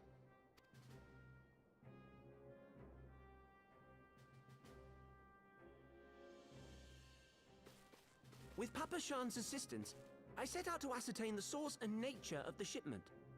My inquiries led me to Frondale's frontistery. There, I learned that an order had been placed for a curious substance designed to sustain patients trapped in death-like slumber. An invention of the former head alchemist, apparently. A death-like slumber? This cannot be a coincidence. It lends some weight to Dulala's claims, aye. Her Grace is likely somewhere within the palace, abed but alive. Before making any attempt to extricate the Sultana, however, it seemed prudent to learn what manner of substance was used to induce her torpor. To that end, I made inquiries as to the whereabouts of the one most like to have administered it. The lady-in-waiting, Meriel. We sent for you as soon as we learned of her location. All that remains is to apprehend the woman. We shall find our cat's paw in the Silver Bazaar. But we must tread carefully. The market is not the bustling place it once was, and someone is sure to mark our coming. Should they inform the monetarists, we'll have a fight on our hands.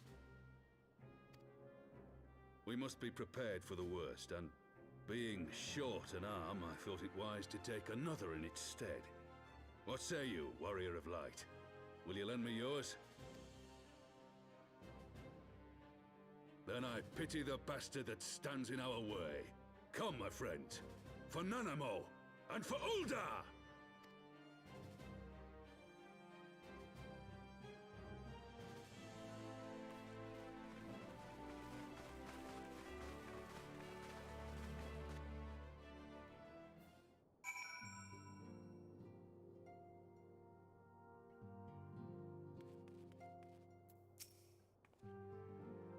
Our target is Meriel, the Sultana's former lady-in-waiting, a woman of Midlander heritage.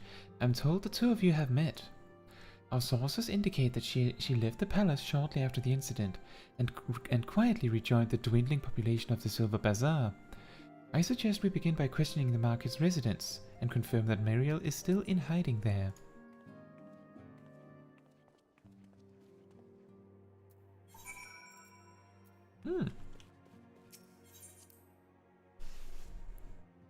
If we can take the direct path from where we are to there, it would be faster to just fly straight there. Now the question is whether we can do that.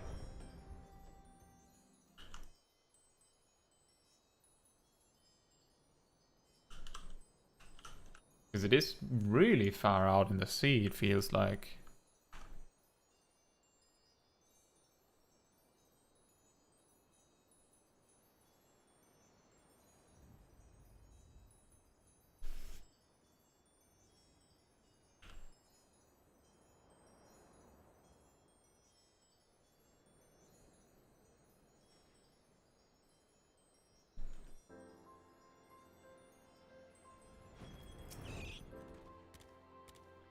Mariel? Aye, she's here. Left the city for good, she says. Barely leaves her house, though, hmm? It's the one closer to the market entrance.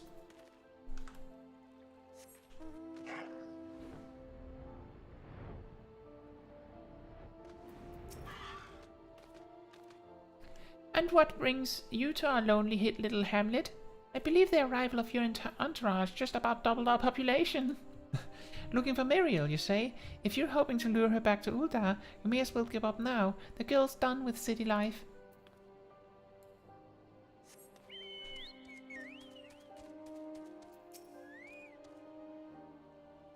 Do I know of any returning residents? Gods, don't tell me they're starting to come back. My masters will not be pleased to hear of this. What? What? Oh, there she is. That was a good guess.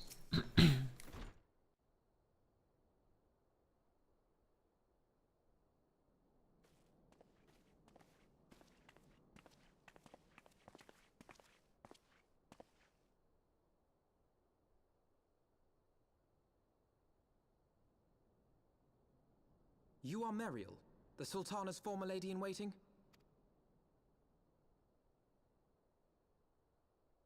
I know no one of that name. Pray excuse me.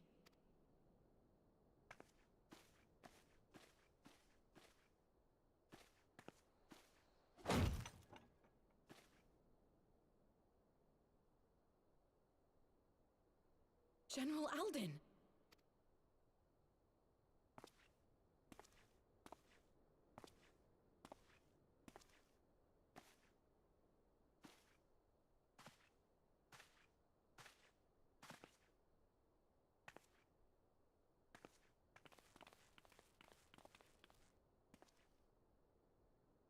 We will have the truth from you, girl.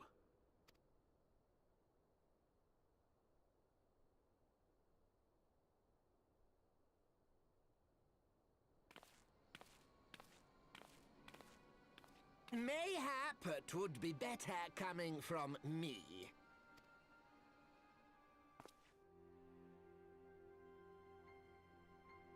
Lonorito, you'd best talk fast. As you know, Teleji Adeleji's Cartano reclamation bill was no more than a facade. A means to get his grubby little hands on that Allagan monstrosity Omega. When he learned of Nanamo's intention to abdicate, however, he was forced to amend his plans. Suddenly, assassination seemed the most promising way to further his ambitions. I am told Teleji had discovered a maid in whose veins ran the blood of House Thorn. A new, more pliable puppet to sit the throne. 'Twould have caused an uproar, of course, but few could have contested her claim.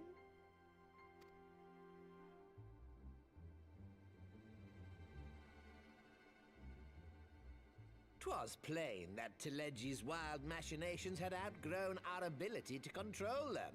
So I decided to usurp his scheme and left the fool to seal his own demise. And what of Nanamo? Oh, I have no desire to harm her grace. 'Twould profit me little to destabilize our government. Thus did I employ young Mariel here to administer a potent sleeping potion in place of a poison.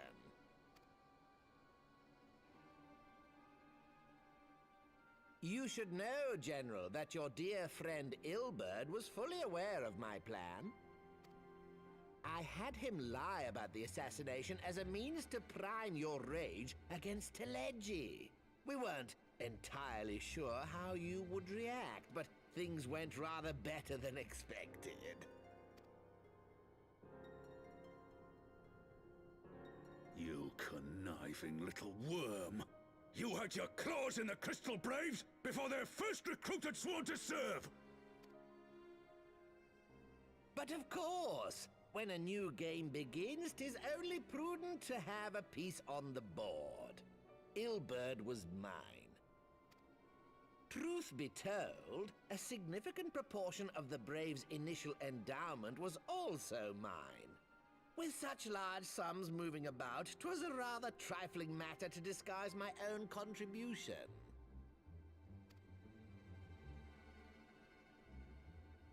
Ah, Ilberd.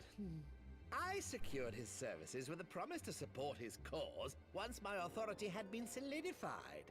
I swear, the man thinks of naught but prizing Alamigo from the grasp of the Empire. Unlike you, General, the poor fellow seems quite unable to forsake the land of his forefathers. Mayhap that's why he called you a traitor to your people and a disgrace to your homeland, amongst other things. What was it he always compared you to? Oh, yes, an overgrown lapdog begging for scraps at the Sultana's table. Oh, how we laughed. Alas, Ilberd's entertaining little outbursts eventually gave way to wearisome tirades, and the zealous brute became rather unruly. I had no wish to see you executed, you understand, but he would not take no for an answer. Rest assured, his employment with me has long since ended. Which brings us neatly to the present. What say you, General? Both you and the Sultana are alive. We have one corpse and one fugitive, and preparations have been made to restore your good name. Shall we cry quits and start again with a blank ledger? The hells we will! Do you honestly expect me to forgive and forget? After all you've done? You're guilty of high treason! Stay your blade, Master Alden. You yourself are not innocent. Or have you forgotten your own crime in executing Teledji Adeledji without trial? Though you acted out of loyalty to the Sultana, such deeds are in violation of both the word and spirit of the law.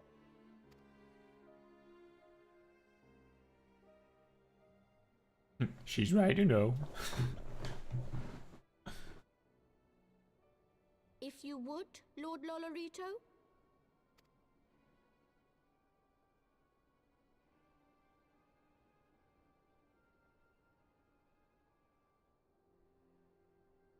This potion will wake the Sultana from her slumber. Consider it a gesture of conciliation. You will find her grace resting comfortably within her private chambers. Should you doubt my word, I shall willingly accompany you to the palace as your hostage.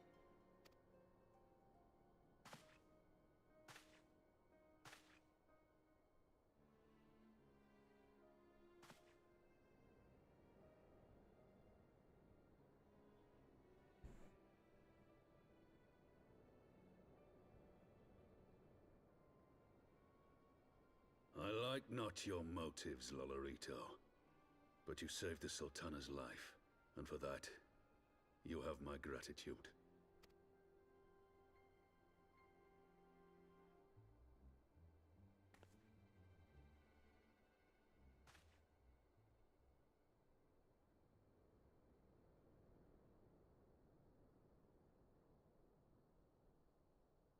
Rauban Aldin, you are hereby reinstated as General of the Immortal Flames.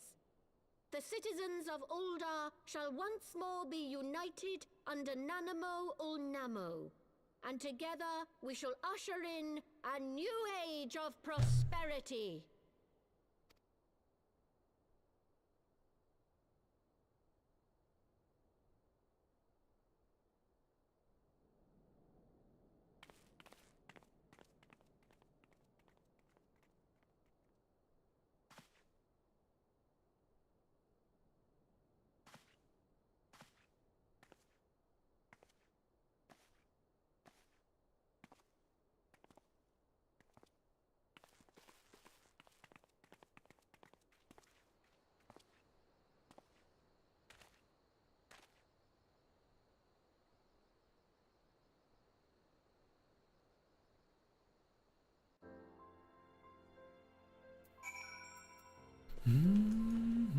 And no. By the 12th, I feared Lord Lodorito's arrival would herald another bloodbath. Little did I suspect that he, of all people, would gift us the means to rouse the Sultana. Bookcheck says you didn't get a good tank in Oromale, but anyway, you still hate it. And this part of the story. A true neutral character, Lord Lodorito. He's not good, not even evil, he's just neutral. Well, he's extremely selfish, if you can call that evil. And some might say that, then he is evil.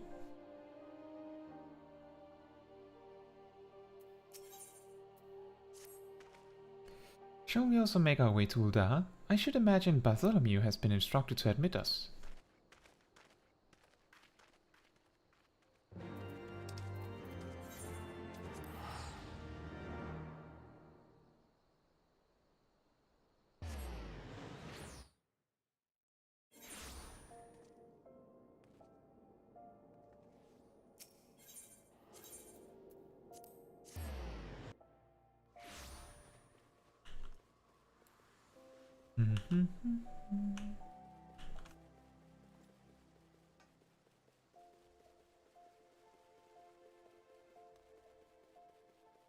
Lucifer.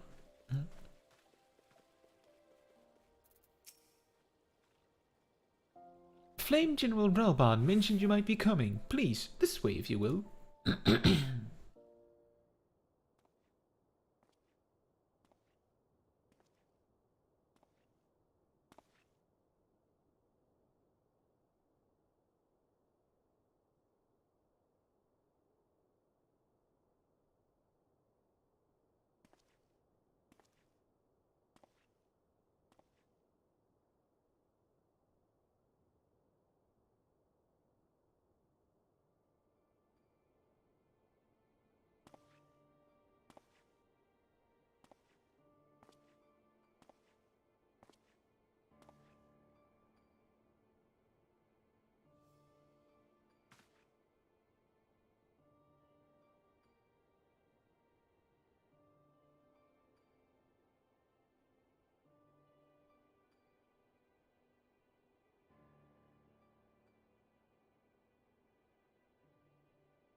I was having the longest dream.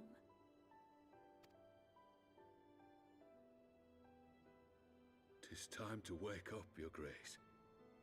Another day begins in Thanalan, and the sun blazes bright upon the sands.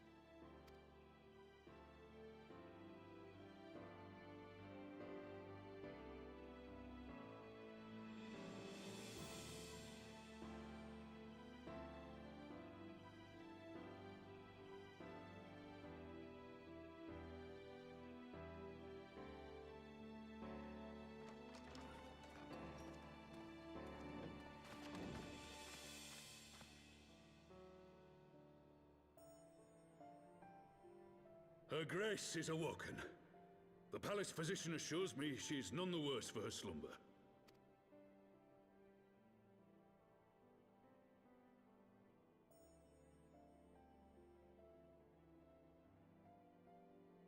I believe Her Grace will soon resume her plans to place the government of Uldar into the hands of its citizens. Whatever path she chooses to take, I shall walk it with her. And we shall tread slowly, lest the nation be unsettled in our wake.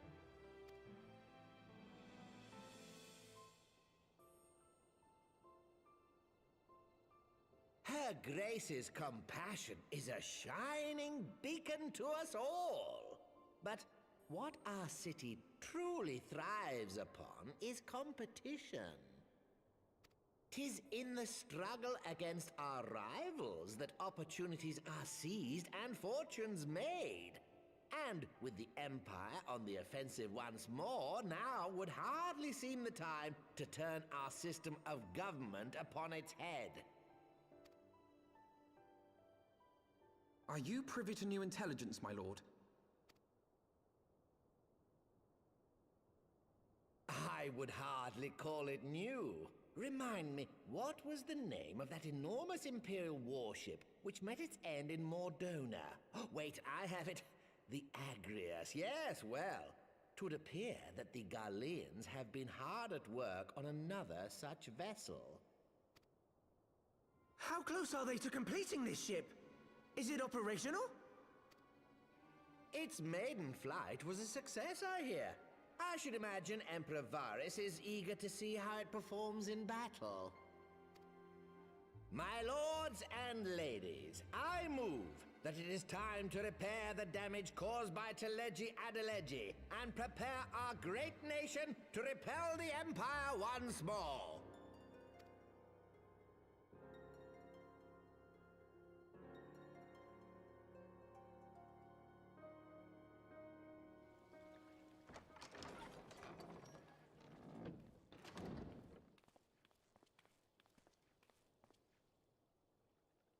"'Tis well that the Sultana has awoken. The Syndicate yet needs to put its house in order, but 'twould seem the worst of the confusion has passed. Uldar has taken control of its future, and I must do the same.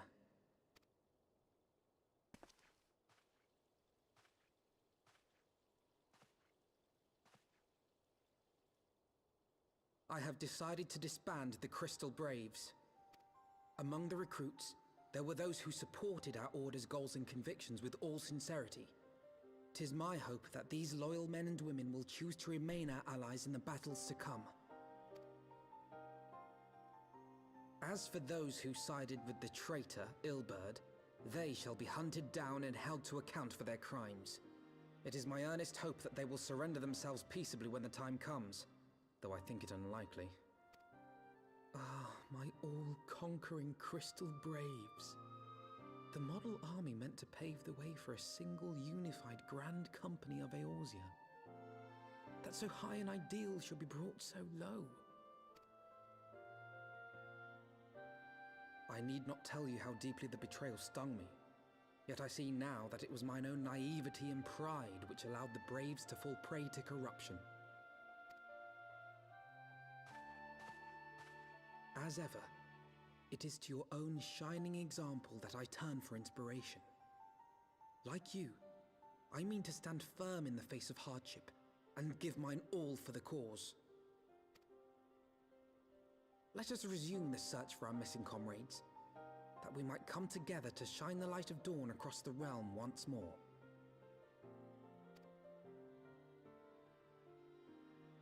The role of Crystal Brave Commander suited me ill, and I shall play it no longer. Henceforth, I shall be no more or less than Alphino, proud member of the Scions.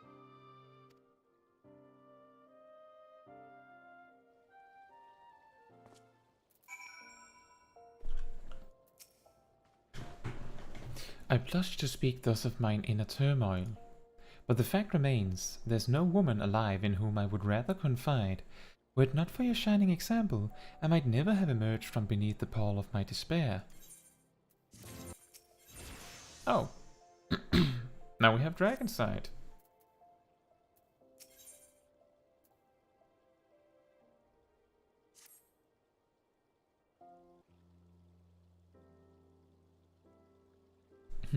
Still no word from Master Garland. I hope this mana cut of theirs is nearing completion.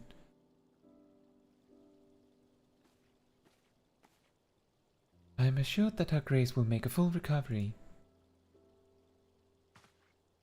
I, and Uldar too, shall flourish once more. General Ravana and his colleagues have matters well in hand, I believe.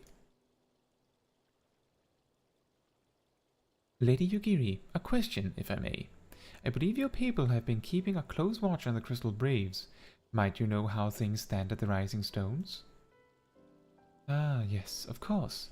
You'll be pleased to know that the 3rd Unit Braves abandoned Revenant's Toll when they learned of Captain Ilbert's defeat. The only blue uniforms to be seen there now are those worn by soldiers loyal to you, Master Alphino. To me, I see. I'm grateful to hear that at least some of our members were true to their oaths. Ere we return to Ishgard, I must go to the Rising Stones and thank these stalwarts for their service.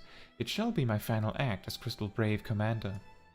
Will you join me, Caetsu? You were there at the company's inception. It is only fitting you be present at its end. And I would appreciate the support.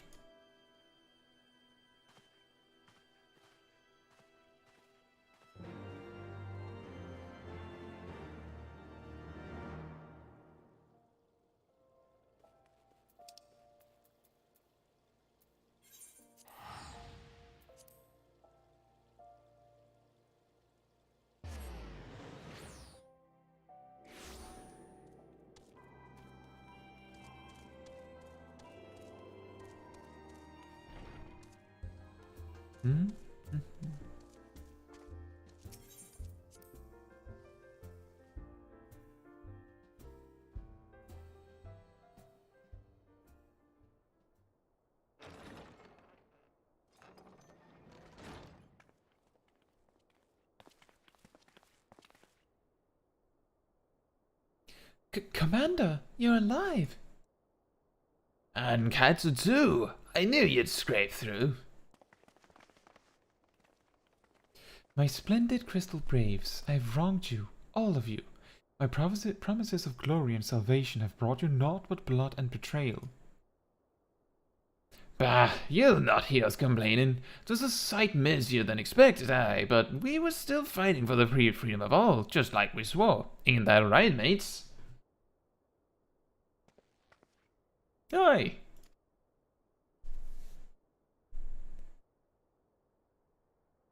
You humble me. I'm truly blessed to have such steadfast comrades. It is with the most profound regret, then, that I must... That's enough of that, Commander. We know what you have mind to say, and we ain't having none of it. We've talked it over, see, and we've all agreed. You can take our uniforms and strip us of our ranks, but we won't be no less of a company. But the Crystal Braves! The Crystal Braves may be finished, but the ideals upon which the company was founded live on. They bind us to each other, and to you. Commander, Alphino, our minds are made up, so ye may as well get used to it. Let us help the Scions. Let us help you find Minfilia and the others.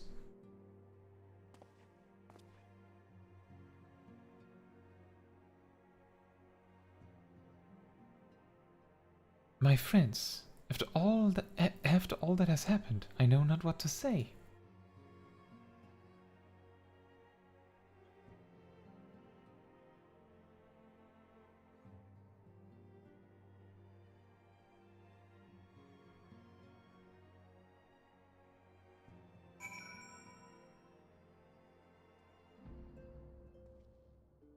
Pokeshak says, I like Reaper in Frontline. I can try it in Crystalline Conflict.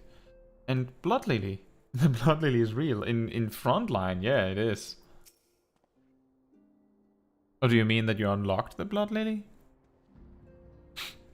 Pray excuse me. I had thought my tea is spent. My grandfather used to say that one could measure a man by the constancy of his comrades. Mayhap I am the exception which proves the rule. Nay, do not protest. I know that I am not worthy of their loyalty, Caetsu. But as Daliak is my witness, I shall do everything in my power to earn it.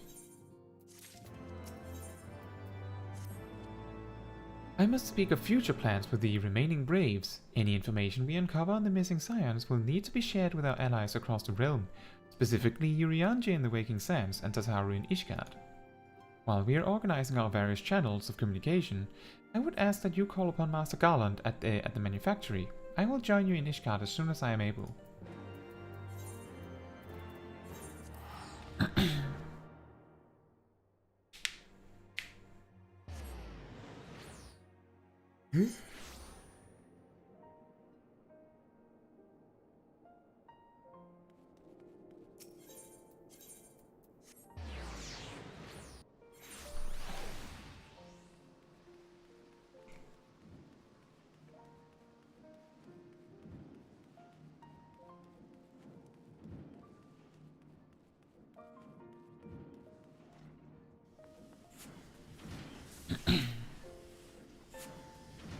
Caetsu, how in the seven hells do you do it? I was just about to send for you. We have but this moment completed the Manacotter's first successful test flight. A few minor adjustments and she'll be ready to go. While we see to the finishing touches, you might want to pay a visit to Vath Manor. A dragoon by the name of Estinian was looking for you. Oh, you see, I see. Estinian, you say? Never heard of him.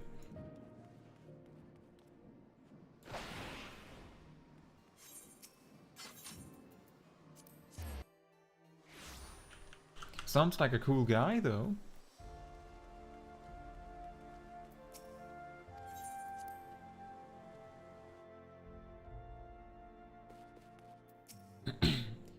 You have fulfilled your obligations to the Uldans, then. Mistress Tataru has been keeping me apprised of the situation.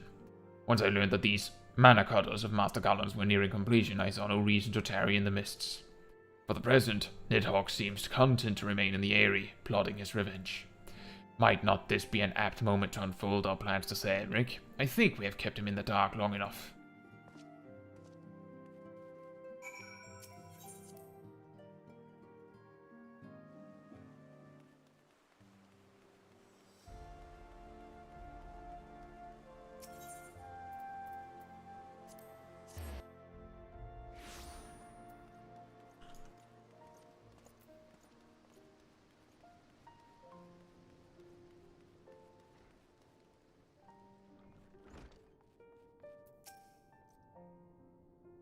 Sir Aery has been eager to speak with you. Pray proceed.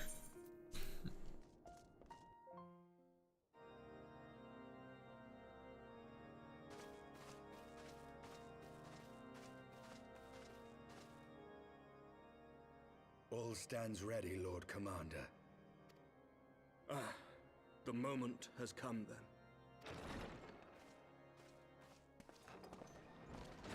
Pray excuse my lateness. I paid a brief visit to the workshop to inquire about the mana cutters. The engineers assure me that they're ready.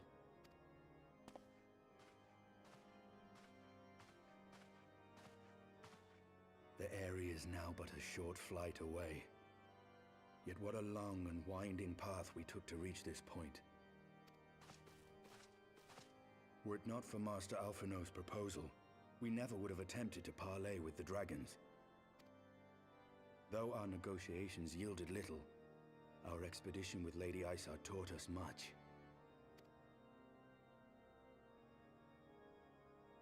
You took an unimaginable risk. I could scarce believe the tale Estinian told. Aye. 'Tis true that many of our countrymen would sooner die than join hands with the heretic's mistress. But 'twas through that most unlikely of alliances that we came to speak with Hraesvelgr. A conversation that went rather poorly, as I recall. In this instance, the journey was more important than the destination. Had we not slain Nidhogg's consort, Tiaman, and put the Great Worm on his guard, the Dravanians would have arrived at Ishgard's walls long ago. Aye, that they would. Full grateful am I for every hour of respite your actions have afforded us. Thanks to you, our defenses are much improved. 'Tis but a pity they won't be enough. Thus you believe an assault upon the Aery represents the city's best chance of survival. Is that not so, Estinian? I am under no illusions. Nidhogg's might is legendary. But with his eye in my possession, I can stifle his strength at the source. Victory will be hard won, even so. And I shall be glad indeed to have the Warrior of Light at my side. You shall have my blade as well. There are more of these mana cutters to be had, yes? Lord Commander, no! How can I, a proud knight of Ishgard, stand by and do naught while an outsider risks life and limb for our homeland? I swore an oath to protect this city. Pray leave the slaying of dragons to dragoons, Sir Knight. Your duty to command the city's defense is no less vital. Should we fail, and Nidhogg slip through our grasp, who then will hold the walls against him? Will you leave Ishgard in the hands of the Holy Sea's zealots? There are others.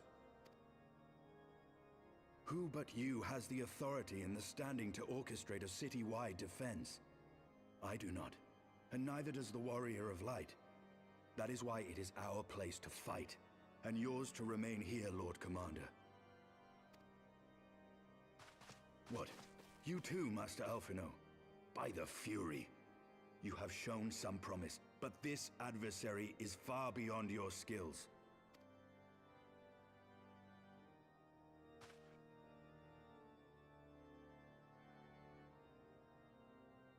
Your candor is appreciated, Sir Dragoon. I shall remain then and cheer you from afar. Well, my friend, it would seem I have discouraged the last of the volunteers, and claimed the task as ours alone. But if any alive can best this worm, 'tis surely we too.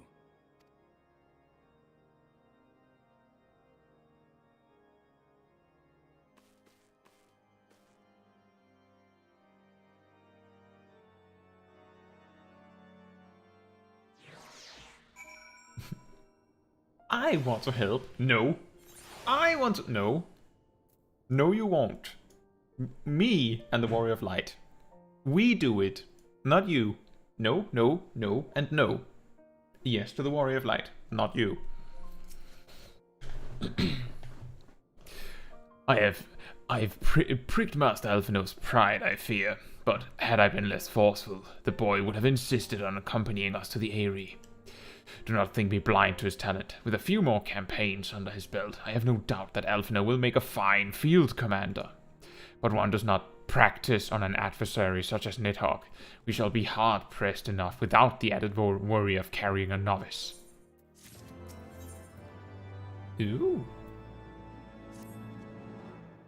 We have tarried long enough. Let us call upon Master Garland and take possession of the Mana Cutters.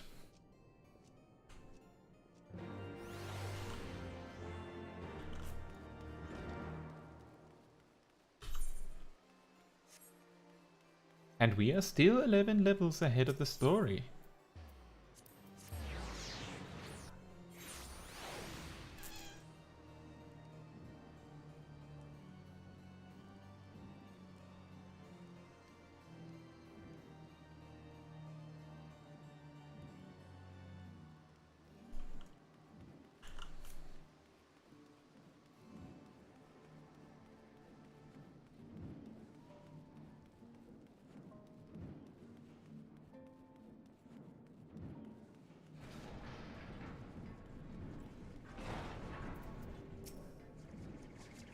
Caetsu, old friend, the cutters are ready when you are. The fine adjustments cost us a few sleepless nights, but we got there in the end. Which means you can get where you need to go. I tell you, these little beauties will tear through that wind barrier like a cermet drill through cottage cheese. And that, my friends, is a Garland Ironworks guarantee. You have our thanks. Come, Warrior of Light, the Dreadworm awaits.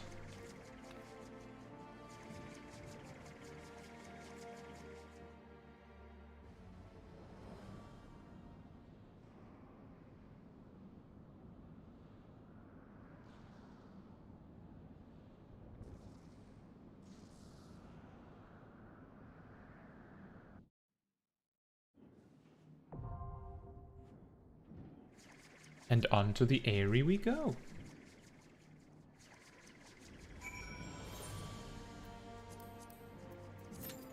In 7 minutes. Unless we can manage to find a group sooner. In the meantime, more company seal farming.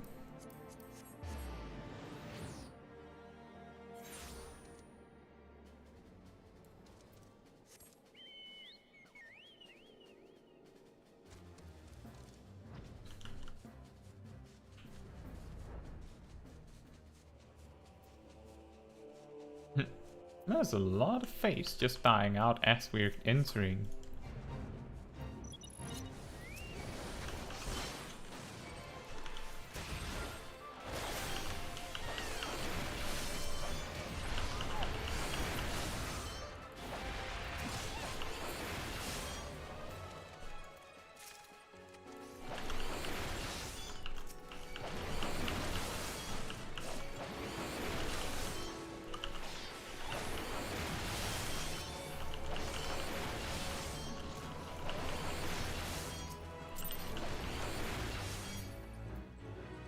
Excellent. Go for that one on the far side there. As soon as we stop being in combat. Even if it is possible to do those 2-minute ones, it's just more reliable to go for the one that has a longer timer. Rather than risk not making the other ones.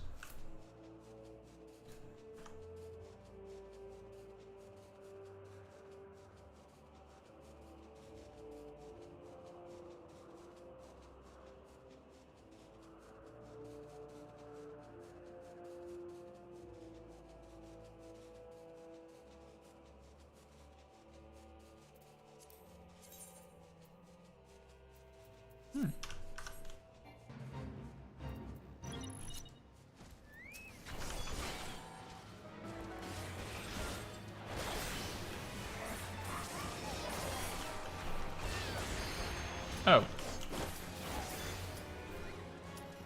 That was a quick 7 minutes.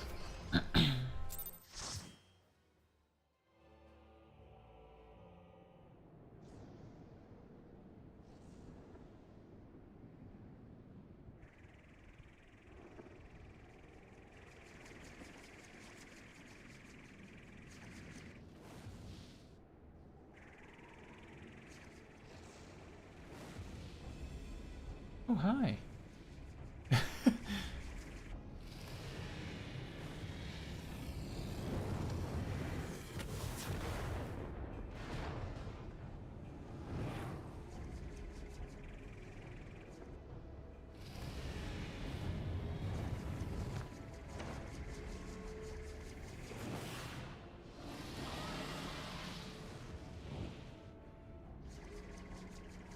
Interesting.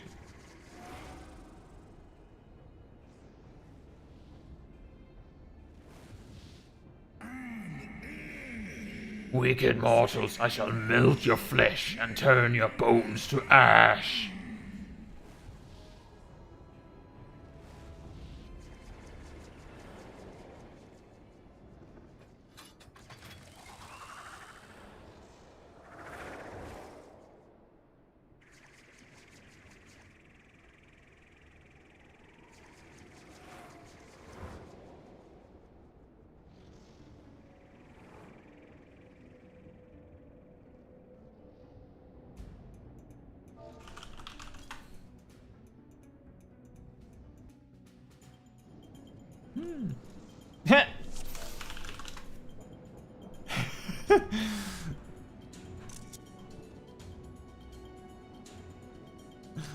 That's funny.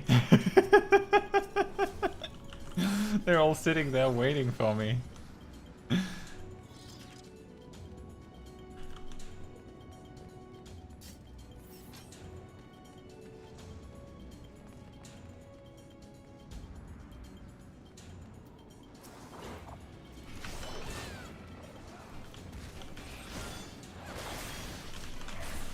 Guess we just put in these two then?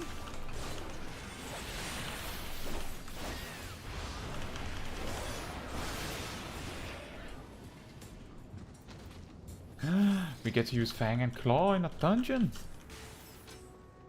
New toys. Well, sort of. On the bosses.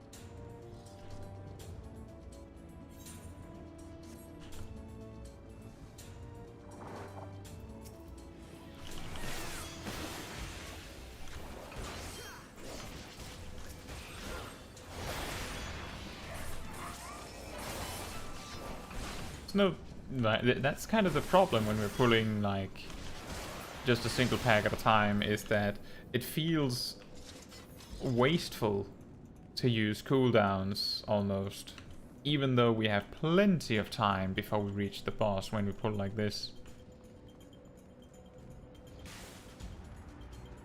But I will also say that this is very easy compared to pulling like a lot at a time. So it's not necessarily a bad thing.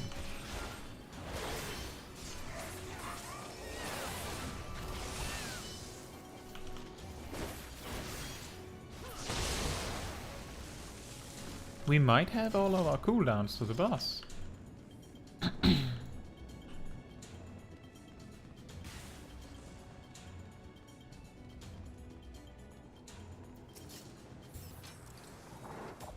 And indeed we do.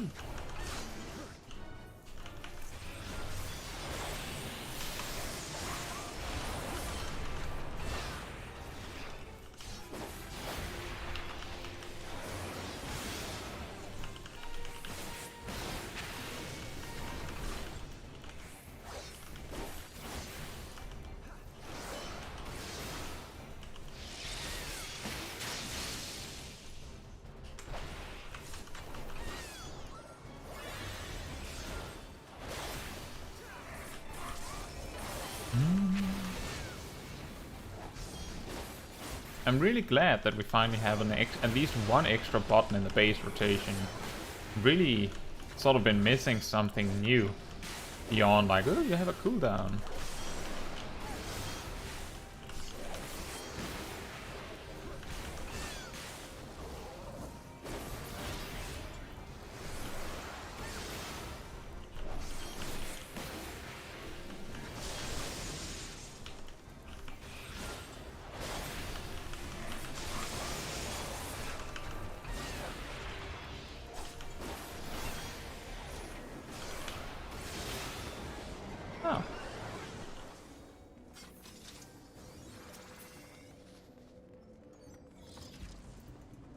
Oh, an upgrade again. Oh.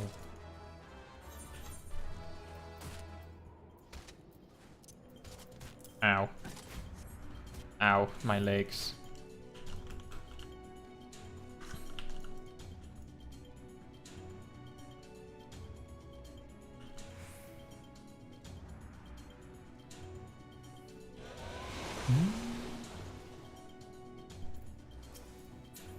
Oh yeah, that's a change they made. Now the dragons are awake instead of just sleeping, and you could, hypothetically, if you wanted to, skip them. Not anymore.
Go, Jaxis.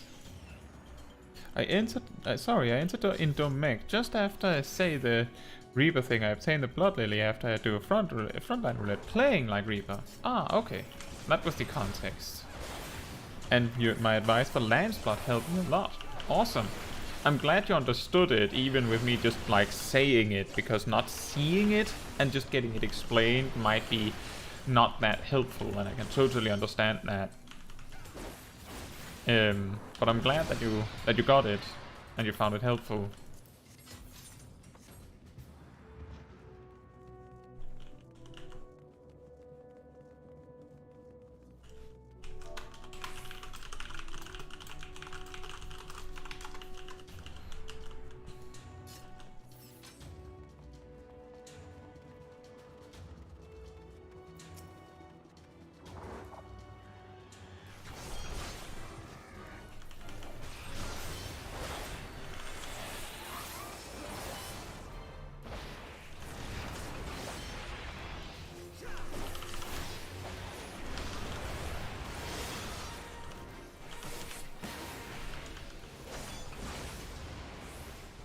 I think this is new.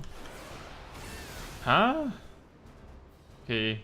I'm guessing that becomes more circle Aeries. Yep. Interesting.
Bookshak says, yeah, I understood, and the first time when I hear a thing is not too much different to the thing do, but I do try to evade the explode zones, not enter the explosion zones after the explosion. Yeah, exactly, it's sort of different to what you would expect.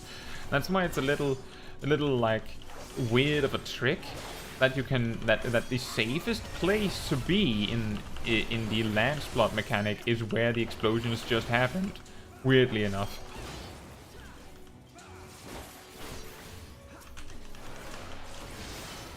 Oh yeah, they removed the whole Estinian part of the final boss, didn't they? I understand why they did it, because it was really a gimmick. Like, if the healer didn't know that they should and could heal Estinian, you could wipe just because Estinian died from random damage. And it's not totally clear that you can heal Estinian. Dungeons don't normally require you to heal the NPCs, so that's why it's a little weird. But I do actually remember seeing that.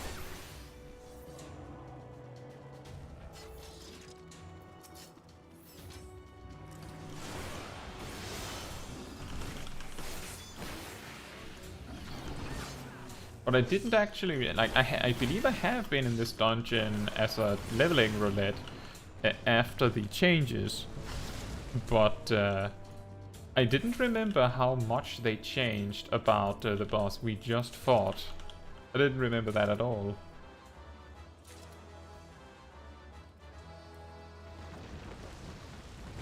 I'll get the chest.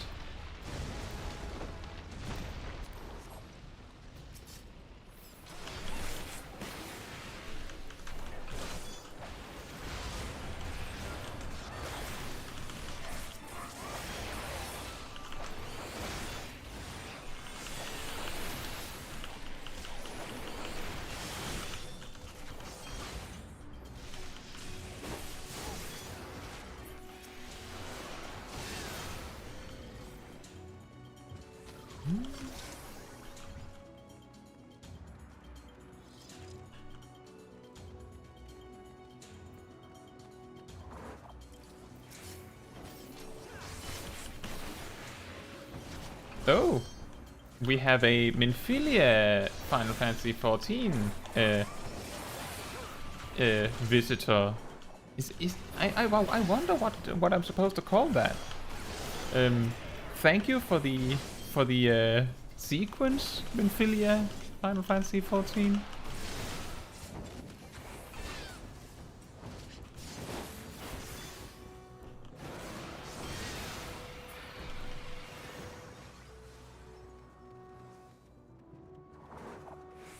Wait a minute, that's actually true, Pokeshak. What? After watching me and then all of the other names, YouTube recommended me again. Huh. That's fascinating. Huh.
You know, the saddest change that I noticed about this fight is more that they removed the part where they crowd control someone. On one hand, the mechanic itself was or maybe it's happening now. There we go. What did you say? For a second I thought they had removed it. That was incredible karma right there. Oh, you missed the crowd control effect? Well, we didn't remove that. Watch this. Oh. That's the saddest lance charge I think I've had so far.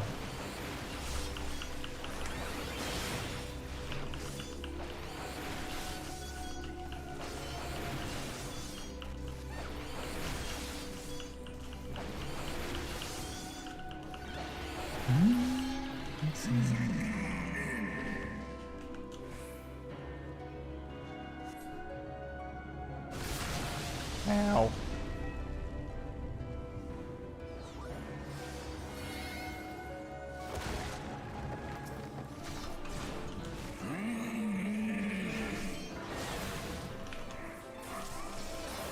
I'm guessing part of the reason why he does that dash mechanic like that here is because it equips you to expect it when you fight him the second time. Because some of the other mechanics he's doing now, that I don't believe he used to do, are mechanics that he also does in the second fight.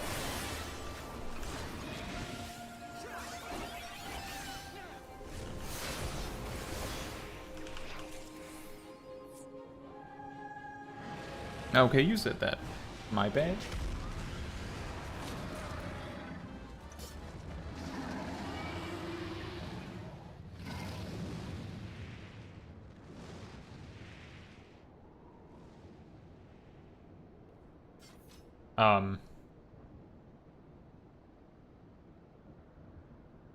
Am I supposed to be standing alone there?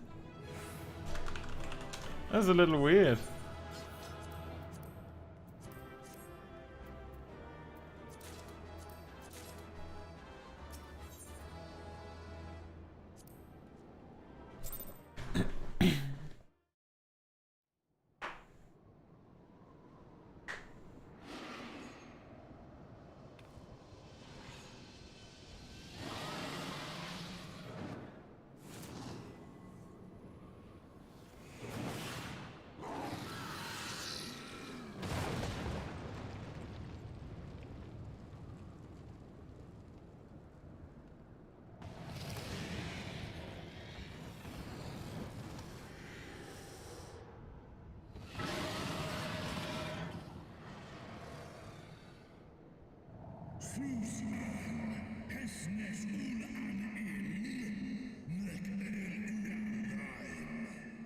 Thou wouldst use mine own eyes against me. Time hath done naught to dilute thy kind's depravity.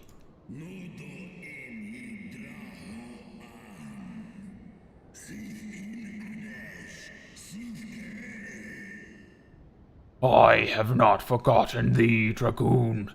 Mine essence claimed thee once, and shall do so again.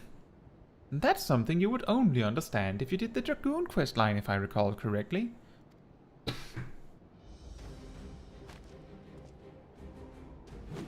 No, worm!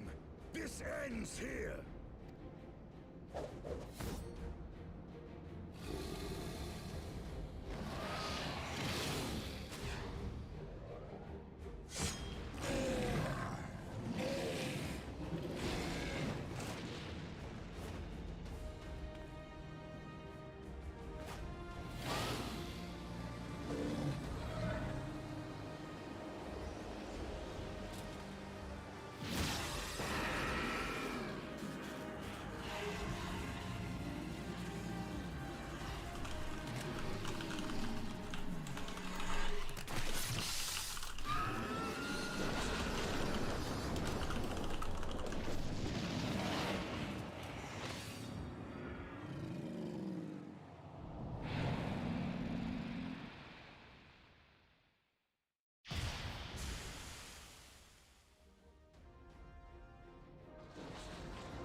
You gifted my people 1,000 years of suffering.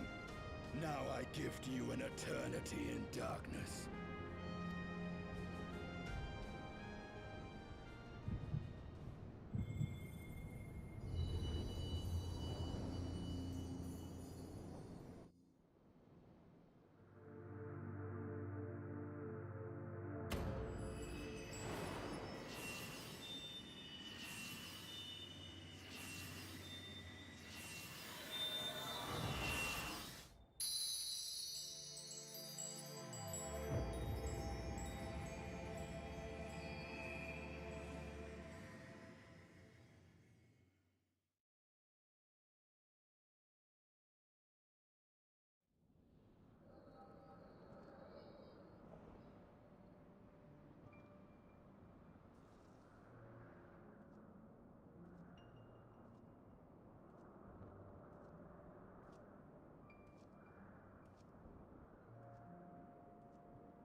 They are ours, Lord Eldrath. The eyes of Nidhogg.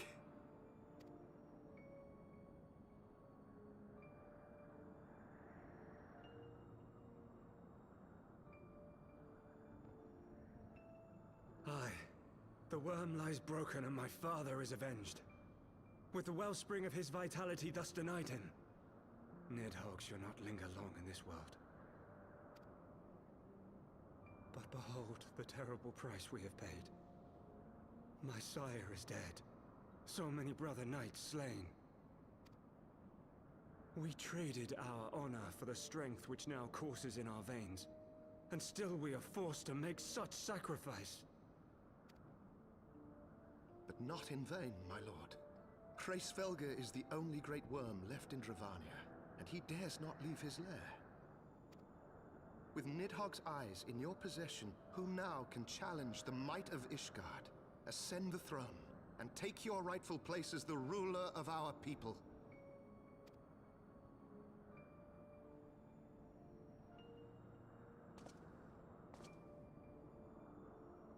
Nay, my friend. I must forsake the mantle of king.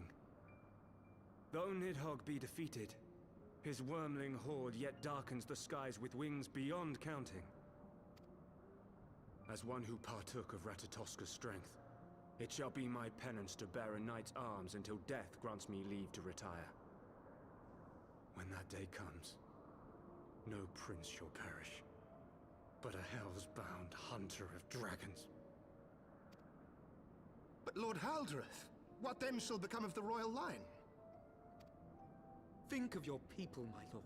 Without a king, who will the common man turn to in his hour of need? How will he find his way without your benevolent hand to guide him? I thank you, Sir Flavian and Sir Silvertrill, for dispelling my remaining doubts. With men of such wisdom and compassion in service to the realm, 'tis plain that Ishgard has no need of a king.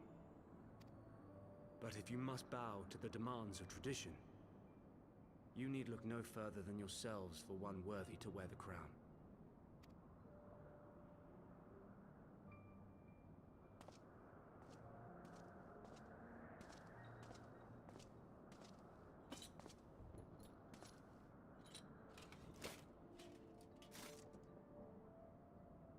Fare thee well, my brother knights, my loyal friends.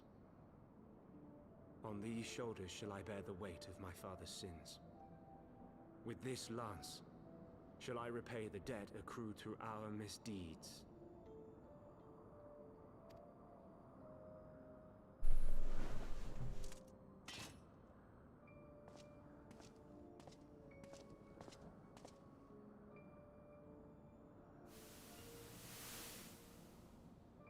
What cruel jest has fate played upon us? Have we seized this desperate victory only to lose a king?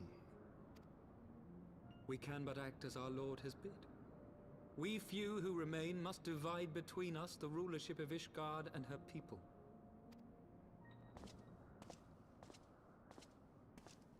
Not I. My oath was to Lord Haldreth, and he alone. If he is not to be king, then I would hang up my shield as well. Will you abandon us too, sir?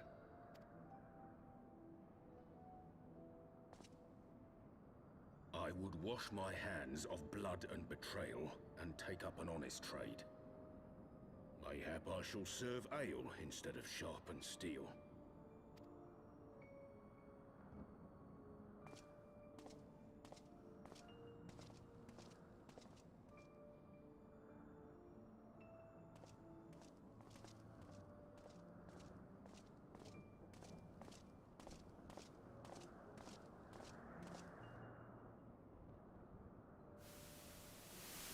We four, then. Forton, Hylanat, Dirander, and Zemail. But 4 houses to rule all of Ishgard.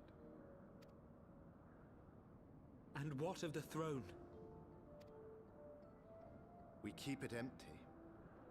Until the day a king rises once more, we must assume the role of stewards. We shall shape our nation anew with a history of our own making, and let the truth of this dark day die here, upon the battlefield.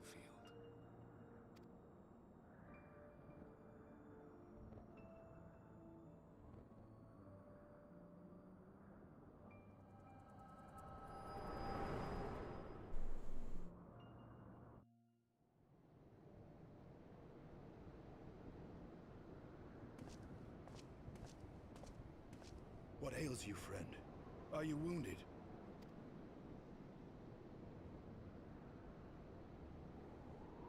You have borne witness to history, to the culmination of the first battle with Nidhogg.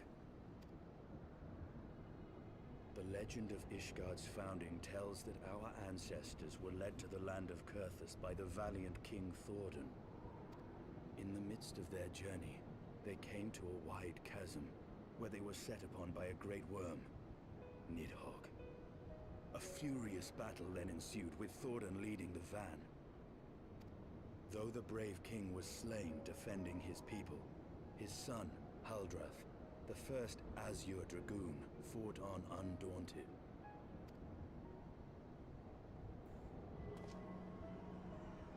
And with a mighty thrust of his lance, he gouged out Nidhogg's eye, forcing the wicked creature into retreat. Thus, did this eldritch orb become a sacred treasure of Ishgard, lending its power to every knight deemed worthy to bear the title of Azure Dragoon. A rousing tale, is it not? Would that I could still believe it. But your vision, which we must accept as immutable truth, leaves no room for doubt, save on one point. If Huldreth took both of Nidhogg's eyes, then how came this eye to be lodged in the worm's skull?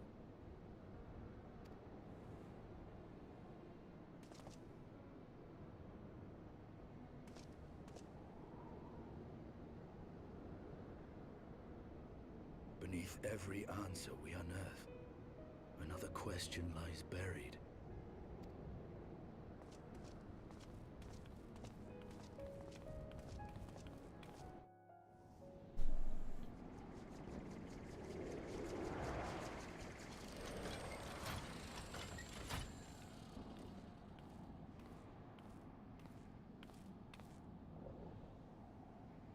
'Twas a fierce battle, but one I knew we would win.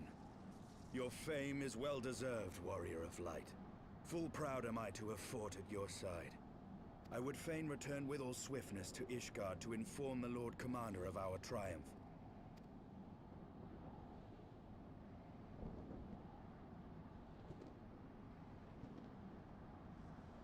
But we must first have words with Hraesvelgr. There are parts of this tale that the worm has kept from us, and I would know wherefore.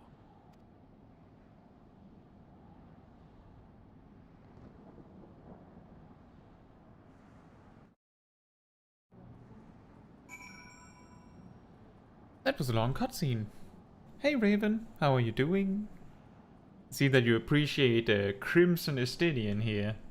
It's funny because he said he would literally do exactly that before this war was over. Though Nidhogg is fallen, my heart is yet heavy, and this stain of corruption pleases me not. When all has been put to rest, I must needs forge my armor anew. New mount for the collection. Oh dear, our inventory is starting to reach its carrying capacity. Oh. Wait a minute. That's technically an upgrade, I think. Yeah. Huh. Wait, oh wait a minute, that's a bracelet. Let's see, bracelet.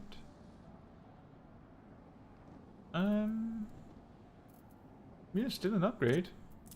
I'll still take it. That's not an upgrade.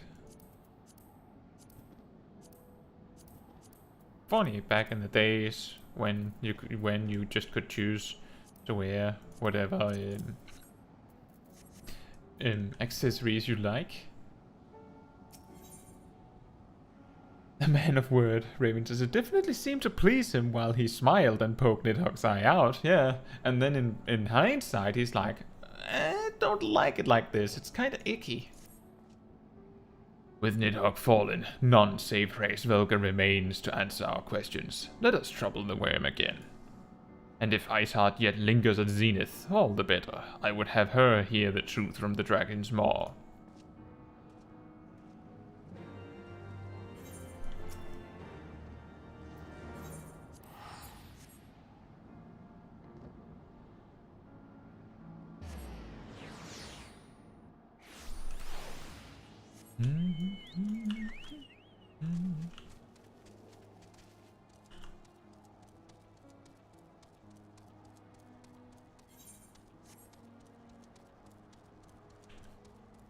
We're really close to level 67, by the way.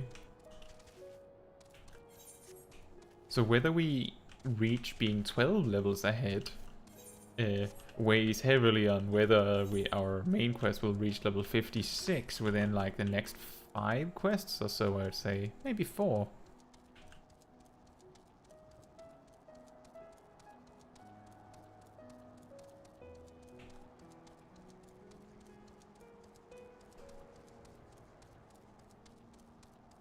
Wow, okay. There's a little party going on here.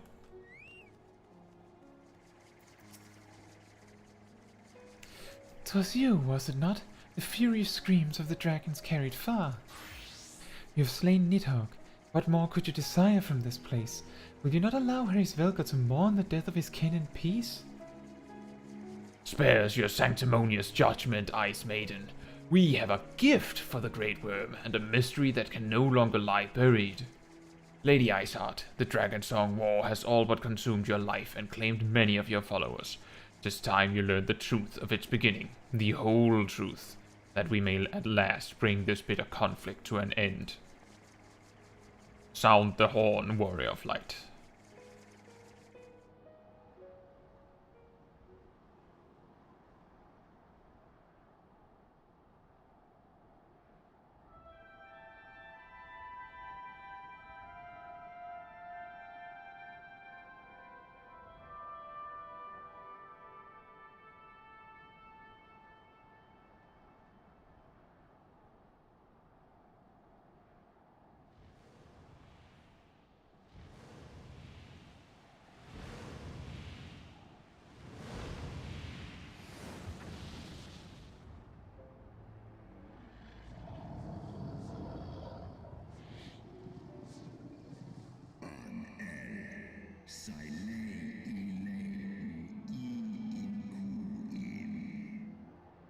Impenitent mortals, ever seeking to bury old wrongs under new.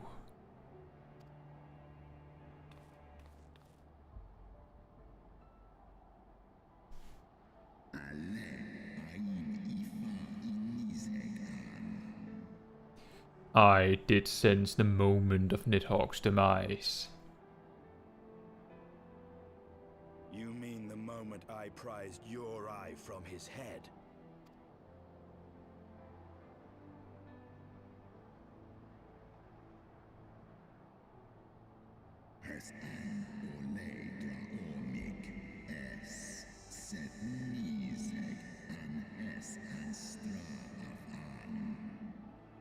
Twould seem thou hast uncovered my secret. Aye, unto the blinded Nidhogg did I yield 1/2 of my strength.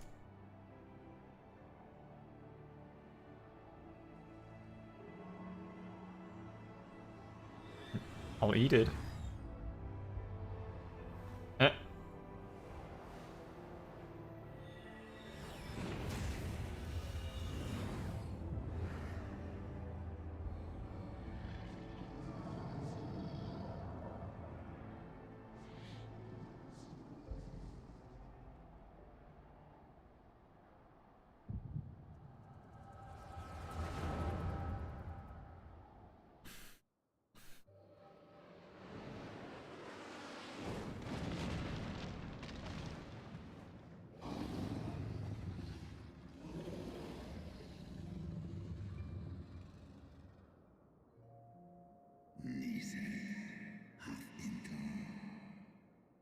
Nidhogg, what hath befallen thee?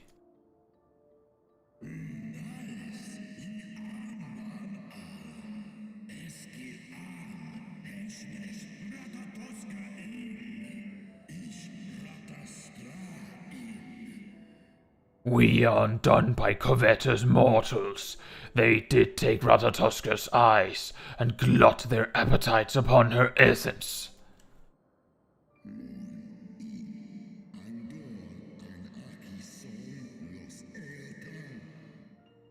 She is slain, then. What madness hath unmade our peaceful accord?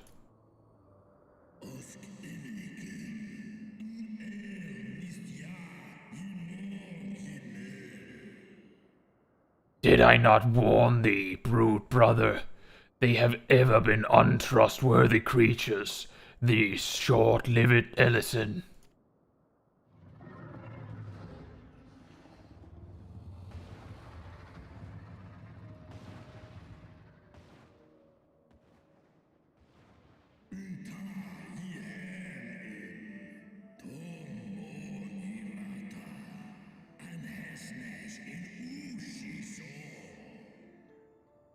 But thou wert enchanted by thy mortal maid. Thy folly hath cost Ratatoskr her life, and me mine eyes.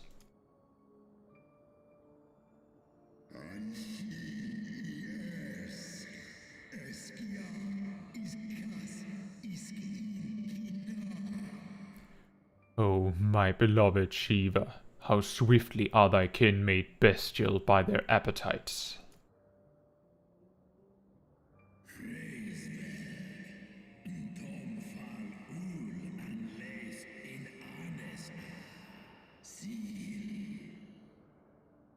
Praise Velke, 'twas thy blindness that did invite disaster into our lands.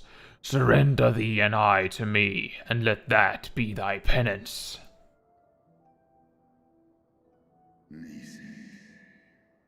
Nidhogg.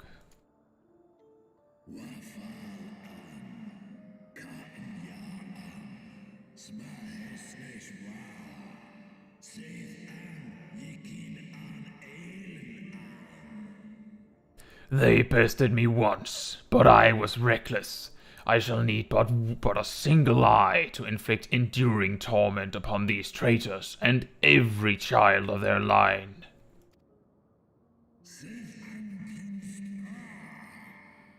Yield to me thy strength, brute brother.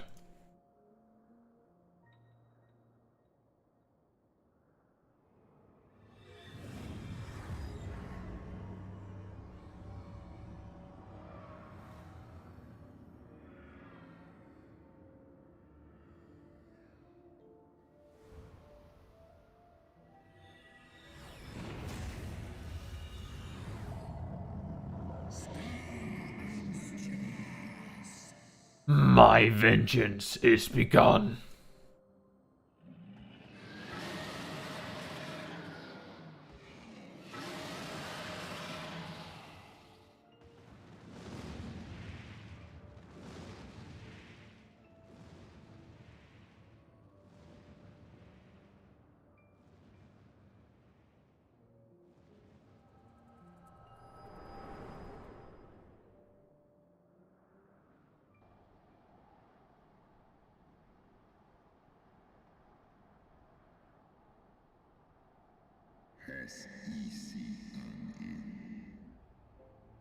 Thou hast borne witness to a scene from my past.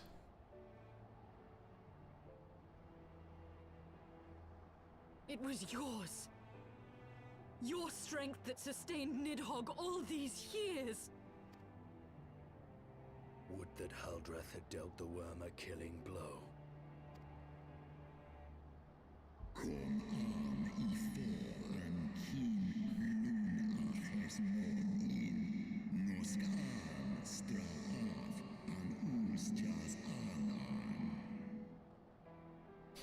When my brood brother did appear before me, bloody and blinded, his life was all but spent.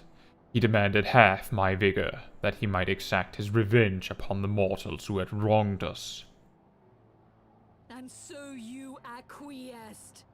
You surrendered your eye to Nidhogg, knowing full well the suffering he would inflict.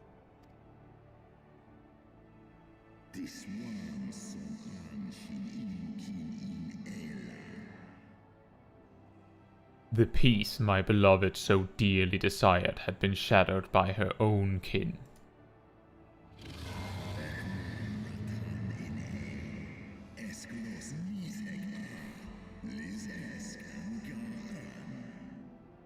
Their treachery claimed my brood sister's life and my brood brother's reason. Thinkest thou thy fits of indignation will move me to remorse?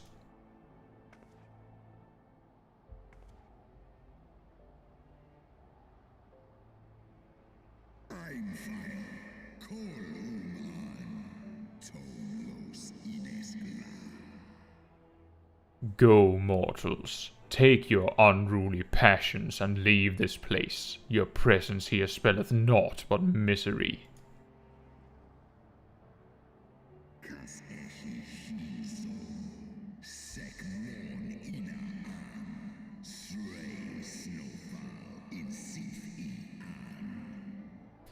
Were it not for Shiva's soothing embrace, I would slay you where you stand. Woe betide you should the bond we share ever weaken.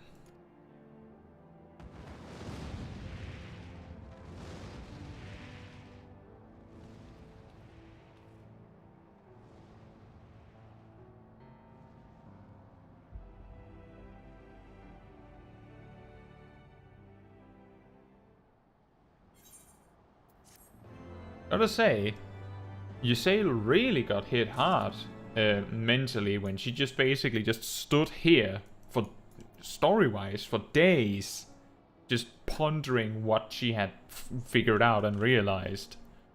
That's one big wake-up call.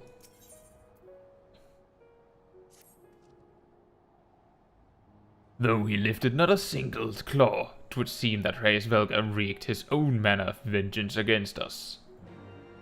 You could say that. You could certainly say that.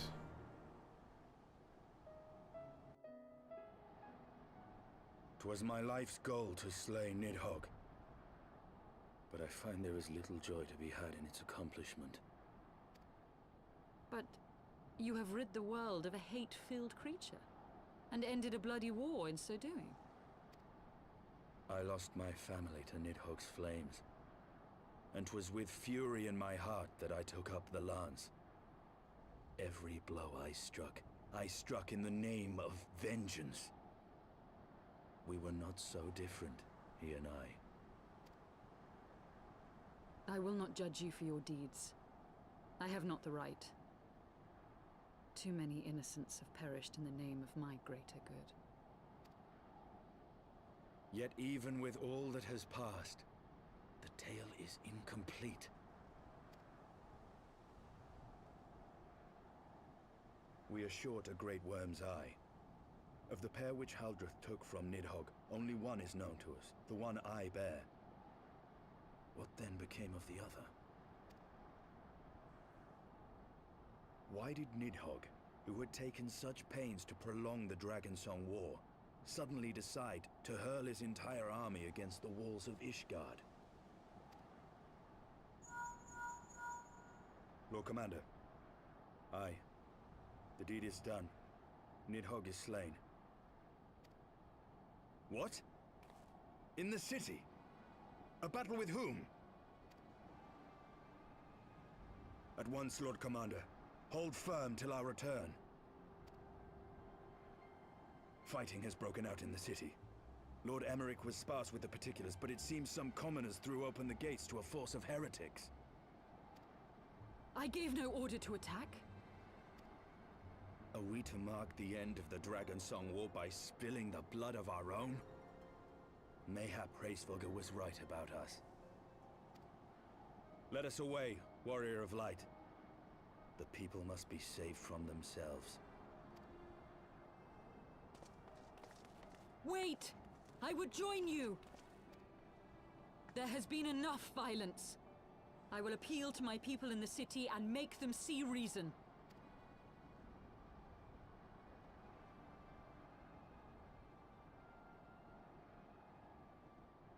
Come then, Lady Iceheart. Let us write the final chapter in this damnable war.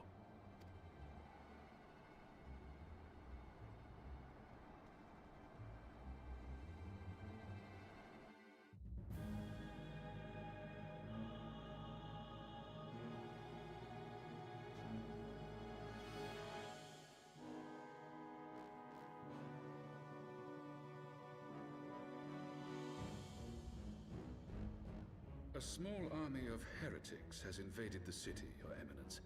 But there is no cause for concern. A sizable contingent of our soldiers is already in place to repel the Dravanian assault. And the intruders will soon find themselves outnumbered and outmatched. Our plans proceed apace, then? Yes, Your Eminence. This unrest shall serve to feed the people's fear of the heretics and the dragons both. And lend renewed fervor to their prayers for deliverance. Very good. Grant our guests what time they need to sow a measure of chaos, then order the Temple Knights to crush them. Your will be done.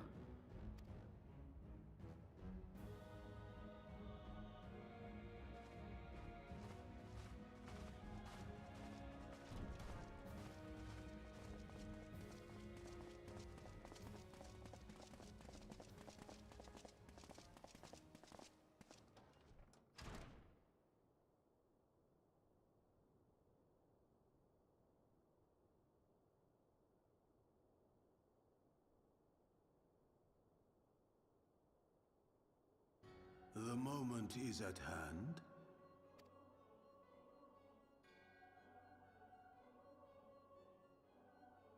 Excellent. All shall soon be in alignment.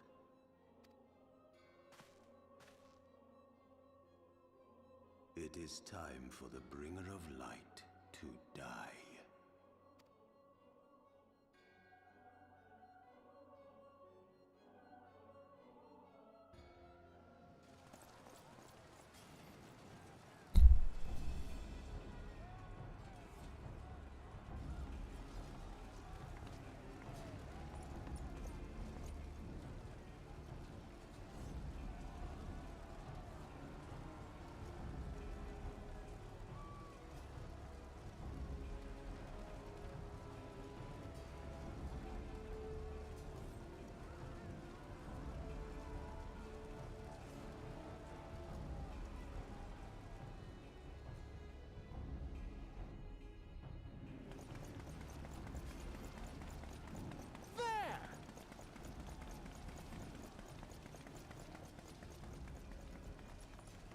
Comrades, sheathe your swords! There is no need for further bloodshed! My lady! She is come!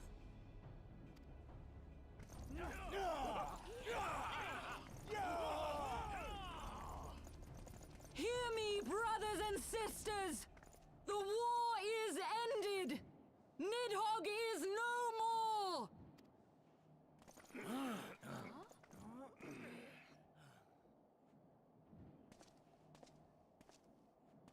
Aye, it is so! This adventurer and the Azure Dragoon laid the Great Worm low!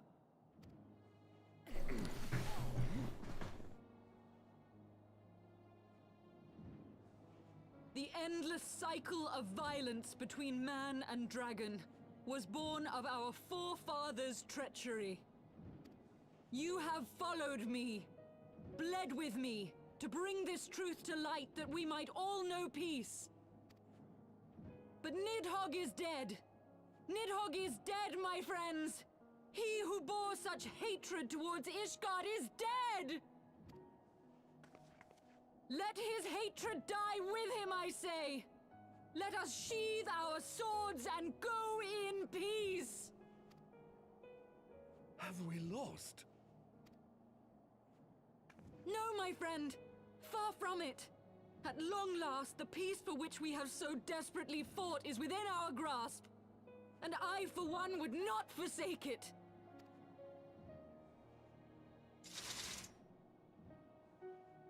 Peace?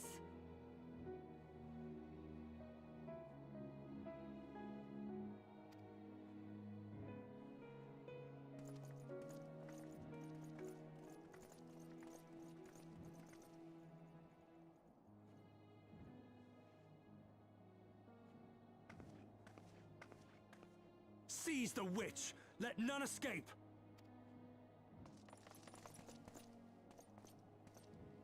Providing aid and succor to the wounded should be our first concern. If the heretics mean to observe the peace, then it would be folly not to do the same.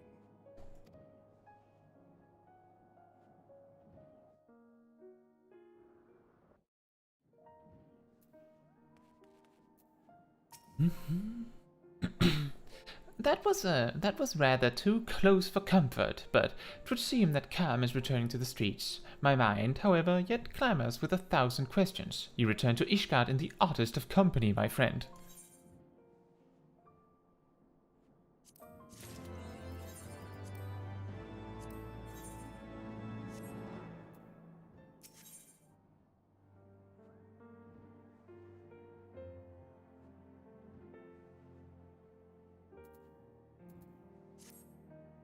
That, my friends, was...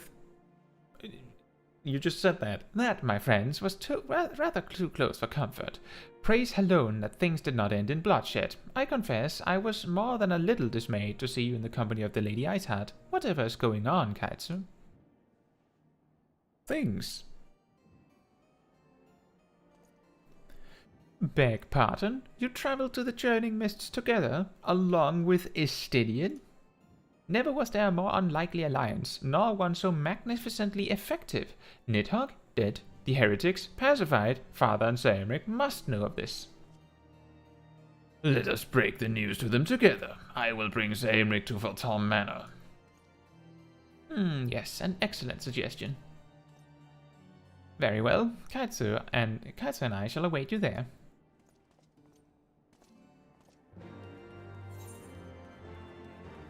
And I will go the other way around to get there, because I prefer taking the Aether Shard over here.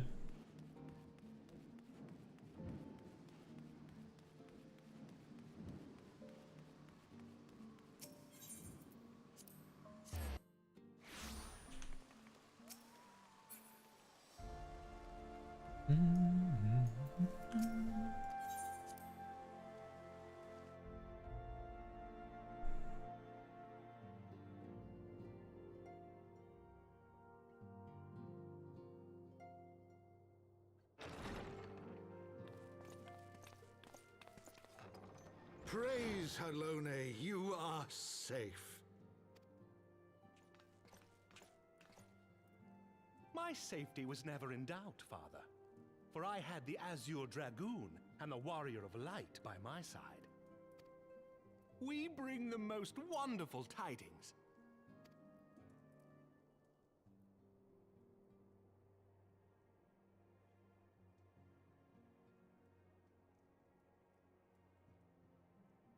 The infamous Lady Iceheart, here in Ishgard? This is most unexpected. She has done much to quell the violence. The Inquisition may not approve, but we are glad of her presence. And with the Great Worm's demise, even our nation's more reactionary elements will have scant grounds to press for her immediate impeachment. My thoughts exactly. What of the truth revealed to us by Hraesvelgr? That the origins of the Dragonsong War, a core tenet of Ishgardian faith, are quite unlike those depicted in the scriptures.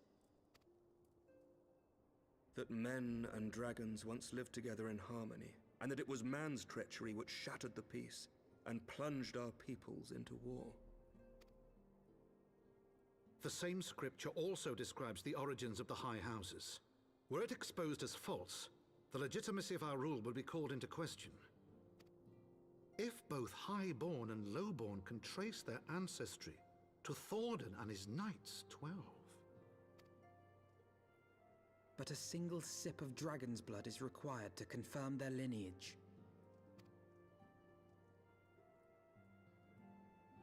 If the Holy See knew of this and chose to remain silent, their crimes are grievous indeed. Regardless, this state of affairs cannot be allowed to continue.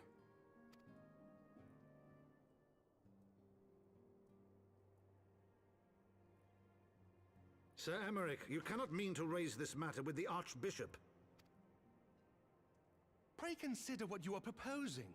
If the Holy See chose to conceal the truth for centuries, what reason would they have to reveal it now? At best, you will be branded a heretic and clapped in irons. Then at least the Archbishop will have shown his true colors.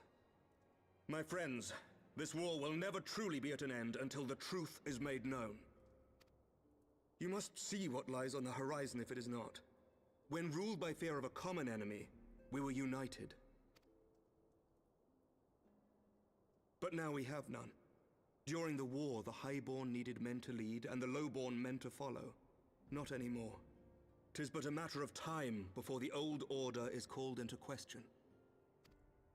Lady Iceheart will share the truth with her followers, and the Holy See will be powerless to stop its spread. The disenfranchised will rise up united, and blood will flow in the streets once more.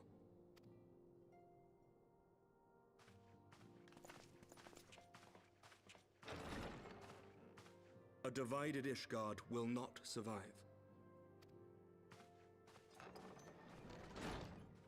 Tread carefully, Lord Commander.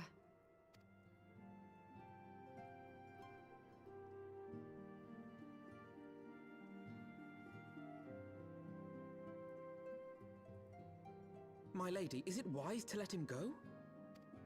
I sympathize with the Lord Commander's desire for reform, but to approach the Archbishop in this manner bespeaks an idealism to which I did not think Sir Emeric prone. Though he comports himself as a realist, he has long dreamt of reform. 'Twas that idealism which first drew me to him, that which made me swear an oath to serve. We must not think of ways to hinder his cause, but rather ways to aid it, even should the Holy See cry heresy. You cannot mean... If the Lord Commander does not return from the vault at the appointed hour, I mean to go and fetch him. Have care, my lady. Your words border on treason. Should they reach the wrong ears, you will be declared an enemy of Ishgard. That is a risk I am willing to take. Lest you forget, my lord, I am not born of this land. My loyalty is to the Lord Commander alone. But I speak only of what may come to pass. If the rumors regarding his heritage are to be believed, we have naught to fear.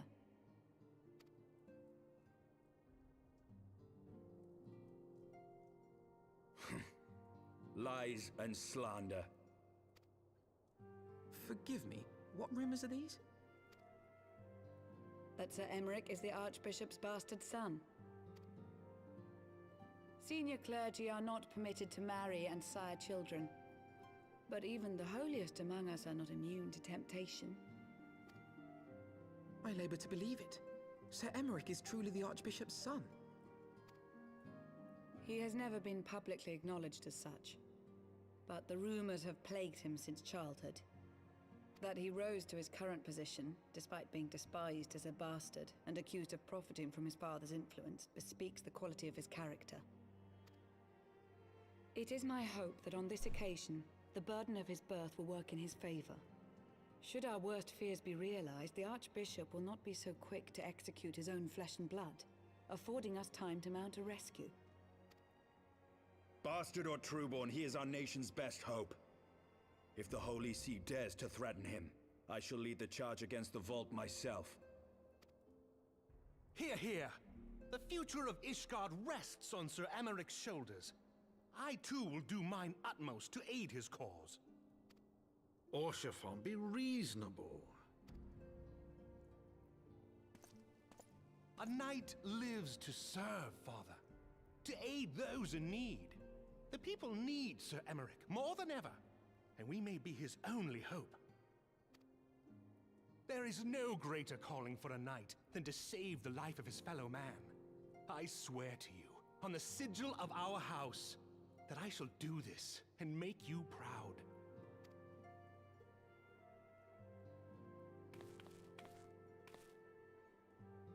Even you? Romantic, reckless fools, the lot of you. So be it. Make your preparations. I thank you all for your support.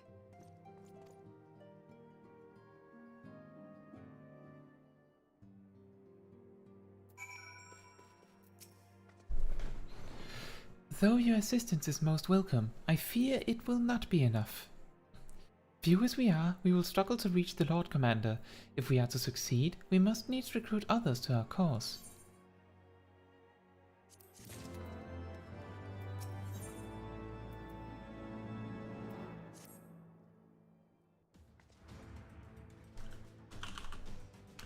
Just a moment.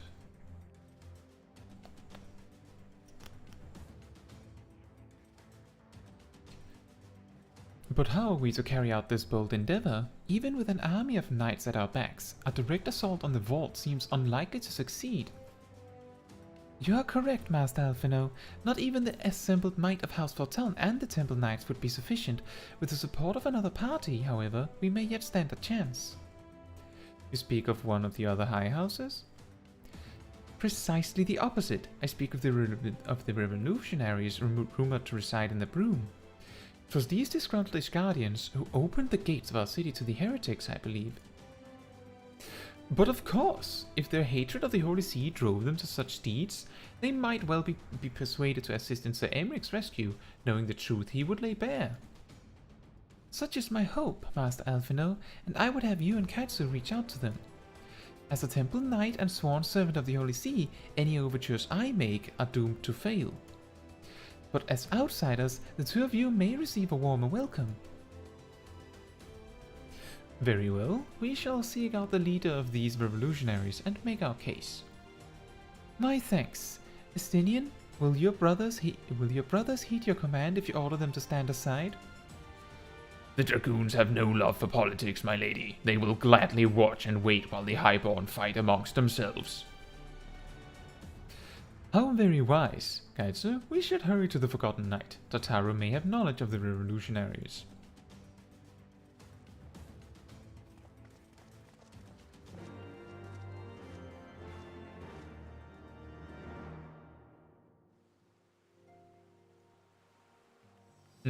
What? Oh. I wonder what that Aether Current matches to.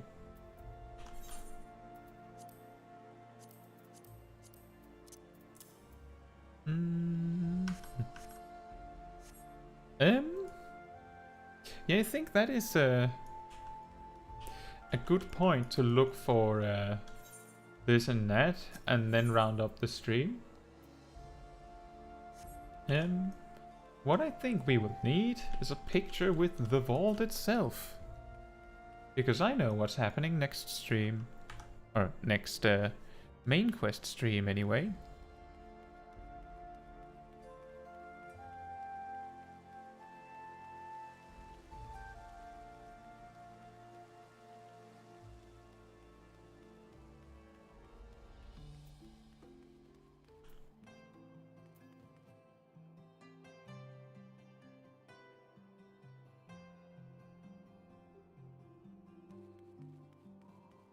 Indeed, next week.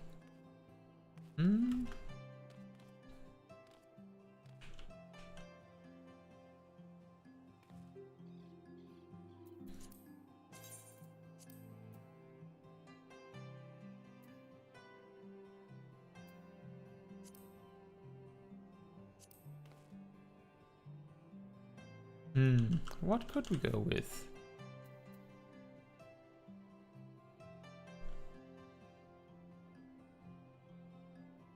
Think? Maybe. Next to this guy. The vault looks extremely uninteresting from here, I have to say.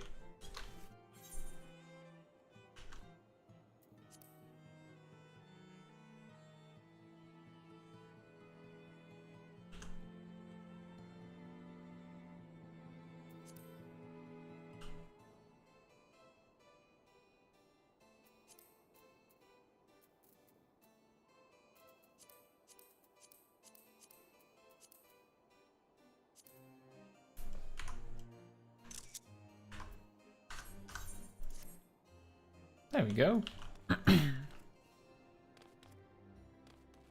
The vault is simple, but they cut you to pieces in trial by combat. Indeed. We'll put you to trial on arguments that you cannot win on.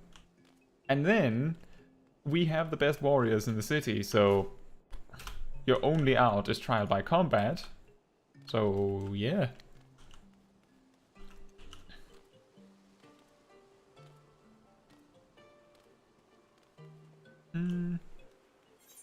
The inn. Also, little fun thing is that we're going to run out of chest piece inventory space as the first thing, it appears, rather than actual inventory space, which I think is really funny in retrospect.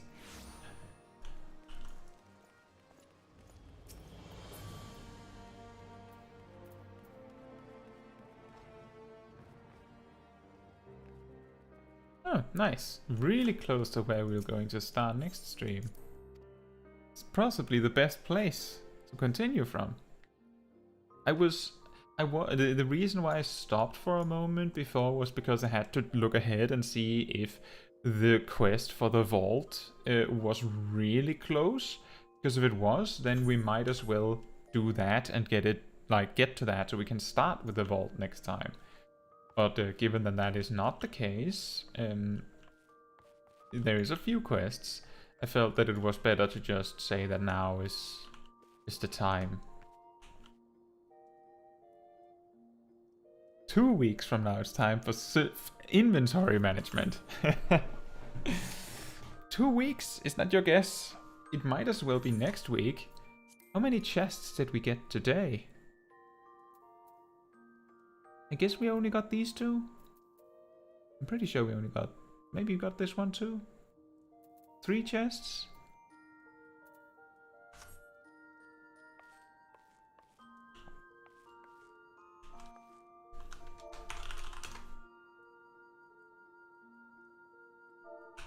Let me just see what I can get away with here.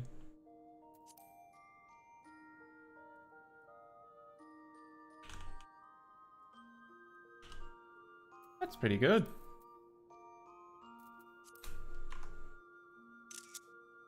Very simple.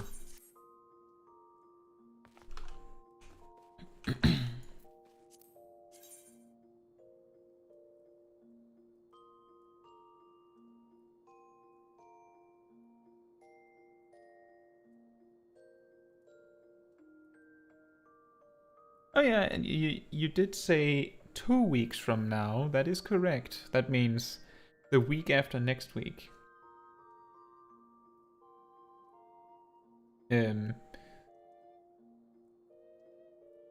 I can see how it would miss the specific nuance that you meant next week or the next week after that. But yeah, both could work. It wouldn't surprise me if we have to do something after next week specifically, because it would be a little inconvenient if we have to stop in the middle of something to clear inventory. But we'll see how things pan out.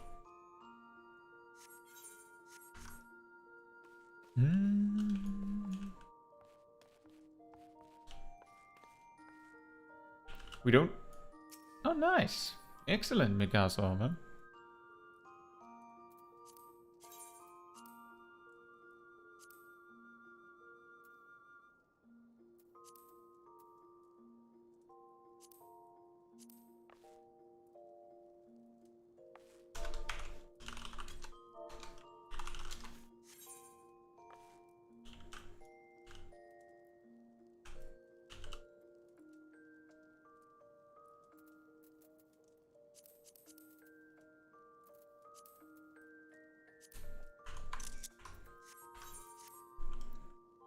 That's that. Alright. And bye to that bot. Goodbye to the bot.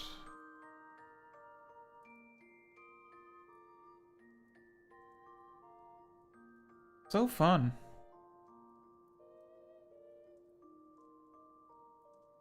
Bookjack says, he feels so cold on Smol's head because her head is empty. What are you talking about? It's filled with dreams of candy. And even at the end of the stream, what did he have? 2? I think we had 2 of those bots tune in tonight. It's been a while. And also she has glasses on her head, that's true.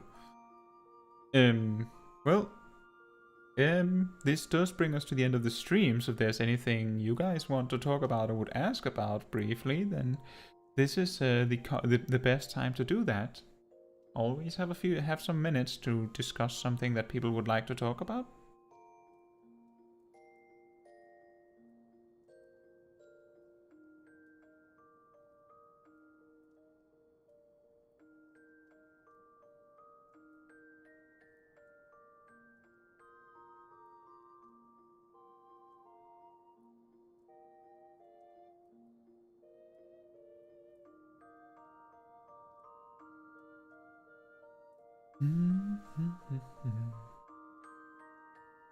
But we started at level 52 and we're at level 56 quests now, so we got twice as far this time compared to last time. I guess there is actually a genuine probability that we could get really close to the end of the leveling story of Heavensward next week. But there's also the possibility that suddenly a lot of things happen. We have 2 dungeons. I'm guessing that the Great Gubal Library is part of the main story. Because I can't remember. And then we have 2 trials. Actually, we have 3 dungeons because we also have the dungeon that leads up to Thordan. So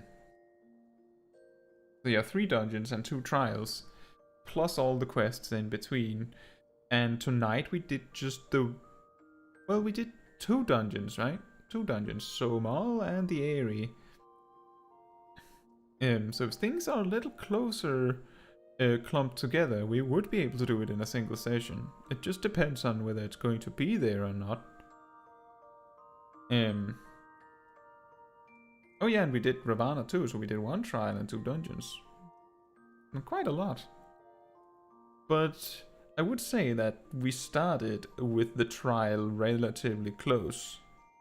This next time we're starting with a dungeon relatively close.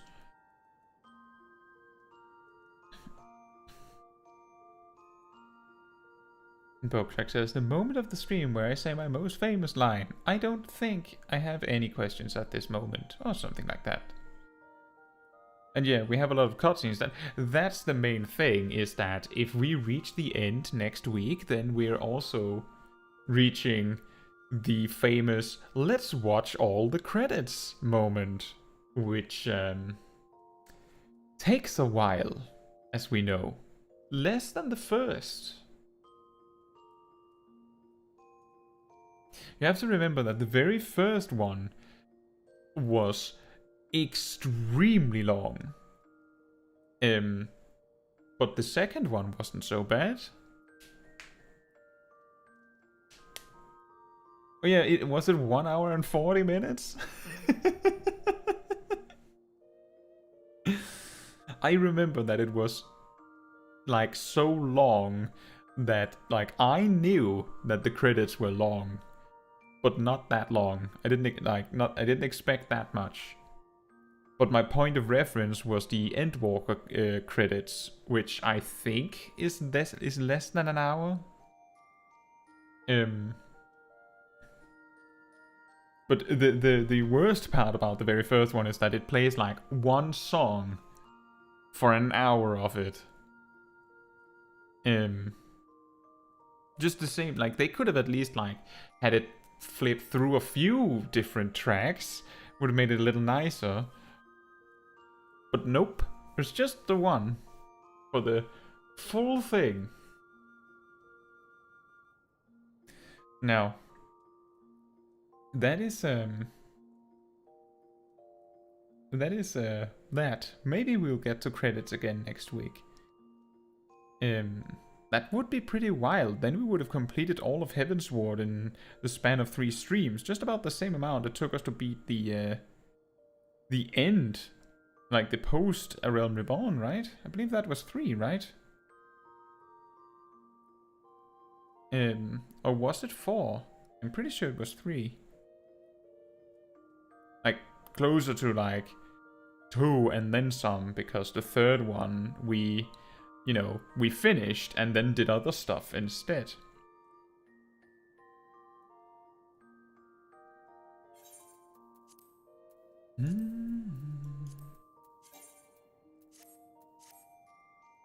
Well, yeah, black mage things.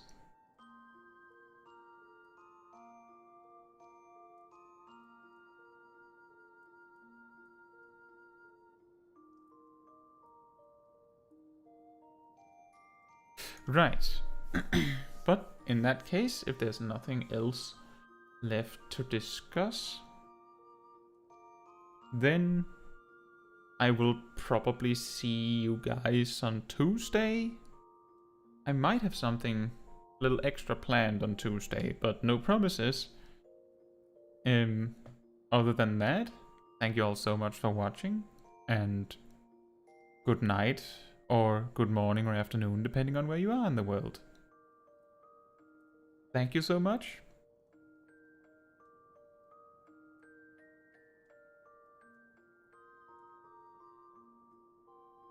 Wait, Pokeshak says save in Shroud to the second time of Arcane Circle? What do you mean?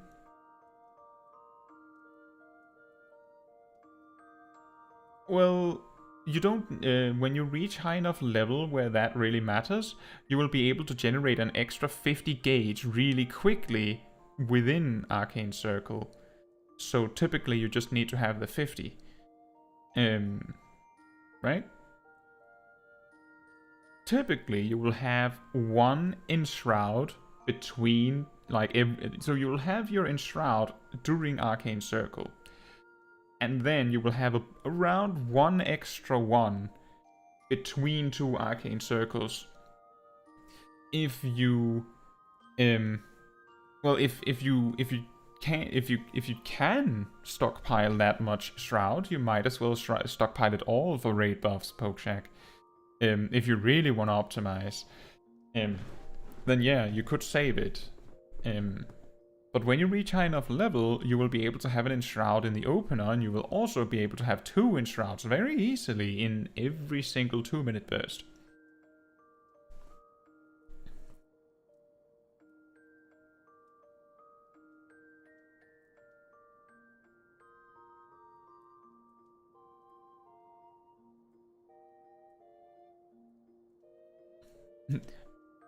Excellent. In that case, we will put Smol Caetsu to bed. Oh, we're so close to leveling up. Good night. And see you all very soon.